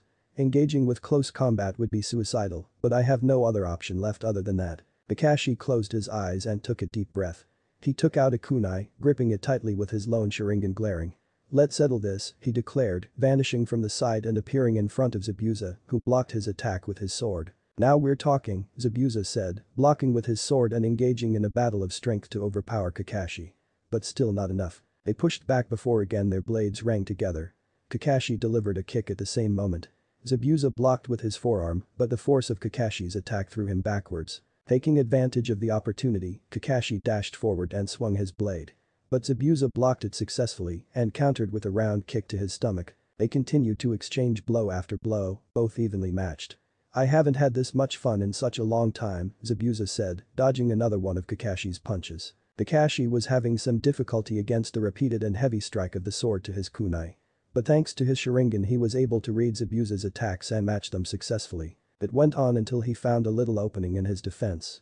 Capitalizing on that, Kakashi leaned into Zabuza, slashing his kunai multiple times in quick succession. Zabuza batted each strike as much as could, but despite his attempts, he received deep cuts on his arms and chest. Roaring in anger, his foot spun from the side, arching downwards towards Kakashi's face in an axe kick. Kakashi quickly backed away with his head, dodging it by a millimeter, but couldn't block the quick swing by Zabuza as the sword went through his body. Kakashi-sensei. The Genin's eyes widened in horror as they witnessed their sensei's body cut in half. But his body suddenly burst into water, shocking everyone. In that moment, Zabuza widened his eyes in shock at the feel of the kunai at his neck. Don't move, Kakashi whispered, pressing the kunai a little. It's over. You're quite a shinobi, Kakashi, I give you that. I underestimated you. But his voice had a tone which put Kakashi on edge. Suddenly another Zabuza appeared behind him. I am no fool. Kakashi didn't have any time to react or block the kick, which was strong enough to send him flying onto a small lake. Thinking quickly, he dropped some spikes on the ground to stop Zabuza's advance. It gave him some time to catch his breath as he was panting heavily, but he quickly felt that something was wrong. What's with this water? It's awfully heavy. It's the water prison, said Zabuza from behind, surprising him. His hand formed a hand sign. Damn it. There's no escaping now, Zabuza muttered dangerously to Kakashi, peering down on him as he finished his hand sign and shouted. Water release water prison. The water's too heavy. Kakashi struggled as the water enveloped him. He tried to move his body inside the prison, but the water weighed him down more every time he tried to move. Zabuza stood outside the prison of water with a smug grin. Zabuza formed hand seals with one hand again, and the water in front of him began to clash before it came alive into a solid clone of Zabuza with an identical copy of his sword. The clone began moving towards the now frightened genins. Seeing this, Kakashi gritted his teeth but was unable to do anything. He yelled. Run now. His voice was muffled and not very clear from inside the water sphere. You can't beat this guy. Take Tazuna and run. The genins looked scared but were paralyzed, not sure what to do. At this point they couldn't even hear Kakashi anymore. Even the old gray-haired Tazuna looked uncertain about the situation. All of a sudden, Sasuke gripped his hand around the kunai tightly and lunged toward the real Zabuza. No, Sasuke. Stop. I'm done sitting back. He couldn't even get halfway when Zabuza's clone kicked him in the chest with enough force to send him rocketing back to the ground. His backward trajectory was stopped by their teammate, Sai, who helped him to stand. We can't take on this guy by ourselves, he said. Our only hope is Kakashi. Do you have a plan then? Sasuke gritted out as he wiped the blood from his mouth. I do, but for that we need to work side by side. That sure was fun. Zabuza muttered as he appeared behind them and kicked them. But they weren't shocked for long. Ninja Art Super Beast Scroll. Fire Style Fireball. They both performed in mid-air, attacking Zabuza from both sides. He flipped back to dodge Sasuke's fire attack and swung his large sword wildly to destroy the ink tigers that had sprung from Sai's scroll. Ha. Zabuza laughed madly. You think you can take me on? The real Zabuza stood back with a smug look on his face, holding Kakashi trapped. Your little students are going to die, Kakashi. How does it feel to be powerless? Don't count them out just yet, they all are very capable ninjas. Kakashi glared back. That Uchiha kid doesn't even have his Sharingan activated, while the other two don't seem interesting either. I doubt any of them even know what an actual shinobi is, he said mockingly with his bloodthirsty smile. Would you mind if I show them, huh? Kakashi. But during this time Zabuza failed to notice his clone getting destroyed, just as it was about to bring his sword down onto a confused and helpless eye. When the real Zabuza noticed, his eyes widened. Suddenly, a figure appeared out of nowhere, delivering a hard kick to his chest. It forced him to drop the holding Kakashi. Taking advantage of that, the figure grabbed Kakashi, disappearing and appearing back to his team. Just after that, 3 figures landed right in front of Team 7. Everything moved so fast that Team 7 didn't know what actually was happening. One moment they were down and out against the clone, and all of a sudden it was destroyed. They could only look on in shock at the figures before them. Sakura screamed, Inapig. What are you doing here? Don't shout in my ears, woman. An annoyed-looking Shikamaru cringed. They're still as loud as ever, billboard brow, came the smug reply from Ino. Don't worry though, we're here to save your asses. Are you guys alright? Asked Shoji. So good to see you again, Naruto, Kakashi spoke in between his heavy breathing. Naruto dropped him on the ground. Save the greetings for later, Kakashi, I hope you're still good enough to fight. Kakashi nodded, seeing Zabuza picking himself up. He didn't look happy at all. Then Naruto glanced back at his team. No matter what, don't leave your positions.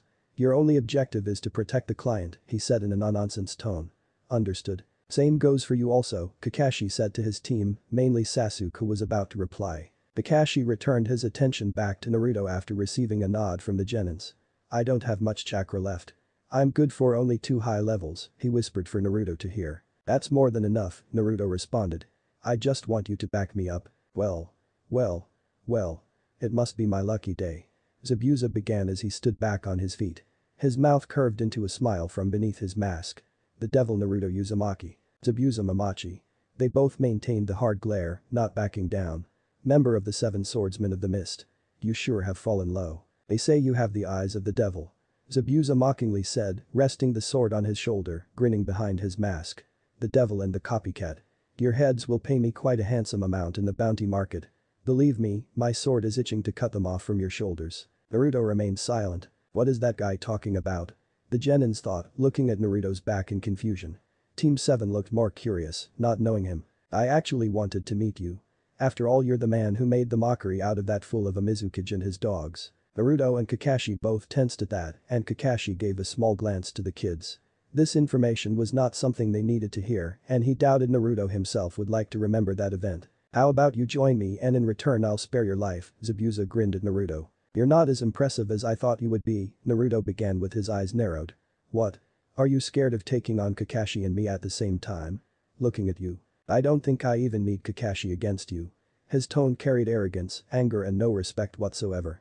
His eyes stared daggers at Zabuza. His team looked at him in surprise. This was something they had never seen. In the time spent with him, they knew he could act serious, but he was really kind with everyone around him. Never had they seen him act so arrogantly. But what surprised them even more was that he gave off the aura of someone dangerous, totally different from the Naruto they had gotten to know. A blue-colored chakra outlined his body. Watch what you say, kid. Zabuza gritted out in anger. They may be your last words. Kakashi gave a small nod to Naruto. The very next moment Naruto appeared in front of Zabuza in a flash of lightning and slammed a punch that created a shock wave down on the surface of the lake. Passed. Was all they could think of while looking at Naruto. Ack. Zabuza barely blocked the strike just in time, using his sword as a shield. He cursed, looking at Kakashi who had snuck up behind him and landed a devastating kick to his unguarded form. Ah. Naruto followed suit with multiple strikes in quick succession. Zabuza tried to block as best as he could, but it wasn't enough. Ahhhhh. He swung his sword in anger. Both Leaf Shinobi ducked under it. Wow. Look at them go, Ino muttered in amazement. I've never seen anybody fight like that. Who is that blonde guy? Sasuke asked, but it sounded more like a demand to which Shikamaru narrowed his eyes. Watch your tone, Uchiha, that's not how you ask anyone. Hey. Sakura spoke in her teammate's defense. Sasuke just asked a question. Guys please, we shouldn't argue among each other, Choji said urgently. They were brought out of their argument by Ino's gasp, her eyes wide in horror. As they followed her line of sight, they saw Naruto getting stabbed with a sword. But then to everyone's surprise, his body dissolved into multiple black crows. The crows then formed back into a perfect form of Naruto. What's with that guy, Ino stuttered in relief. Naruto flipped back as Kakashi dodged another dangerous strike and came running towards his side. Once they were together they stood beside each other in different stances. Surrender now Zabuza, Kakashi said. You can't win this fight. Shut up copycat. Zabuza does not surrender to anyone. With that Zabuza began to form quick hand seals before he shouted. Water style water vortex. Water style water vortex. At the same time as Zabuza's wave formed, another identical wave of water rose from the lake and collided against it. Zabuza's eyes widened, seeing Kakashi standing with the same hand seals as him. Damn you Haddock, Zabuza cursed. He again started going through different hand seals at a much faster rate than before. But Kakashi was also going through the same hand seals at the same pace as him. Damn you Kakashi, stop copying me. Kakashi said. Zabuza widened his eyes in shock and gritted his teeth in anger. What did you say, you stupid monkey? Kakashi finished, going through the hand seals. These are my techniques. Water style water shock wave. Before Zabuza could even compete, Kakashi shouted out Jutsu's name. A massive wave rose and slammed into Zabuza. Rasengan. Naruto appeared in front of him with a glowing ball of chakra in his hand, slamming it into Zabuza's stomach. It sent him flying meters back into the forest. His back collided with a tree, stopping his momentum, and he was already half unconscious. He was bleeding very heavily from multiple wounds when suddenly a lightning-coated kunai slammed into his side. As the Leaf group came running towards him, he still tried to struggle. I will. His head hung low when out of nowhere 3 needles embedded themselves in the side of his neck. The Genins looked in horror as Sakura and Ino turned their heads away. The rest of the group looked shocked. Kakashi and Naruto appeared in front of the kids. The lone figure stood on a tree branch, a few meters away. His face was covered in a mask, red swirls at the bottom of the mask, and 3 slashes on the forehead area. That was a pretty good fight, the masked person said in a melodious voice. He wore a robe resembling a kimono, but underneath it, his sleeves and shirt resembled the design of other Kiri ninjas. He had long hair as well, pinned into a bun at the top of his head. From his appearance, he looked to be a young boy around 13 to 14 years of age. Hunter ninja? What business do you have here? Kakashi asked not to let his guard down. I apologize for interfering in your mission. But Zabuza is a rogue ninja of the mist. I can't let him fall into the hands of other villages. The masked shinobi's voice was soft. But I thank you for defeating him. I've been tracking him for a while. Wind picked up around him as they watched him appear beside Zabuza's fallen body. You'll excuse me if I take care of the body. With that, he disappeared in the wind along with the dead body of Zabuza. Kakashi let out a tired sigh as he lowered the headband over his left eye. Choji broke the silence. What just happened? Don't worry, we are safe now. What? You just allowed that guy to take him, Sasuke said. He was doing his job, Sasuke. Ninjas' bodies contain a lot of secrets, and to protect that, hunter ninjas are tasked to track down the rogue ninjas and destroy their bodies so the secrets don't fall into the hands of any other village. But that guy looks so young, Shikamaru said. In the ninja world, age doesn't matter. There are shinobi who are younger than you, yet stronger than me, Kakashi said, glancing at Naruto for a second. Naruto was lost in his own thoughts as he looked at the spot where the hunter ninja once was. Something wasn't right and he could feel that, but couldn't pinpoint what exactly. Everything looked too easy and it didn't add up. Thud. Kakashi-sensei. A sudden yell broke him out of his thoughts and he looked at Kakashi down on the ground. He quickly went to check on him. Damn you, Kakashi. He cursed his luck. He looked at the worried faces of the genins and said calmly. He is alright, he overused his Sharingan. The kids breathed sighs of relief. But he needs a proper rest to recover. Naruto looked at the client, who flinched under his gaze. How far until we reach town? The town is just around 30 minutes walk from here, you guys can rest at my place. We'll get there quickly. Alright then. Naruto nodded, then looked at Sasuke and Shikamaru. You two carry Kakashi to the client's house. What? Why me? It's an order. Naruto started with a glare while the rest of the group was giggling in the background. He again looked at the elderly man. Lead the way. Oh? Ye. Come on this way. The man responded nervously, leading the group of leaf ninjas as he looked at Naruto. I know this is your mission, but I still thank you for saving my life. The mission is not over. The pained groan escaped Kakashi's lips and his lone eye flickered several times trying to adjust to the light. After his vision cleared, he was greeted with the concerned faces of Sakura and Ino hovering above him. Kakashi-sensei. Are you alright?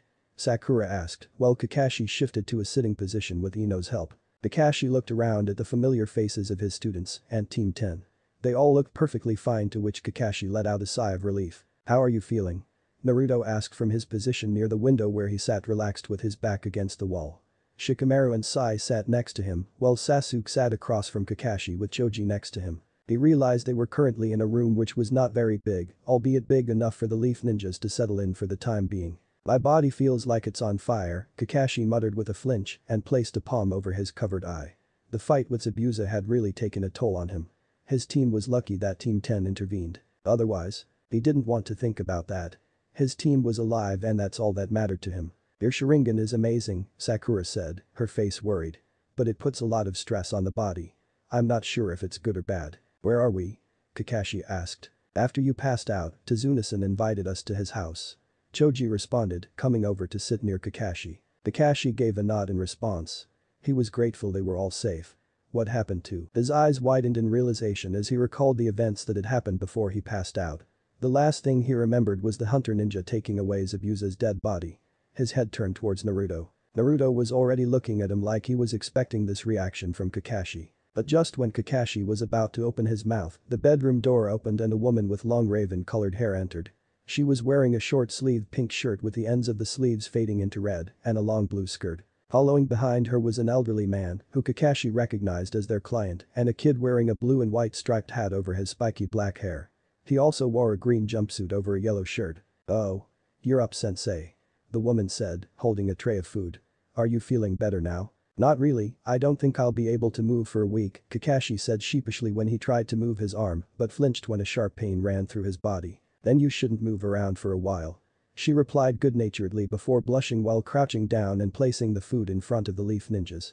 My name is Tsunami and this is my son Inari. She then turned to her son and said gently, say hello to them Inari, these are the ninjas that escorted Grandpa. The little kid just gave a blank look to the ninjas before he opened his mouth. Mom, they're going to die.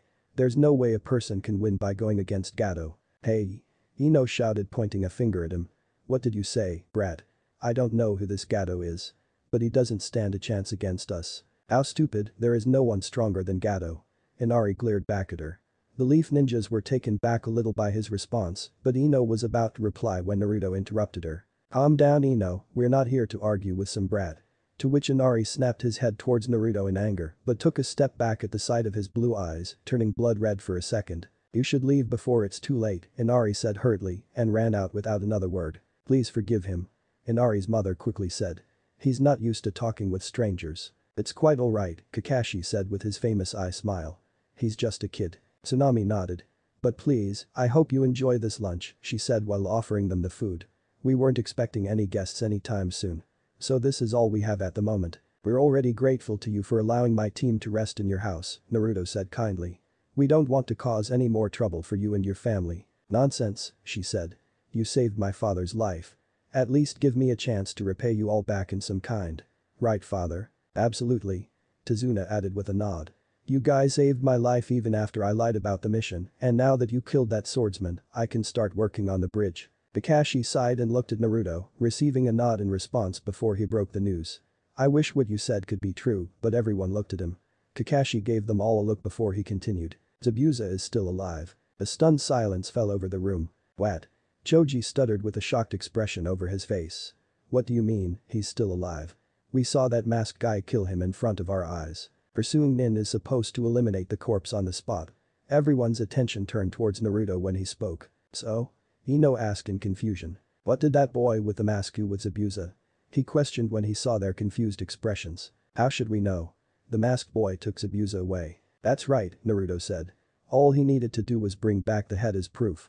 Also, the weapon that boy used to kill Zabuza is questionable. It was just a long needle. Shikamaru answered with wide eyes.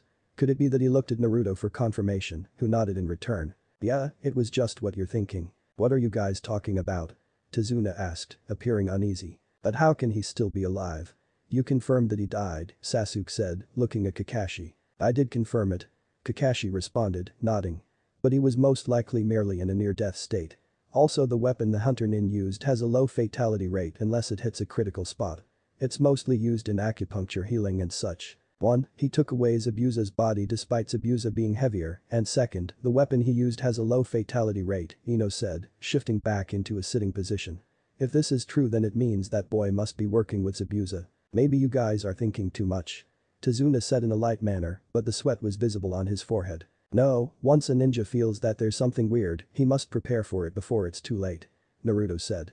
It's one of the ninja's iron rules. But the good news is that with the kind of injuries Zabuza suffered, he will probably be out for over a week or so, Kakashi said lightly, trying to cheer the mood.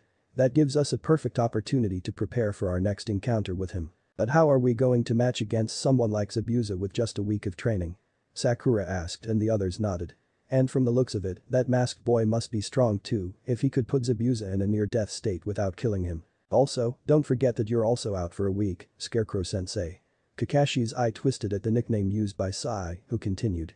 And I doubt Dickless and Ugly could improve enough to stand against Zabuza. Why you idiot? Ino held Sakura away from bringing her fury onto him. Calm down the forehead, Ino said. Shikamaru ignored the two girls as he mused, no matter how much we train, we can't defeat two highly ranked ninjas with just a week of training. That is true, Kakashi said, but you guys won't be fighting Zabuza. Leave him to Naruto and me. You all will be enough to corner that masked boy. But in your condition, are you able to train us? Sakura asked. Now. Kakashi tilted his head with a hidden smirk behind his mask. I never said I'll be the one to look after your training. Naruto narrowed his eyes, seeing where Kakashi was going with it. I'm sure my dear friend Naruto would gladly. No. Kakashi's face fell at his blunt answer. He didn't even let me finish my sentence. Kakashi thought. Team 10 shook their heads, apparently used to his behavior. But Team 7, or more specifically Sasuke and Sakura, looked at him in shock. What? Sasuke glared at him in disbelief. Didn't you listen to Kakashi? We need to be ready for them, and for that we need to get strong. It's your team, Kakashi. Deal with it, came a flat response from Naruto. Besides, we also need a squad to guard Tazuna-san on the bridge. So you train your students and my team will go with Tazuna. Kakashi thought over Naruto's words before accepting it. Tazuna's protection was very important, but so was the training of his team. He would be a fool to take his students on a battlefield without any preparation. So while Naruto and his team guarded the workers, he could focus his attention on his students. Fine, we'll have it your way. You say it like you have any other option, muttered Naruto with a shake of his head before standing up.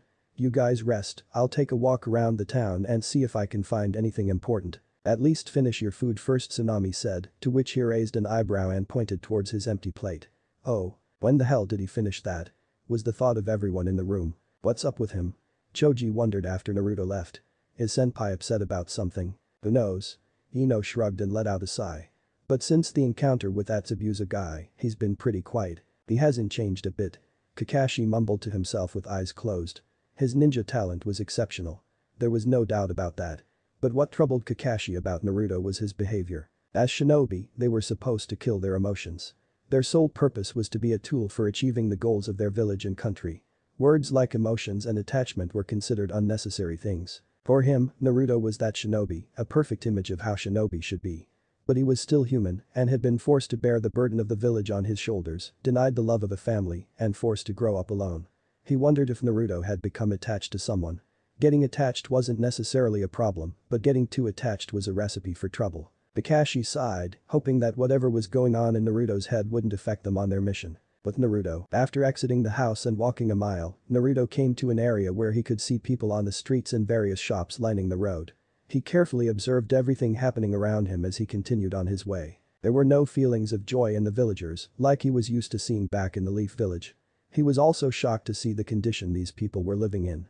The businesses also looked dull, and there were many empty stalls. All in all, the whole atmosphere of this place looked gloomy. He never expected the situation to be this bad, looking at the poverty.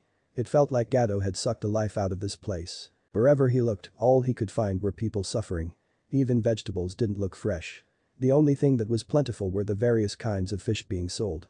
He supposed that was to be expected, being an island. He had learned from Tazuna that due to the shortage of products and high taxes, doing business was almost impossible for the common man, who had to consider the daily threat of Gato's men. Naruto noticed some faces turning towards him, looking at him in suspicion.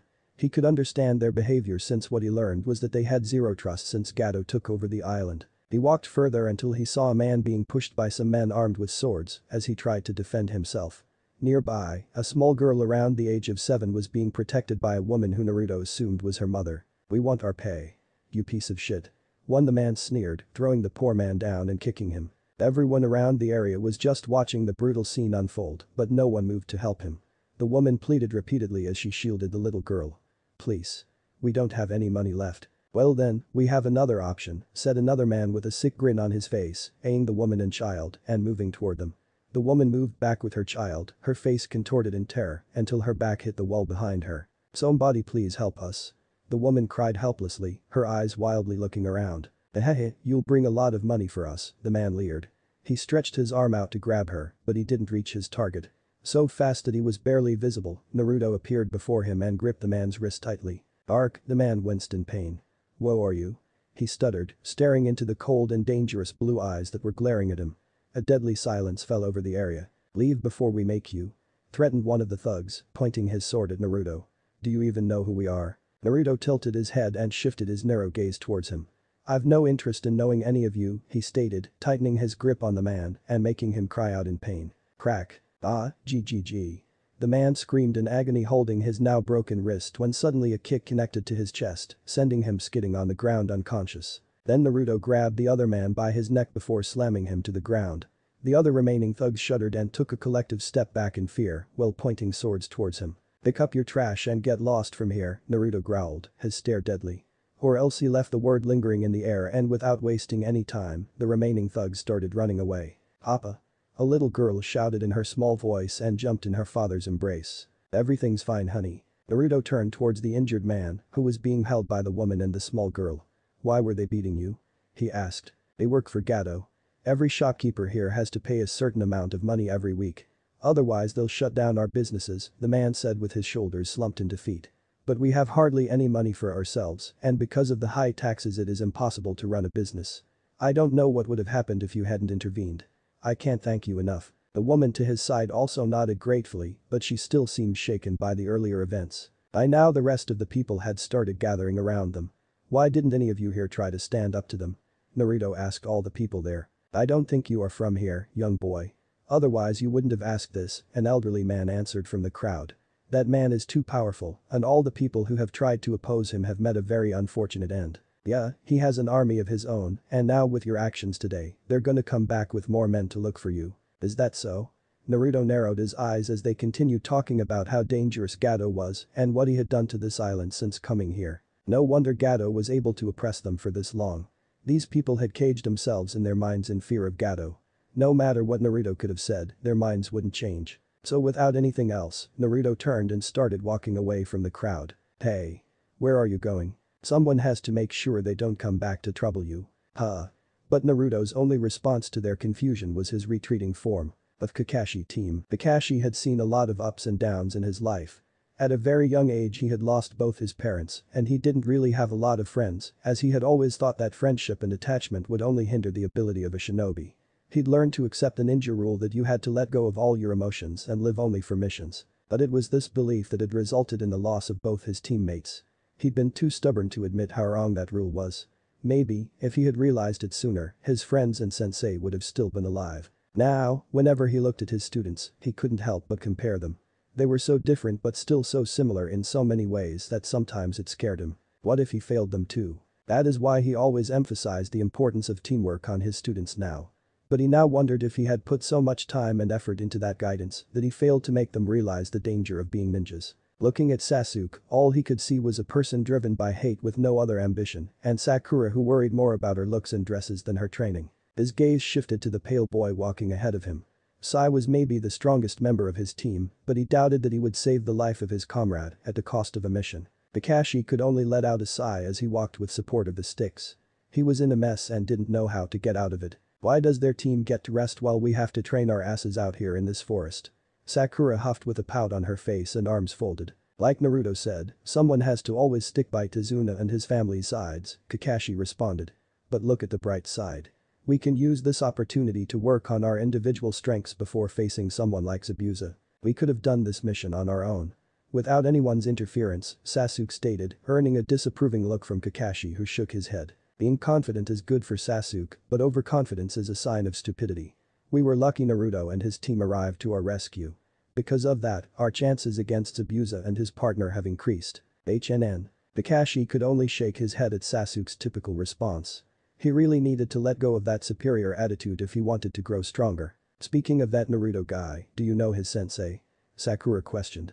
He wasn't the sensei of Team 10 at the time of graduation if I remember correctly. Well. Kakashi thought over it for a moment before speaking. Naruto and I were old subordinates and I was his squad captain. He said. As for him being the sensei, he is only a temporary replacement for Asuma Sarutobi as he was assigned on a separate mission. Really? Sakura said in surprise and even Sasuke looked at him curiously. Kakashi nodded, not giving them any more details about Naruto's past and his involvement in the Anbu. That was classified information. Sai, who was being quiet up till now, put up a smile and received an annoyed look from his teammates. We shouldn't really trust someone like Naruto. People like him wear a mask to hide their true nature and to deceive the people who trust them the most. The way he spoke in such a light tone with a straight face made Kakashi narrow his eyes. Of course I would know about Naruto and his past with the Foundation. After all, he himself was currently a part of that organization. Kakashi still didn't understand why the Hokage allowed someone like him in the Genin squad, knowing full well where his loyalties lie. After all, Sai was still a member of an organization led by Danzo. What the hell is that supposed to mean? Sasuke asked. Well. You wouldn't understand, knowing the history of your clan, Sai said. Sasuke's eyes narrowed slightly. They were full of traitors themselves. That did it. A furious Sasuke launched towards Sai and punched him hard in the jaw, making him spit out blood. Sasuke-kun. Sakura gasped at the scene before her. Sai looked back at Sasuke, whose eyes were burning with rage. What? Couldn't handle the truth. He smiled despite the blood trickling from the gash on his face. Sasuke gritted his teeth as his fist tightened. Why you freak? That's enough you two, commanded Kakashi, forcefully gripping Sasuke's shoulder and pushing him back. He glared at Sai and said, and you, that's not any way to speak to your teammates. The which Sai just gives him a blank look before shifting his gaze towards Sasuke again. I apologize for my comment. But his expression said otherwise. Sasuke didn't respond with anything other than a glare before he shook Kakashi's hand from his shoulder. Sakura looked like she wanted to say something to console her crush. Kakashi could only let out a tired sigh at the situation before he continued on his way while his students followed him quietly. He soon came to a stop though, looking around at the large trees surrounding them. This place looks perfect. So? What are we going to train? Sakura asked, observing the area before she looked at Sasuke with a sweet smile. What do you think of Sasuke-kun? Sasuke grunted and looked away. Her face fell in defeat. Kakashi cleared his throat to get their attention. I'm going to teach you how to climb trees, he said, earning surprised and dumb looks from his two students while Sai was busy looking at the scenery. What? We already know how to climb trees, sensei, came an annoyed response from Sakura. Hehehe. Kakashi laughed awkwardly while rubbing the back of his neck. Well, not what you guys are thinking. It's more of an advanced level of exercise. We'll believe it when we see it, Sasuke started with a pointed look at Kakashi. Kids. Kakashi sighed and shook his head. Why was it so difficult to handle teens? Or were his students exceptional? He didn't really know. Hours later, it was late in the evening when Naruto arrived back at the house. Sensing the chakra signature of everyone present, inside including his team, he was thankful that at least they were not running around carelessly. He knocked on the front door and the sound of footsteps approached the door. After a moment, the door swung open and a tired-looking Sasuke stood in front. Oh, it's just you. He looked at the packages Naruto was carrying and moved back, allowing Naruto to enter and close the door behind him. The first things Naruto saw were the faces of everyone except Kakashi and Shikamaru, who he assumed were resting in the next room. Ino and Choji looked relieved to see him. Where were you? We were so worried, Ino said. Her eyes flicked to the package in his hands. What's that? Naruto-san, you're just in time for dinner, Tsunami said, walking out of the kitchen. Naruto lowered the box and gently placed it on the table in front of the Tsunami. I hope this will be enough for your family. Tsunami looked at the box curiously before opening it. She gasped when she found various vegetables, fruits and different ingredients inside. She looked at Naruto in surprise and asked, where did you get all this? It's impossible to buy this many items here in the market. You don't have to worry about that, Tsunami-san, he responded gently. I heard your conversation with Tazuna-san that you're running low on supplies, and knowing that we're also staying here for the time being, I'm sure this will be enough for a month or so. Tsunami couldn't stop the tears in her eyes as she wiped them before smiling gratefully and bowing. Thank you. Thank you, you don't know how much this means to me and my family. You are a blessing to my family, and I'm sure you will restore joy and happiness back on this island. You don't have to thank me, Tsunami-san.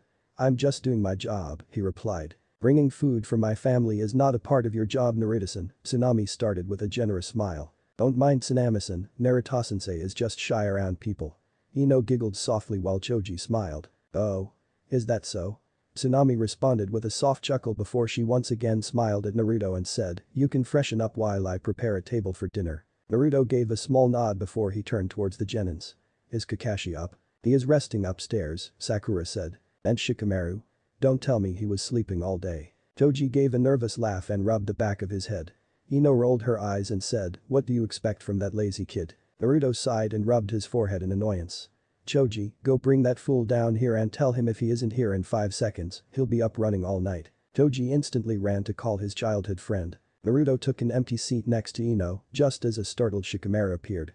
You called me sensei? Naruto stared daggers at him. Sleep well. I hope we're not disturbing you. I mean not really. Shikamaru blinked in confusion. I was about. Forget it, Naruto said, letting out a tired sigh. His students blinked in confusion at this. Normally in such situations Shikamaru would have been begging him for forgiveness by this point. Naruto would have never shrugged it off with just a simple forget it. There must be something wrong with him today. Just settle down here for dinner. The members of the team looked even more confused as he stood up. Senpai? Ino inquired. Naruto felt so disengaged with everything around him, like his mind was somewhere else ever since the fight with Zabuza. Are you alright? Ino pressed when he didn't respond. Yeah, he responded casually. I'm just tired, that's all. You guys don't have to worry. Well. If you say so. Naruto nodded and went to freshen up a bit to cool down his head. There were a lot of things going on inside his head which he couldn't share with them. After he left, Shikamaru let out a sigh of relief before he settled down in the chair that Naruto was sitting in a moment ago. Consider yourself lucky, Shikamaru, Choji commented, to which Ino grunted in response. Yeah. When you last upset Naruto, you had to do all rank missions alone for a day. She let out a small giggle remembering that day, much to Shikamaru's annoyance. I still can't forget that day. Shikamaru groaned as he put his head down on the table. What a drag, he muttered. Sakura was sitting with a frown and tapping her fingers on the table as she watched the interaction between Team 10. She was surprised at the way they talked with each other. She felt jealous. Why couldn't Team 7 be like that? There was once a time when Sakura and Ino had been best friends. But now they couldn't even talk without it breaking out in a fight. She looked toward Sasuke, who was sitting quietly with his eyes closed and arms folded, ignoring everyone. Sai was nowhere to be found.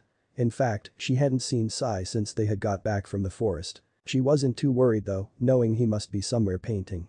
But Sakura wished that he would have been here so they could at least give the image of a perfect team. She didn't want to give a bad impression of Team 7, especially not in front of her love rival. But thinking about that, Sakura was surprised by Ino's behavior. Ino hadn't even tried to start a conversation with Sasuke since they got here. Though, this could be one of her tactics, Sakura thought. If that were the case, then she had to be careful from now on. She couldn't let Ino succeed. The sound of footsteps brought Sakura out of her thoughts. A moment later, Kakashi and a drunk-looking Tazuna made their way towards them and settled down. Almost immediately after, Sai also arrived and sat down beside Kakashi. "How are you feeling, Kakashi-sensei?" she asked. No need to worry, Sakura," he responded with a crinkle of his eyes. "I'm feeling a lot better now." Glancing around, he then asked, "Naruto still hasn't arrived?" Just when she was about to respond, Naruto answered. "I'm here, Kakashi." He sat down with his wet hair, looking refreshed. "So did you find anything out there?" Kakashi asked. "Nothing important," he responded, with a look of Kakashi that clearly said, "We'll talk later." Kakashi nodded. He then thanked Tsunami, who appeared and placed the food on the table, much to everyone's delight. "Izuna-san," said Naruto. The old man looked at him with his heavy eyes and blinked a couple of times. "When are you going to start the construction on the bridge?" "Well, me and my boys were going to start working on it tomorrow morning," Tazuna said. "Why? Is there any problem?" Understanding his concerns, Naruto shook his head. "There's no problem, Tazuna-san, rest assured. I was just asking since my squad will be going with you. Gato's men could try to cause misfortune there, so we can't be taking a risk with that." "Wait. Does that mean we won't be training like Team 7? Choji questioned as the Genins looked at each other in surprise. "I didn't say that." Naruto shot them a look. "We'll work on something, and Kakashi will stay here with his team while we go with Tazuna-san. We can't let him go out in the open unguarded. And who made you the leader for this mission?" Sasuke glared at Naruto, surprising everyone with his sudden outburst. "This was our mission, not yours. So who are you to decide what we can and can't do?" Naruto narrowed his eyes, but other than that, looked supremely uninterested. He wasn't in the best of moods, and the last thing he wanted was to entertain some self-obsessed genin. "When I'm talking to my team, I'm only talking with them, do you understand, genin?" Sasuke gritted his teeth. "We could have done this mission on our own," Sasuke said, making Kakashi shake his head in embarrassment at the look on Tazuna's and his daughter's faces. "We don't need any extra weight to pull us back." "Yeah. Just like you did against that swordsman," Ino stated with anger, which earned her a glare from two members of Team 7. "Let's get this straight. If it wasn't for us, you and your team wouldn't be sitting here enjoying this meal." "Don't talk to Sasuke-kun like that, Ino pig," Sakura retorted. "What are you gonna do with your billboard brow? Eyes? Stop it." Kakashi spoke, brow twitching in annoyance. "No need to fight. We are on a mission as a team and Naruto is right." He glared at Sasuke to make his point clear. But Sasuke wasn't having any of it and was about to argue when Kakashi continued. "One team has to stay back in case they try to target Tazuna's family. We can't let our guard down even for a second. The bridge is the only hope left to save the people of this island." Tsunami spoke, looking down in sadness. "Many people have sacrificed their lives in hopes of freedom. The bridge will be completed by Tsunami-san. We will make sure of it," Kakashi stated, bringing a small smile to the woman's face. "We can discuss this issue later. Let's enjoy this wonderful meal for now," Tazuna said and raised a cup of sake before gulping it down. That hit the spot. "Father. I think that's enough." Tsunami tried to stop him while smiling embarrassingly. "Ah.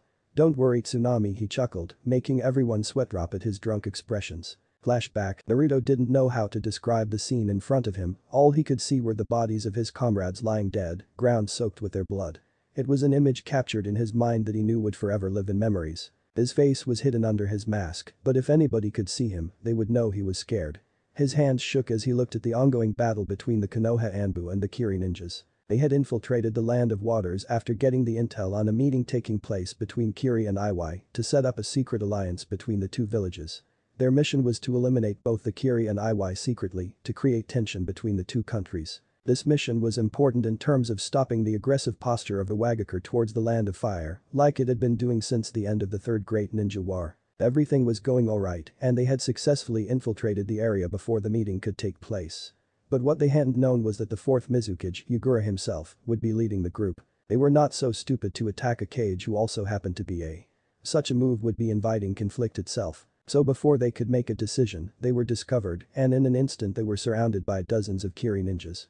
It soon turned into a bloodbath of Konoha ninjas. Naruto dodged a strike of the much larger opponent and before his opponent could turn, Naruto pushed his blade in the back of the Kiri ninja, killing him instantly. He did the same to two more enemies, but his eyes kept on looking around to find a glimpse of purple hair. After running through the enemies, Naruto finally found it. But she was lying bloodied on the ground and a short man was standing over her with a bow in his hand, ready to strike. Everything stopped around Naruto and his eyes widened. Her eyes found him through the mask and Naruto could tell she was still trying to give him a smile of assurance. Naruto didn't know what happened, but all he could feel was a crazed sensation, his body suddenly burning like somebody had spread acid on him, and the only thought running through his mind was to erase everything that stood in his way. Crack. The ground cracked beneath his feet, and the wind picked up, making it almost impossible for everyone to stand their ground. Even his mask cracked under the pressure. The blue aura started surrounding his body as the ground continued to crack under the pressure. What incredible chakra, Yugura muttered, narrowing his eyes and shielding his face. Who is this kid? Ah. Naruto let out a loud scream to the heavens as his chakra grew uncontrollably into the atmosphere. Ah, he let out another scream as his eyes rolled to the back of his head. Naruto. A soft whisper from Yugao was lost in the chaos. All she could do was lay helplessly and watch him struggle. She tried to call out his name but couldn't speak. In the next moment, the chakra that was once blue burned to red and an invisible force knocked everyone to the ground. A black cloud covered the sky and a crack of thunder sounded through the clouds. Boom. With that sudden blast, everything went black. The only thing on Naruto's mind was the image of Yugao's bloodied body. End of flashback. Naruto's eyes shot wide open as he jolted upright. Gulping in a deep breath, he rubbed his head to shake off the memory. He'd been trying to forget it for the past 3 years. But today's encounter with Zabuza had forced those memories to resurface again. Fucking bastard. He doesn't know what actually happened that day and how they survived their encounter with the Mizukage. But what he will always remember was all the distraction, the dead bodies, and Yugao's pained eyes looking at him. It was a feeling he didn't want to experience ever again. Just the thought of losing Yugao made his mind go crazy to the point that he didn't know what he would do if it happened. Now, sitting on the roof of the house, he stared toward the horizon and the reflection of the moon on the surface of the sea. He forced his mind to recall happier memories. The smiling face of Yugao flashed in front of his eyes. "You're making me go crazy. Idiot," he muttered. "Ah. Do I know this idiot you're thinking about?" said a voice behind him before the said person came to stand next to Naruto with his famous eye smile. "I hope you're not keeping secrets from your former captain. Kakashi. You shouldn't be moving too much, you're still recovering," Naruto responded with a roll of his eyes, seeing the laid-back personality of the famous copy ninja. Kakashi waved his hand and said, "I'm feeling a lot better than before." He looked at Naruto carefully. "Besides, I wanted to talk to you." Naruto gives a corner look to his former Anbu captain. "About what?" "Well. I'm seeing my old subordinate after a long time. So I wanted to know how he's been and how the life of a Jounin sensei has been treating him." "Geez. Kakashi, you've changed a lot." "The Kakashi I know would never even think about all this, let alone talk about it," Naruto responded amusingly. "You actually sound like some old grandmother." "Do I?" Kakashi narrowed his eyes before he responded. "So. How's your sex life?" "What? Ah. What was that purple-haired girl's name again who's always hanging around you?" "No, Yuki." "Yugao, yeah, right." Naruto flushed. "You can ask me if you want any pointers on how to perform in bed. I'm the best man after Jiraiya-sama to give advice," Kakashi went on. "Or you can learn it from him by reading his holy books." Kakashi pulled the orange-covered book out like it was some sort of sacred item. The latest Icha edition, signed by Jiraiya-sama himself. Naruto's eyes twitched in annoyance and embarrassment. "Shut up, Kakashi, and don't you ever read that book in front of my students." "You're no fun, Naruto," Kakashi responded in defeat and shook his head in disappointment. "And you're getting annoying as your age progresses," Naruto fired back, making Kakashi crack a laugh. "It's still very easy to get you worked up, Naruto," he said with a laugh, receiving a glare from Naruto. "Anyway, did you find anything about Gato or Zabuza?" Kakashi asked. "Nothing on Zabuza, he'll probably be out for a week or so," Naruto said, taking out a scroll from his jacket. "But this guy Gato, he doesn't make a lot of appearances in public, always making his thugs do his bidding. Though I prepared the map of this island and marked most of his hideouts, which can at least give us a starting point to catch this guy." That's good." Kakashi nodded as he looked at the map and said, "Anything else?" Naruto shook his head. "No, I'll start scouting these areas tomorrow and see if I can get any lead on him or Zabuza. Let me know if I can be of any help." "I don't want to leave all the work to you while we're supposed to work as a team," Kakashi said while rubbing the back of head. Naruto rolled his eyes and muttered, "You'll probably get in my way." Kakashi shook his head. "Anyway, do you want to talk about anything?" Naruto gives him a confused expression. "No, what do you want to talk about?" "Well, nothing, just wanted to know how everything's going." "There's nothing to talk about, Kakashi." "I'm absolutely fine," was the final response from Naruto, realizing that Kakashi was asking about his behavior since the encounter with Zabuza. That was something Naruto didn't want to talk about right now. "Well, if you say so, Naruto." Kakashi gave him a final look. "Anyway, I'm going to take a rest. Don't be up all night." With that, Kakashi bid him good night. Naruto watched him jump down the roof. After he left, Naruto sighed and took a long breath before he laid back and looked at the moon, muttering a soft good night. Secret hideout. Jiraiya let out a sigh as he walked through a dark corridor which could only be described as hell. His eyes burned with self-hatred. The smell of rotten dead bodies of countless men, women, and children scattered all over the place. The kind of torture these poor souls went through was clear as day. Jiraiya kept himself composed, and his steps didn't falter for once as he made his way out. Once outside, Jiraiya looked around his surroundings before he found his masked companions who were busy searching for anything valuable they could find. Jiraiya did not say anything upon arriving.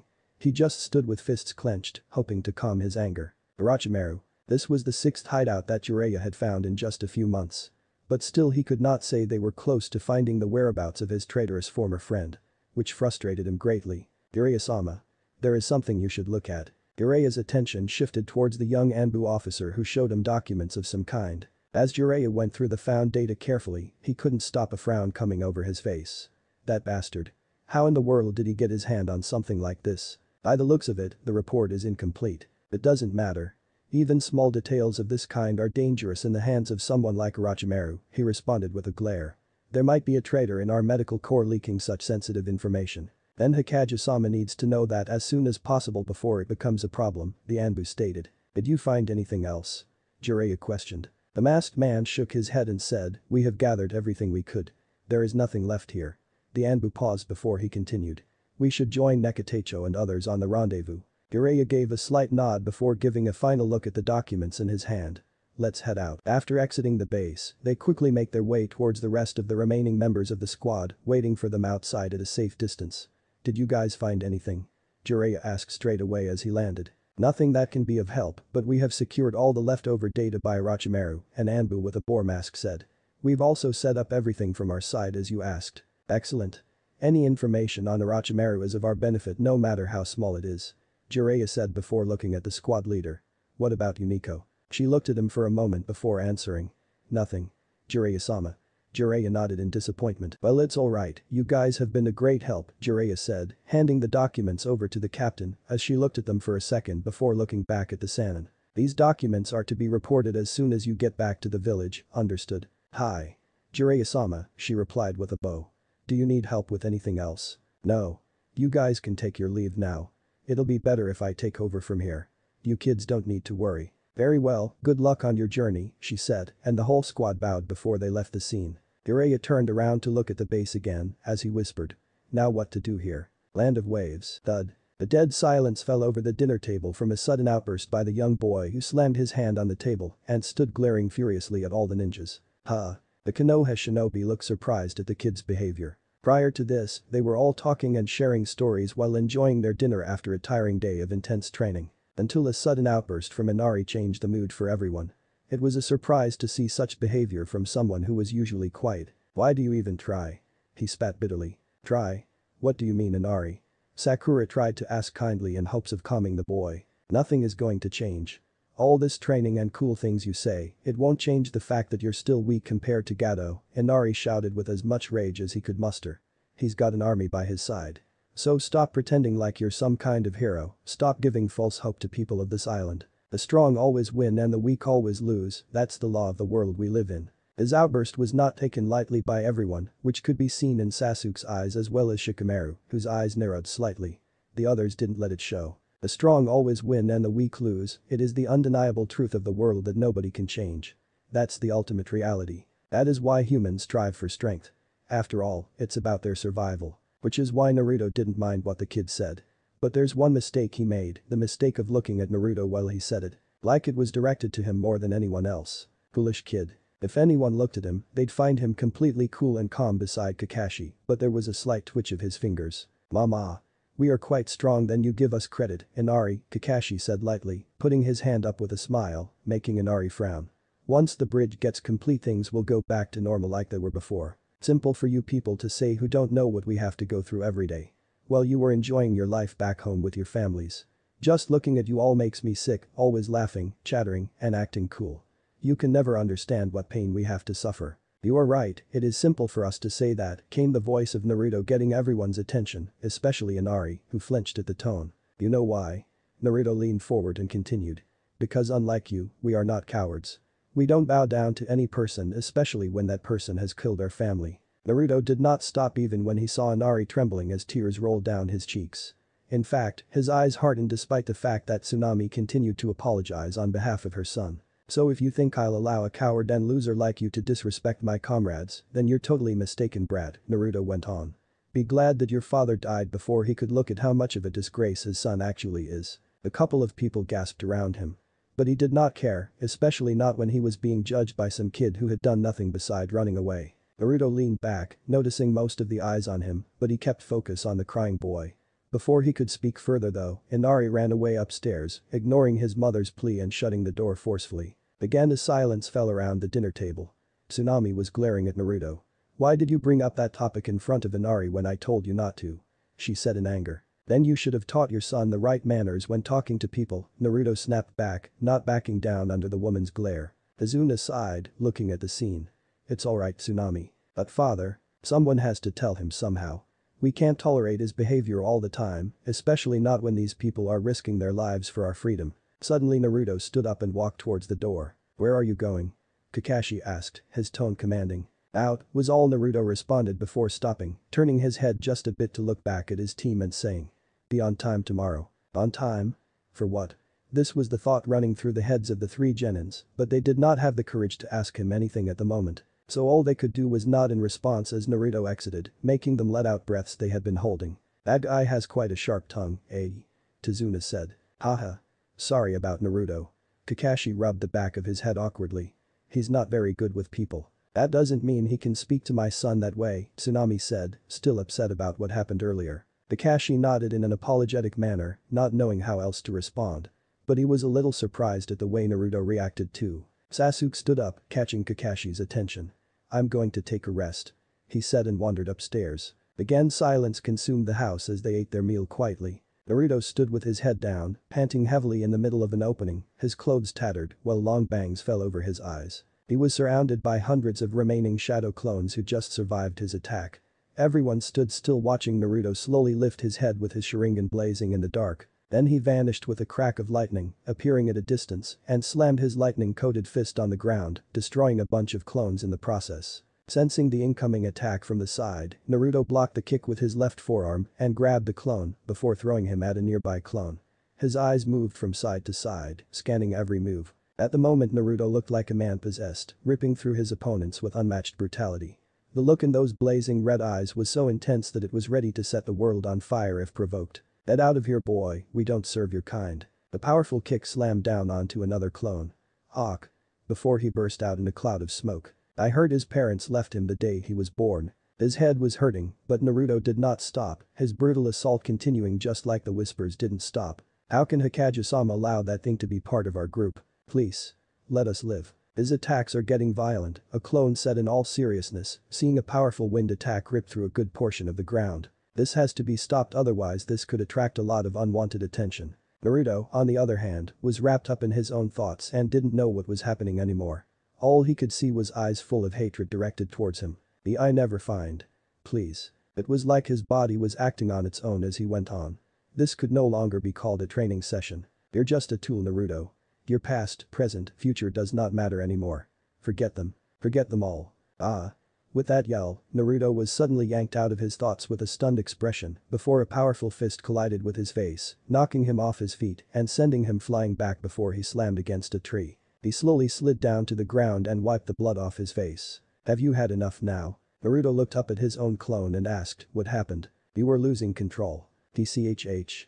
Naruto frowned deeply at the response and again looked at the clone with a conflicted expression. Was it the fox again? The clone was reluctant to speak, seeing the look in his originator's eyes. But he nodded, forcing Naruto to tighten his fist in anger. Dispel yourselves. Will you be alright? Naruto snapped his head towards the clone and hissed. Just do what I said. Hearing the command, the remaining clones poofed out of existence, leaving behind a huge cloud of smoke. Naruto sat alone with his head bowed, wondering how he could let his emotions affect him in such a way. He was angry at himself and the way he reacted to that kid's nonsense. Yeah, that's what it was. Nonsense. He was a former Anbu for all the god's sakes. How could a child get him to react in such a way? This mission's nothing but trouble, he muttered. He just wanted it over as soon as possible. Naruto sat for hours under the shining light of the full moon with his thoughts running in his mind. The things he had experienced here had awoken memories which he normally kept buried deep in his mind. Finally though, his eyes closed and he fell into a deep slumber, unaware of his surroundings. When a large shadow flew over him. Inari sat outside his window gazing over the horizon. The never-ending sea was illuminated with the reflection of the moon. His eyes were red and puffy from crying. Dad. The smiling face of Kezia flashed through Inari's eyes for a moment. Why did his dad have to be a hero? If not, then he wouldn't have been killed and everything would have been alright. They would be living their happy lives. But no, it was ruined by Gato.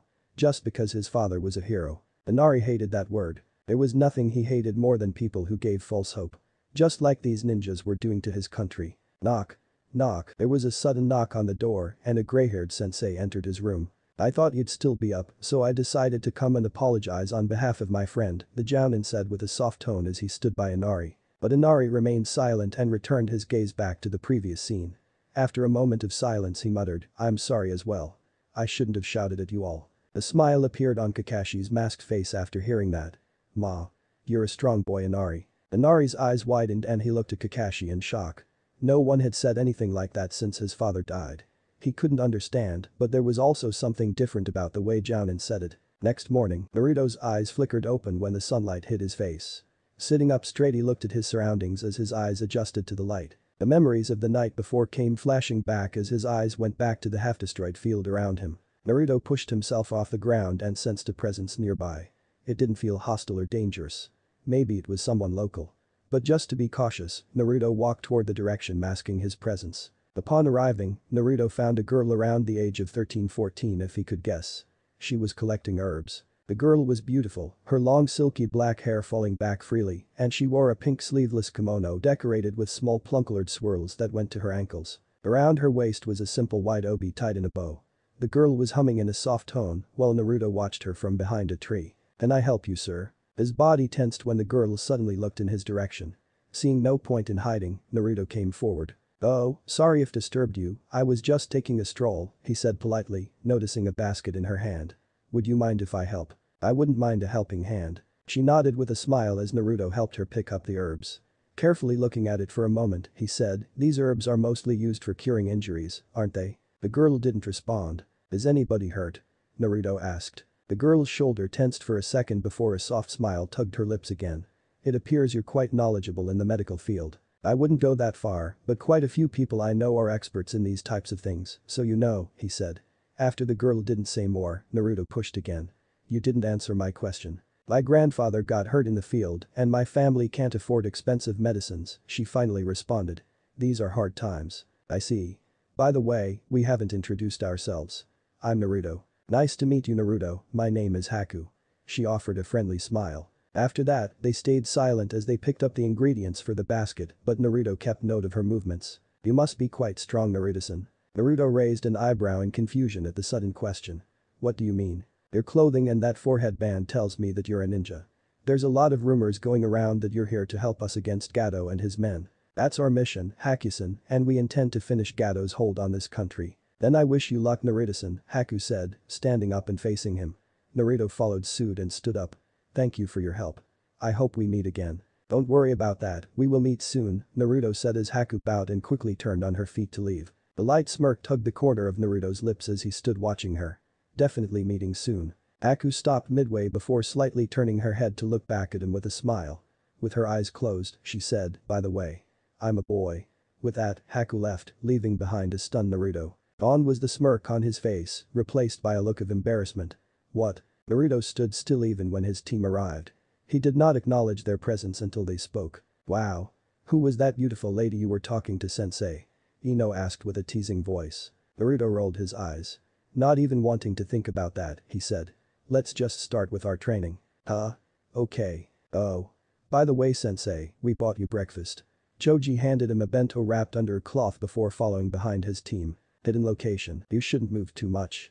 A soft voice spoke to a person seated on a bed swinging a big sword. Your wounds are not fully healed. I feel a lot better now, thanks to you, the person grumbled. Just a bit longer and I'll show that copycat in Uzumaki. Don't bite more than you can chew, Zabuza. A third voice spoke from the door. Zabuza's partner ran to take a protective stance in front of him as a figure approached slowly from the dark hallway. When the figure became visible, both Zabuza's and Haku's eyes widened in shock. because there stood a blonde ninja staring back at Zabuza. The Ayu? Haku stuttered in shock. It couldn't be possible. How did he find this place? Few days later bridge. When Team 7 and Tazuna arrived at the bridge, they did not expect the sight which greeted them. Through the dense mist they could see the bodies lying motionless on the ground around them, blood splattered on the ground. From the mist, a figure slowly crawled towards them. Tazuna, taking notice of him, rushed to his side before turning him over to check his condition. Tazuna. They came out of nowhere, the worker said before he collapsed. Zabuza. Kakashi called out, and his body tensed when the sound of footsteps reached his ears. Two figures materialized through the mist. The crashing of waves in the ocean below was the only sound audible on the bridge. As the two groups stood against each other, the pressure grew heavier with every passing moment. Hello again, Haddock. Zabuza couldn't stop grinning under his bandaged mask. It looks like you're short on some members, eh? Kakashi-sensei, came the shaky voice of the only female of the group. At that, all Kakashi Haddock could do was glance at his students in slight worry. Ha ha ha ha. It was a mocking laughter from Zabuza. The duck-herd again shaking in fear. Hearing the comment and the mocking tone directed towards him, Sasuke's anger shot up slightly. He quickly calmed himself down and let a small smirk appear on his face. I'm not shaking in fear, just excited to fight you again. Oh. Fight me? Then water clones shot towards the leaf shinobi. Let's see how you fare against them. Go ahead Sasuke, said Kakashi with a confident smile towards his student. Without hesitation, Sasuke rushed towards his targets with impressive speed. In his run, Sasuke disappeared and reappeared a moment later with a kunai in each hand before the clone exploded. The boy has gotten better, Haku said, observing the Uchiha. Passed as well. Let's see then how much he has improved. Haku rushed forward at greater speed than the leaf genin. How can I be so careless? A blonde shinobi was sprinting through the forest at a very fast pace. The look of panic and worry clearly on his face. Just hold on till I can get there. Naruto was on his way back home from his morning patrol when he came across a dead boar. Finding a dead boar in a forest was not a matter of concern, but the wounds on the animal's body was a warning to Naruto. Although, no trained assassin would leave a trail behind on purpose. So the obvious fact was that it could be the work of bandits. But Naruto didn't want to take the risk. It could be Zabuza leading a group of men, and to make the matter worse, Kakashi and his squad had already left for the bridge. That could only mean his students and Tsunami were in grave danger. With that thought in mind, Naruto pushed his speed even further, moving at a blinding speed. Just hold on for a bit. Just get out of my way, kids. Or else. The man tightened his hold on the blade, bringing it to Tsunami's neck in a desperate attempt. Don't blame me for what happened to this woman. Tears started gathering in Tsunami's eyes as the face of her son came into view, while the genin stood shocked as she struggled to get out of the strong grip of the man. Hold still, you bitch. He started pulling on Tsunami's hair, making her scream in pain. But suddenly, to everyone's shock, Inari sprinted towards the man with a kunai in his small hand. Let go of my mother. He ran screaming at the top of his lungs. No. Inari, wait. Inari. The boy did not hear, and just before he could get any close, his step suddenly got stuck. In his rage, the kid looked down in confusion and saw a long black shadow attached to him, reaching all the way to Shikamaru. He continued to struggle in vain. Let go of me. Just then Choji jumped next to him and picked him up before jumping back to a safe distance once again. She is going to be fine, Inari. Choji comforted the child softly. Please save mom. Just trust us. He whispered gently, placing a hand to cover the boy's eyes. Just then, in a flash of lightning, Naruto appeared behind the man, slicing his throat in a swift motion before anyone could even blink. Ayaya. The loud scream of Tsunami filled the area when her captive dropped dead behind her, leaving his blood all over her clothes. Everything's fine, Tsunami-san, you're safe now. Hearing the gentle voice of Naruto did calm her down a little.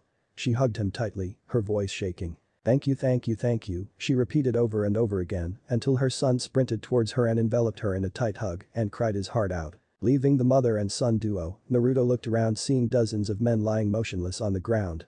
His gaze settled on his students before a proud smile appeared on his face. Well, I hope we put on a good show. An annoyed voice said, which could only belong to Nara. You sure did, Naruto replied. But you didn't finish your opponent when you had the opportunity. Luckily I was there to save the day for you guys, so no harm done. He received an annoyed grunt from his students, while Lino let out a huff. Oi. Oi, sunshine. Well. We kinda put Tsunami-san and Inari's lives in danger. I wish you could have stepped in a bit sooner. Choji's voice sounded sad looking at the mother and child. I could have.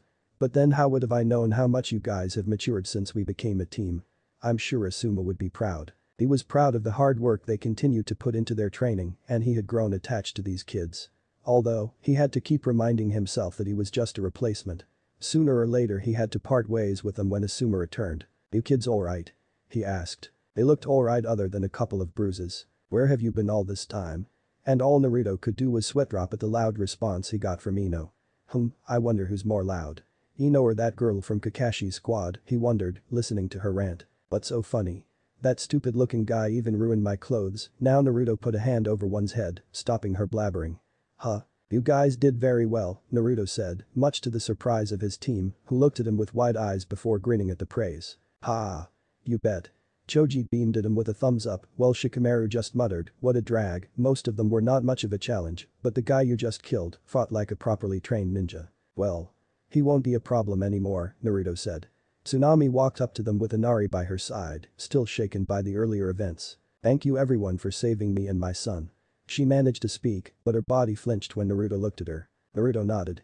"Just take some rest and you'll be fine, Tsunami-san." Ever since the incident during dinner with Inari, she hadn't spoken more than a couple of words to Naruto. Tsunami gave a light smile towards Naruto and said, "I don't think my family will ever be able to repay you and your friends, Naruto-san. We are just doing a job. Besides." Naruto trailed off a little towards a motionless body on the ground and said, confusing everyone around him, "It's not over yet." "What? The bridge?" Naruto began looking at the fallen bodies as everyone listened on. "That is the most likely place we will be expecting an ambush, meaning that our total focus should be on protecting Tazuna and his workers. So they must have thought they could use that as a distraction to take Tsunami-san hostage to lure us into some trap. Then that means Team 7 could be under attack." Shikamaru voiced his thoughts, and from the look on Naruto's face his assumption was right. "Come on, we need to leave now." With an urgency in his tone, Naruto turned. "Zabuza should have also recovered by now, but I can't trust if he took my words and stayed away from the bridge builder. For all I know he might be the one attacking Kakashi and his squad. We must get there as quickly as possible," he thought before looking back at his team. "Ino, Shikamaru are staying back," he ordered, surprising both. Just when Ino was about to protest, Naruto continued. "We need someone to look after Tsunami-san and Inari. Gato might send more men." With that, Naruto spirited away, not even waiting for any response. Choji followed suit after him, leaving behind his friends. "Wait." Ino tried to stop them, but all she could do was watch them leave. "We could have helped too. Tsunami-san and Inari's protection is important too, Ino." "Shut up. Shikamaru." It was a low whisper which took the lazy Nara by surprise. "She looks disappointed." Sasuke panted as he went toe-to-toe with the fake hunter ninja. "He's fast and strong too," thought the Uchiha as he and Sai continued their tag team attack on the masked ninja. The battle was evenly matched so far, and neither party was able to gain the upper hand as kunai and locked against each other. "You can't use any while one hand is occupied." Sasuke's eyebrows raised in confusion before his eyes widened in shock when the boy started waving single-hand seals at a quick rate before Sai could even reach him. "Impossible. Single-handed seals." Kakashi watched in shock before looking at Zabuza who was watching him carefully for any opening. "I won't be able to help them." Aku stomped the ground with his left foot before he jumped back as water around them started to rise. He called out in midair. Sensatsu Sushu, the water formed into dozens of needles which surrounded the two young genins. Noticing the incoming attack, Sai nodded to Sasuke before they jumped back just in time when the water needles crashed to the spot where they were just a moment ago. Aku looked impressed when he seemed to sense a slight movement behind. "You may be fast, but I'm faster." Aku jumped back just in time to skip Sasuke's swiping kick. But before he could relax, he saw Sai coming down on him with his sword held out. Aku closed his eyes as the gap closed, and at the very last moment his right hand shot forward, grabbing onto Sai, rotating their body upside down with the help of motion, and slammed his foot on his back, sending him crashing on the ground. GGRR, KKK. Sasuke rushed to help his teammate as he aimed his kunai towards Haku's face, who blocked it with his needles. He grabbed onto Sai's back before he jumped back to a safe distance. "I shall admit you two are very talented as you managed to push me this far."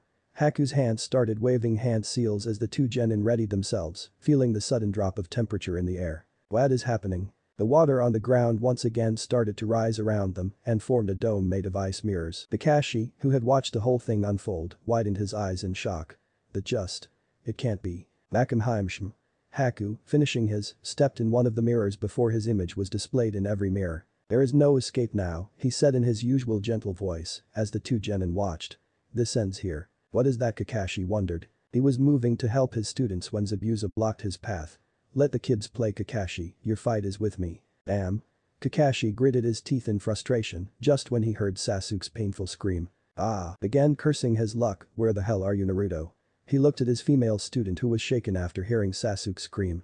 "Sakura, protect Izuna," he yelled, just when the mist started to thicken and the rogue ninja disappeared within the mist. "This mist is a lot denser than the last time." Kakashi observed his surroundings with his now uncovered Sharingan eye. Zabuza's laughter floated in the mist. "This is one of the weaknesses of your Sharingan, Haddock. As long as you can't see me, you can't copy my moves or hypnotize me. That means you can't see me as well. We are at a stalemate." "Ah, that could be a problem. But did you forget that I'm the master of silent killing?" The former Mist Ninja reminded him with glee. Again, Zabuza's laughter echoed as Sai and Sasuke screamed further down the bridge. Then I'll find my own way," Kakashi hissed, hiding his frustration. Zabuza again asked with a grin, "How long do you think Haku will take to kill your boys?" His eyes were closed, concentrating to pinpoint Kakashi's position. There was silence before Kakashi answered.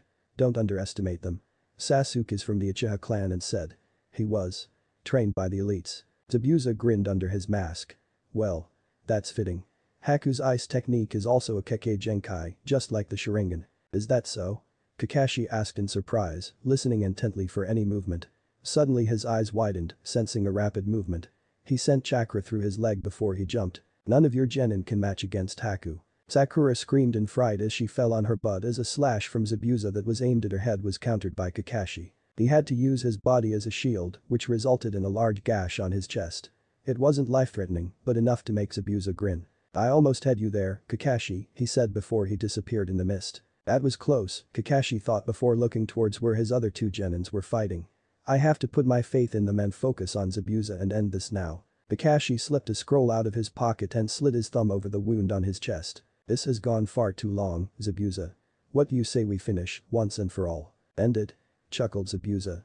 "Let's see what you have in mind, Kakashi." Kakashi opened the scroll while sliding his blood-soaked thumb along the length of it before it rolled shut. Kakashi ran through a few hand seals before slamming the ground. "Uchius.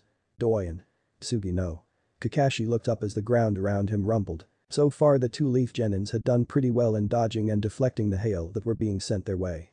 Still, they got hit quite a bit. They had tried various as well, but they'd all failed against the Hunterman. Sasuke glanced at his teammates with his newly awakened Sharingan and asked. "Do you have a plan?" His breathing was labored. "I'm of no use against him, all my techniques have proven useless," Sai answered, taking a moment to look at Sasuke's condition. A newly awakened Sharingan had negative effects on the chakra. "Even your fire seems ineffective, and seeing your condition, you can't use it anymore without killing yourself," Sai said. "Even you are useless now. Dickless." Sasuke groaned at the weird sense of humor of Sai despite the situation. "I don't like to kill, but one of us has to die here." Haku readied him once again before striking. They deflected and dodged most of them. However, a painful yell from Sai distracted Sasuke and several struck him. 2 in his leg, 1 in his left arm, 3 in his right. Sasuke winced and knelt down on the ground. He tried standing back up but failed. Fuck.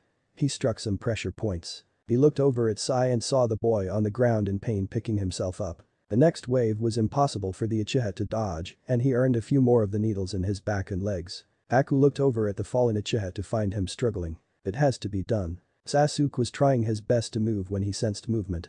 He looked up to find Sai standing in front of him. His eyes widened when he realized what had just happened. "No." Sai shuddered as he fell backwards. "Why would you do that?"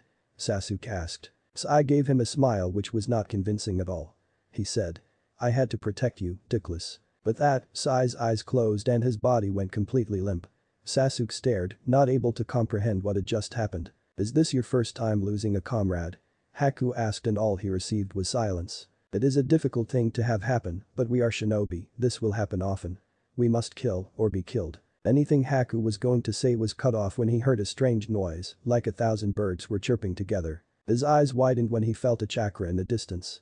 He also sensed a few other chakra signatures pinning Zabuza down and too fast approaching. Zabuza's eyes widened as Kakashi charged. Damn dogs. He tried to struggle, yet he was pinned. Kakashi was traveling fast, the blue electricity and chakra in his hand, making the chirping noise. Just when he was about to pierce Zabuza's chest, Haku appeared in front of Zabuza fully prepared to sacrifice himself. Kakashi's eyes widened. Shit. I can't stop.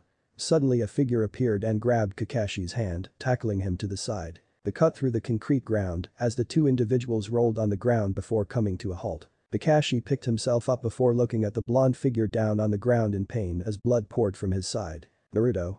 The copy ninja rushed to his side. Naruto stood up holding his side. His injury wasn't life-threatening. But still Kakashi asked angrily, still trying to process what just happened, what are you doing Naruto? I can't allow you to kill them. They were stopped by the sound of clapping as the mist started to clear, along with the ice mirrors slowly melting. Sasuke. Sakura rushed towards her childhood crush. Choji was standing by his side. They noticed a large army of mercenaries behind a short businessman with a cast on his left arm. Some demon of the mist you are Zabuza. More like a baby demon if that. Zabuza glared at the short man and his army and asked, Gato, what the hell are you doing here? Gato laughed. Oh Zabuza. Zabuza, did you really believe that I would pay you? I just wanted all you shinobi to wear yourselves out and when you were tired enough, I would just hire an army of bandits to kill you all. Missingnen are never truly missed and they're so easy to manipulate. Well Kakashi, it looks like our fight is now over, Zabuza muttered angrily, his look directed towards Naruto. Kakashi nodded as he relaxed slightly and dispelled his summons. Looks that way. He mumbled, not taking his eyes off Naruto. Gato walked forward as his eyes landed on Haku, who looked slightly worn out and shaken from what transpired a moment ago. Boy, you're still alive, he said with hate in his voice. Well, that leaves me the pleasure to cut you myself. The mercenaries behind him laughed. Gato. Zabuza growled, his eyes burning with hatred as he glared at the man. I will fucking kill you. Haku readied himself by his side. You can't take them on by yourself, not in the condition you are in, Naruto said, standing beside them. His injury was somewhat healed. What? You gonna lend a hand, Uzumaki? Go for the main head. The rest we'll handle, he responded confidently. As Kakashi joined him, carrying Zabuza's sword on his shoulders, Naruto tossed a kunai towards the demon of the mist. Zabuza caught the kunai between his teeth. His arms were practically of no use at the moment. Vader's face lost color, looking at the newly formed alliance in front of him. He quickly ran back towards his army to get farther away from the ninjas. Go you fools. What are you waiting for? He yelled frightfully. Kill them. Everything came to a halt when Zabuza kicked Gato's headless body from the bridge. Dozens of men lay beaten or dead on the bridge, while the remaining watched in shock as their cash cow got killed. Soon an angry mob of men, women, and children joined the battle, led by Ino and Shikamaru, and by their side was Inari proudly holding a bow and arrows. It was like the whole island had come to fight for their freedom. The remaining bandits tried jumping in the waters to save themselves from the angry mob. Soon enough, loud cheering could be heard on the bridge as people cried and hugged in joy of their freedom. Are you going to keep your words, boy? Zabuza said, as he stood supported by Haku, his eyes staring at Naruto. Naruto nodded. Konoha will contact you in the coming weeks. He was aware of the suspicious look Kakashi gave. But he could deal with him later. Get that in your head, Uzumaki, as an assurance. I want you to accompany me, or else our deal is as good as dead. With those final words Zabuza and Haku vanished in the mist. Care to explain what that was all about?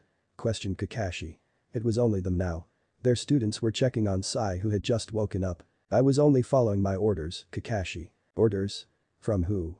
His eyes narrowed while his hand gripped a kunai. Naruto waited, not backing away from Kakashi, before he responded.